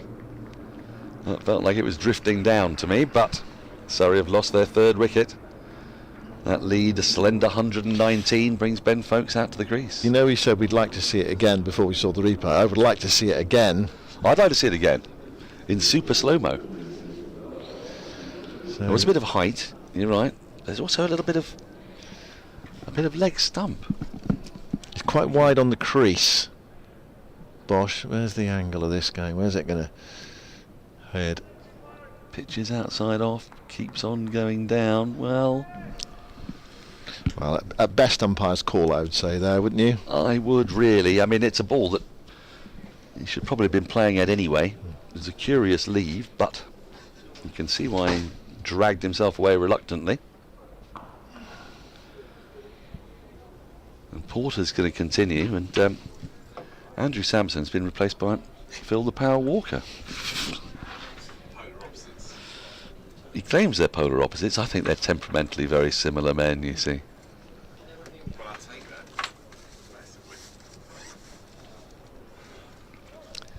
It's a smiling Phil Walker, I've got to say. I think he's going to give you a break because you're going to come on and replace me at some point. Yes, you are, yeah. Oh, do you? Well, if you do have to go, then the right thing to do would be for you to do a little bit with Phil and then me to come back. Would that make sense? That would make sense, yeah. All right, well, I'll get out of the way and let Phil come in and replace you. Then you just let me know when you've got to go to your yoga or whatever it is. Is it yoga today? I can't. Is it fencing? Is it taekwondo? Oh, it's karate, yeah? Right.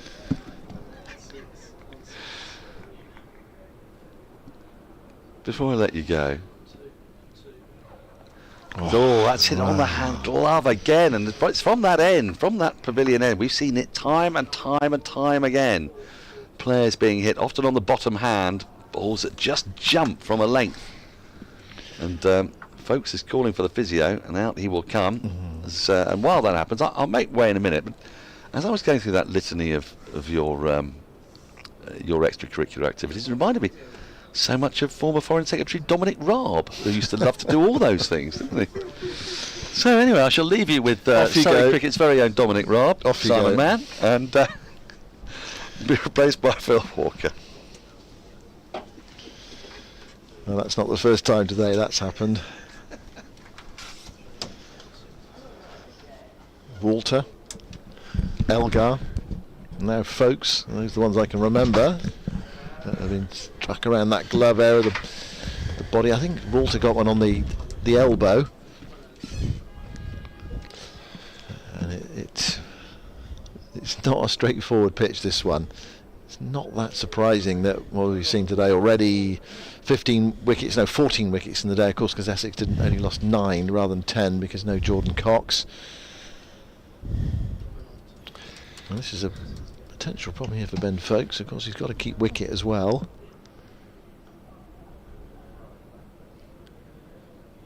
Phil Walker's here.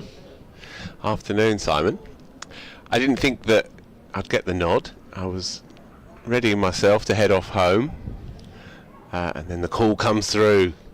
There's been a barely discernible change in the light, but it's enough to get them back out there. And as I ran round the ground, the Essex boys out there were chirping, so they recognised, and it's already been fruitful for them, but they recognised that this was a really useful, filthy little passage of play that the home side don't want anything to do with whatsoever, and it's already borne fruit for them.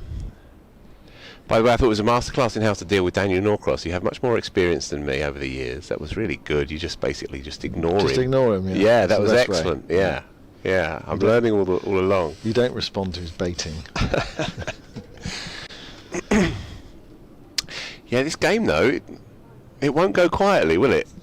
You know, at one point this afternoon, it felt with Essex a man down and the key man down as well, their star man, that perhaps Surrey were just going to romp to a position where they'd basically be unchaseable. But Essex have just hung in there this afternoon. Paul Walter played very nicely, I thought.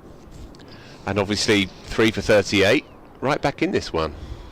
Yeah, I think there's an element with this surface where if you've got a solid enough bowling attack, and Essex clearly have, they've got a very disciplined bowling attack, you can get yourself back in the game because there is enough out there. We've just seen that there's uneven bounce and there's sideways movement, so that's a good recipe. If you've got a bowling attack that's disciplined, however good the batters are, and Surrey do have a high class batting lineup, however good they are going to cause you some problems. And that's what's happened so far, and who's to say they won't make further inroads and drag themselves back into the game. They 120 lead. Well, Folkes is going to continue. Porter's still on 499 first class wickets.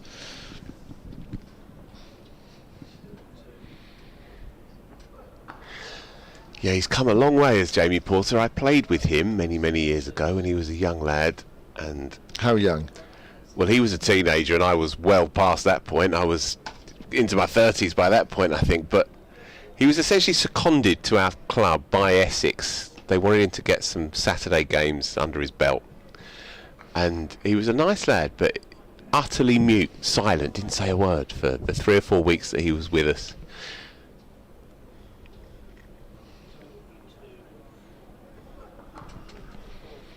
Folkes gets that away, and they'll come back for a second, and every run gratefully received by Surrey at the moment. And I remember being impressed by him without ever really imagining that he would do what he's done here. He was one of the key men, really, one of the pedigree bowlers in English cricket, and I didn't have to be honest, I didn't necessarily see that to the naked eye, but I do remember a couple of deliveries he bowled to some good players. He bowled a slower ball that got a very good player out in the Essex Premier League. And I remember when I saw that, and it was early in the piece as well, and I was at mid-off, I think, and I saw that and I thought, okay, the boy does have something special. But because he's not especially demonstrative or charismatic or quick through the air, I think we've kind of been guilty of underestimating his talents a little bit, you know, and this sort of feeds into perhaps the issue of the day regarding pace and versus swing and seam, and this kind of culture war, if you like, you know, stirred up by Rob Key and so on. Here we go again. It looks as though umpires are consulting about the light. Yeah, it's inevitable, because it's certainly no better than it was when they were off for 45 There was a minutes. brief period when the light did improve and they came back out, and then I think it's got slightly worse again. What are they going to do? They're taking their readings, they are taking their readings, and so it looks as though the player's going to come off. What, 10 to 6? That might be it. Yeah. Yeah. Well, off they go. It's little wonder, and Ben Folkes, who's just been wrapped hard on the gloves, will certainly be more than happy to head to the sanctuary. Jamie Smith too, as well. Essex, though, they'll take that. A 15-20 minute spell. I didn't actually see the Lawrence wicket, but I heard you two discussing it. Playing no shot, angling down. Felt as though it probably would go past leg stump. Right, interesting. At best, you feel umpire's call. Bosch went wide of the crease. Anyway, so, well, that's a useful 10 minutes or so for Essex there, picking up the wicket of Dan Lawrence. Folks wrapped on the glove as well. I think Surrey would be happy to get off in these conditions. You don't want to be batting under lights, not on this Kia Oval surface. It's been overcast all day. It's not necessary. It might well be the end of the day's play. It just depends on what time we need to be playing at for the game not to be called off. Well, as ever, we'll be the last to know. Probably. 122 runs ahead, 7 wickets in hand for Surrey. Plenty of time left in the game to get an outright result, despite some of the weather problems we've had in the game so far. There was that rain delay yesterday morning, and bad light causing problems now, and just a suggestion that there's going to be some rain around on Wednesday as well. But there's enough in this surface to keep the game moving. Yeah, you would think so. Right, so there we go. There's the Surrey card in the second innings. Burns, Sibley and Lawrence dismissed. Smith and Folkes together. Sudharsan, Patel, Clark, Laws, Taylor. There's some batting to come for Surrey yet to add, and they'll need a few more, you feel. But you'd rather be in their position than Essex's position. Yeah, for sure. And the loss of Jordan Cox is immense. You know, he's been superb for Essex this year. Okay. And so they'll have to put something together spectacular, even if Surrey do struggle to get up past the lead of 220, 230. Even that would take some chasing, I think, on this track. So there we go. That's the situation here at the Kia Oval. Then Surrey 122 runs ahead. Bad light has stopped play. We wait to see whether that is going to be it for the day. Obviously, if there is more play, we'll bring it to you. If not, we'll be back tomorrow for the third day with this match intriguingly positioned.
just going to nip to the toilet, if that's okay.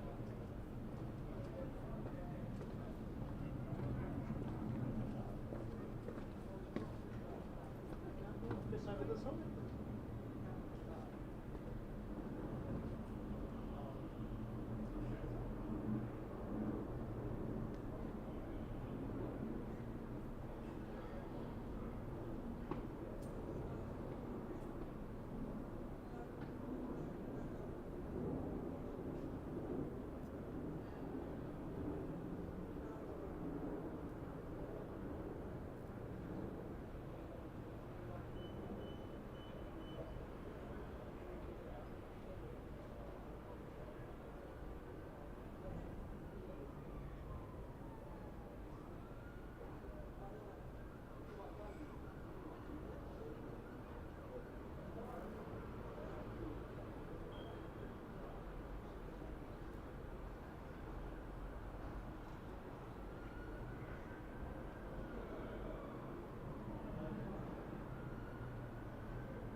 Welcome back, ladies and gentlemen, with the extraordinary news. Yes, we're kicking off all over again, and it's testament to the diligence of the umpires, the ground staff, and most importantly, our cameramen and camera women. Just cameramen. If we had camera women, it'd be testament to them as well. But we will have. That's the way the world is going, and it's a fine direction of travel. Bill, the power walker, is alongside me. The light has lifted. I don't know how many overs we've got left to bowl. It's anyone's guess. This is magnificent news for Essex.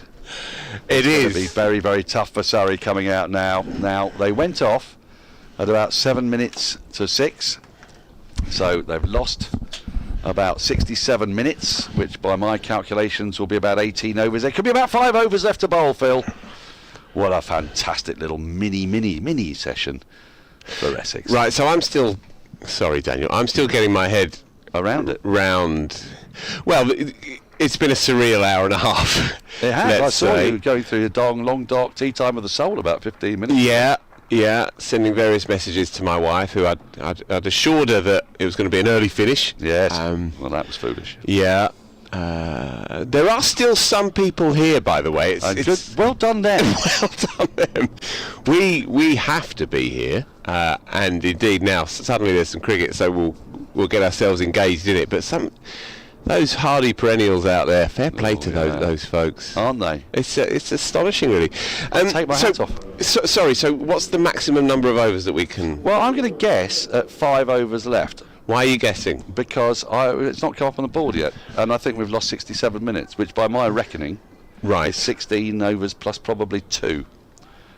It could be 4 overs. I wasn't far off. 4 overs to be bowled. 4 overs to be bowled. Sorry, okay. I have led you down the garden path there. No, that's fine. That's fine. Provided I know, even if it was 44, and it could be at this point, for all I know, then I'm fine. I just need to get my bearings. Frantic night watcher territory here, of course. Yeah, and this is a significant mini passage. Let's be honest. Essex would be thrilled to be back out there. Here we go. First ball of the resumption is a gentle little swinging loosener by Bosch into the gloves of Pepper. If there is any difference in the light, then it's infinitesimally small. I would not say that. I went out. I could see the light changing. I could see it changing. But what surprised me was it had changed about 10 minutes before they came back out. Sorry, that's what I'm getting at. Yeah, right. I just love to be privy to those little monitors to see the numbers. Cracked away. Just for a run. Well, that's the thing, isn't it? I mean, I suppose, sometime in the future when we're thinking about full audience engagement, it would be good if the umpires could show us the... It's got a great name, actually, the light meter. It's called like the Dragometer or something like that. It's got a very strange, kind of slightly pompous sounding name. Have they ever used in any recreational cricket? Top level recreational cricket, do you know? I've never come across it. Have you? You ever been No, I haven't. Taken off a bad light? I haven't. So it's an implement used exclusively for a very, very small handful of people. Yeah. Shall we look it up? Yeah, go on then. If there's anybody out there, by the way. Have you still got Ken Dodd on your phone? Yeah, I have, yeah. As your screensaver? Yeah, okay. There he is. Yeah, there he is. He's looking lovely. Don't ever change, Daniel. If there's absolutely anybody listening to us right now, then please do get in touch at surreybroadcast@gmail.com. Yeah, please do. Please do. Please do. We beg you.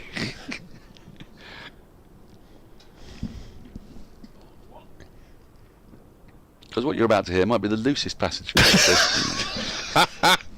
I would say that may have taken place last night during the dregs of this football game that we were vaguely aware was taking place. Oh yes. Yeah. Yes. Well, we were made aware, weren't we, by the crowd and their squeals. Yeah. It was quite off-putting actually to the main event, which was seeing Surrey's tail enders try and carve out that crucial first bonus point. Yeah. That's where the eyes of the world should have been anyway.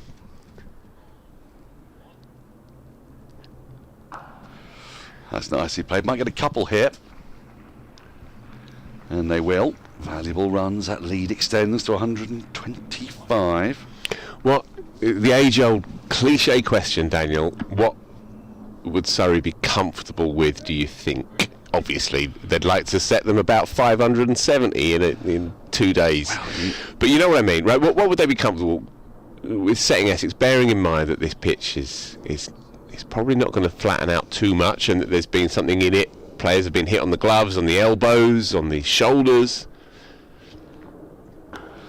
Well, you get the feeling, don't you, that at sort of 250 they'll feel ahead of the game, but comfortable they wouldn't feel till 300, I would have thought. Wouldn't you say that's a sort of...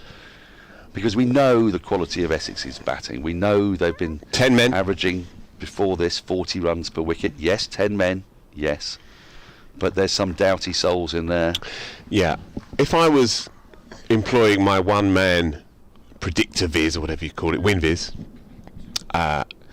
if Surrey get a lead of 200, yes, I think I would make them slight favourites.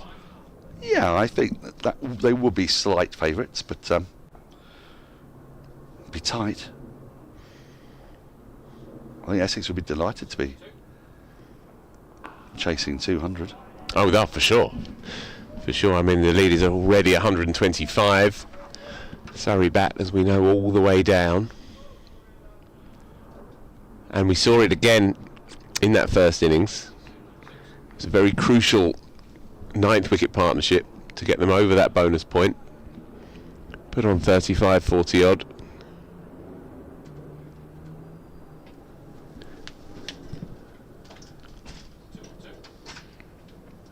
Oh, I say, it's from that pavilion end again. Very tricky. The light meters are made by Smart Sensor. You can buy them on cricketumpires.co.uk, but they've sold out. They've sold out. Right. Well, that's... Well, they don't have to make many, right? Yeah. Porter, by the way, still looking for his 500th first-class wicket. Yeah, only 32 English bowlers have pulled that off in the 21st century. That's right. I don't know if now is the time to go into that. I sense you're probably going to anyway. Well, I don't know. We've only got 15 balls left.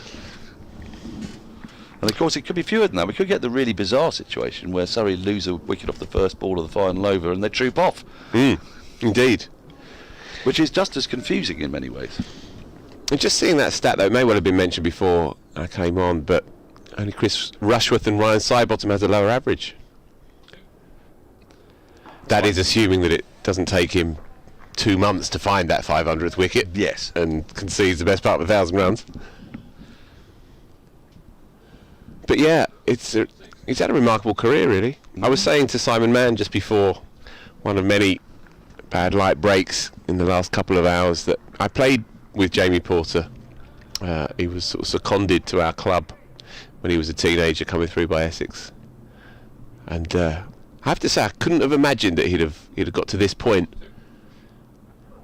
Oh my goodness me, how far away was that from hitting off stump? Jamie Smith has got one more ball to face in this over, and then there are 2 left. And Ben Folkes is just coming to have a little word with him. Well, is he? Maybe just prodding a part of the pitch, and that's jagged back in. We're not seeing too many jagged back. No, we haven't, but he's very good at that, Jamie Porter. His natural delivery is the leg cutter, the away swinger stroke leg cutter, but he has the other one. Defended the last ball of the over. 2 remain in the day. I think we do now know that if they go off a bad light, that will be it. That's a shame to me. I'd prefer it if they did wander off and then give us another half hour to ponder and reflect. Well, they might go off for 1 over and come back for 1. You never know. It's not impossible. It's been a funny old day, hasn't it, in that respect? Yeah, it has. It has. It was a lovely atmosphere, by the way, this afternoon. So I haven't been over here in the commentary box, but I've been in the office over the other side of the ground, and to have all those kids in, really loving it as well. I went and sat around them for a time. Did you now? Yeah, I went over there because just before lunch I sort of wandered over and I wanted to know if they had any interest in the game, Yes. Or if it was just a way of not being at school for you're not at school for a couple of hours. Yeah. Obviously, not everybody was glued to it, but there was a number of kids that were interested, and a wicket fell when I was actually with them, and there was definitely an awareness of it, crowding around the players as well on the boundary, looking for an autograph and all the rest of it. There was a buzz, exuberance around it, and it wasn't simply because you're not in double maths or whatever it would have been. They weren't all just piling around the alpacas, were they? No, there was some alpacas in the ground. I didn't see any evidence of this. Oh, I did. Right. There were 3 of them. One was actually, strangely enough, if you remember the old days of Match of the Day when the sheepskin coats were the Motson, yeah. And Motson had the darkest one, didn't he, to denote seniority. Barry Davis had the brown one. Yeah. And then Tony Gubber, yes, got the third game, he had the sort of beige one. Yeah. And sure enough, there were 3 alpacas, and they basically looked exactly like those sheepskin coats. Yeah. You didn't know where I was going with that, did you? There we go.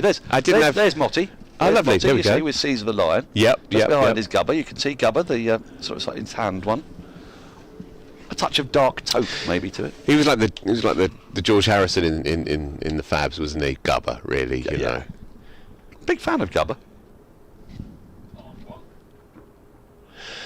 I'm a big fan of those kinds of animals, right? I've been out there. Like I've been out there to Peru. Yeah. I have spent a couple of months in Peru. Big fan of the animals. Would say though, slightly alarmed that someone might have a phobia of a llama, right? I have a phobia of snakes, for example, right? I hate them. I despise them. They're evil. But who's to say that one day I might just not wander into the Oval, and then on the concourse there's a couple of pythons? Well, I'm just. Yeah. The thing is, it triggered me. It triggered me. The alpaca did, or when there's an exotic animal in a place of where I'm comfortable. Yeah, in a safe space. Yeah. But it's incongruous. It makes me feel. You wouldn't want to see a Komodo dragon, would you? No, you wouldn't. If you wandered into the ocean. The way I'm going with this, Daniel, is that last week I got off the bus at Brixton Station. And a bloke came past on one of those motorised scooters with a python wrapped round the handlebars. No. Brixton. Real, you think? Definitely real. It was moving. The reason I ask is because end of the over, one more to go. The end of the first KSL final, I saw Charlotte Edwards wrapped in what I thought was a live snake, and it turned out to be an inflatable viper. Yeah. No, this was real. Yeah. This was real. It was unquestionably real. You don't want to see that, do you? I especially don't. I mean, I've had hypnotherapy for it, right? Really? I've. You hate them that much? Yeah. It's a big. Did you have a traumatic experience as a child? Not exactly. Is it all snakes, little ones, grass snakes as well, that aren't really actually snakes? There's a sliding scale. Is it based on width or toxicity? The width is a problem. Anacondas are right out then. Yeah, I don't like those ones. No. But my grandfather was in the war in Burma, you see, and he came home. My dad was there. Really? Yeah. Oh, right. Okay. We knew each other. So he came home and he told my dad, and like all good fathers, he passed on the phobia then on to me, and then I in turn passed it on to my little sister, and so we have like 3 generations through the family of high-end snake phobia. Yeah. And now my 4-year-old nephew as well. I'm indoctrinating him as well. So. Yeah. Long may it continue. Hate them. Disgusting. Terrible things. So how do you cope with the Jungle Book? Well, that's not real, is it? Oh, right, okay. So as long as it's not a real snake. You know, the Robin Hood film, for example, Peter Ustinov. Right? That's fine, because it's a cartoon. Right. I'm talking about the actual real thing. An actual real thing. Right. Yeah, I mean, I'm not a lunatic. I'm not going to be scared of a cartoon. Well, I can say that I fell in love with the cartoon when I was young. Hello. Betty Rubble. Sure. Yeah. You know, Jessica Rabbit was my era, so I understand where you're coming from. But no. 4 balls left. It's 44 for 3. It's actually quite a crucial couple of deliveries in the context of the county championship 2024. You're just using this to keep your mind off anacondas, though, aren't you? I am now, yes. Yeah. I'm not going to be heading back through Brixton having reminded myself of that trauma. No. Probably won't leave here at all, actually. Not for the rest of my life. Life's got a bit worse.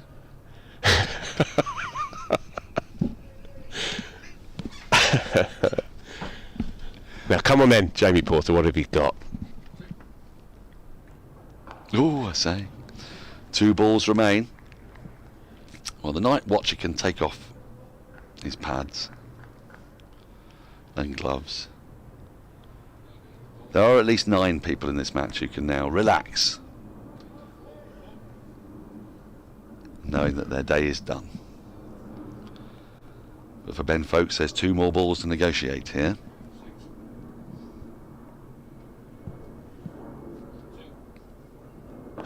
Ooh. Full straight, but well played by Folkes. It does look very dark on the screen, doesn't it? Darker on the screen actually than to the eye as we look out. Does rather. I think they'll get through this ball though. Last ball of the day coming up, and then we genuinely can say that we're going to see you tomorrow at 10 to 11. Here we go, last ball. Oh my goodness, how has that missed the stumps? I cannot believe it. What a leave that was. It's jagged back. Missed the off stump by a whisker. Jamie Porter has a rueful smile, but Folkes survives, Smith survives, and Surrey will be back tomorrow with 7 wickets in hand. And we take a look at this again. My goodness, this was close. Actually, the reverse angle's not a bad one here. Oh, that's quite the leave. Quite the leave. So the players now troop off, definitely for the last time. 17 minutes past 7. We're off to avoid the pythons and anacondas. Yep. Litter the Harleyford Road. And to wend our merry way home at last. Hopefully, food won't have dried out. Yeah, no, I did send a signal through, so. You did? Yeah. Right, so we see that one last time, my goodness me, about an inch above middle and off stump as the day finally comes to a lengthy old end at nearly 20 past 7. Surrey 44 for 3, they lead by 126. We're going to be back without Colo tomorrow, but we'll have Simon Mann. You back in? Not tomorrow, no, I'm up at Edgbaston tomorrow, but back in for day 4. Brian Lara. Well, good luck with that. Thank you. And Yas is back. Cam is back. Yeah. We'll all be back apart from Phil and Colin. And a conversation with BCL will be appearing tomorrow lunchtime, I believe, on the Surrey feed. Yep, confirmed. So tomorrow lunchtime, so make sure that you tune in for that one. And also tune in, of course, for the start of the day's play. 10 to 11, we'll be back for day 3. It's beautifully poised. For now, from us all, it's goodbye.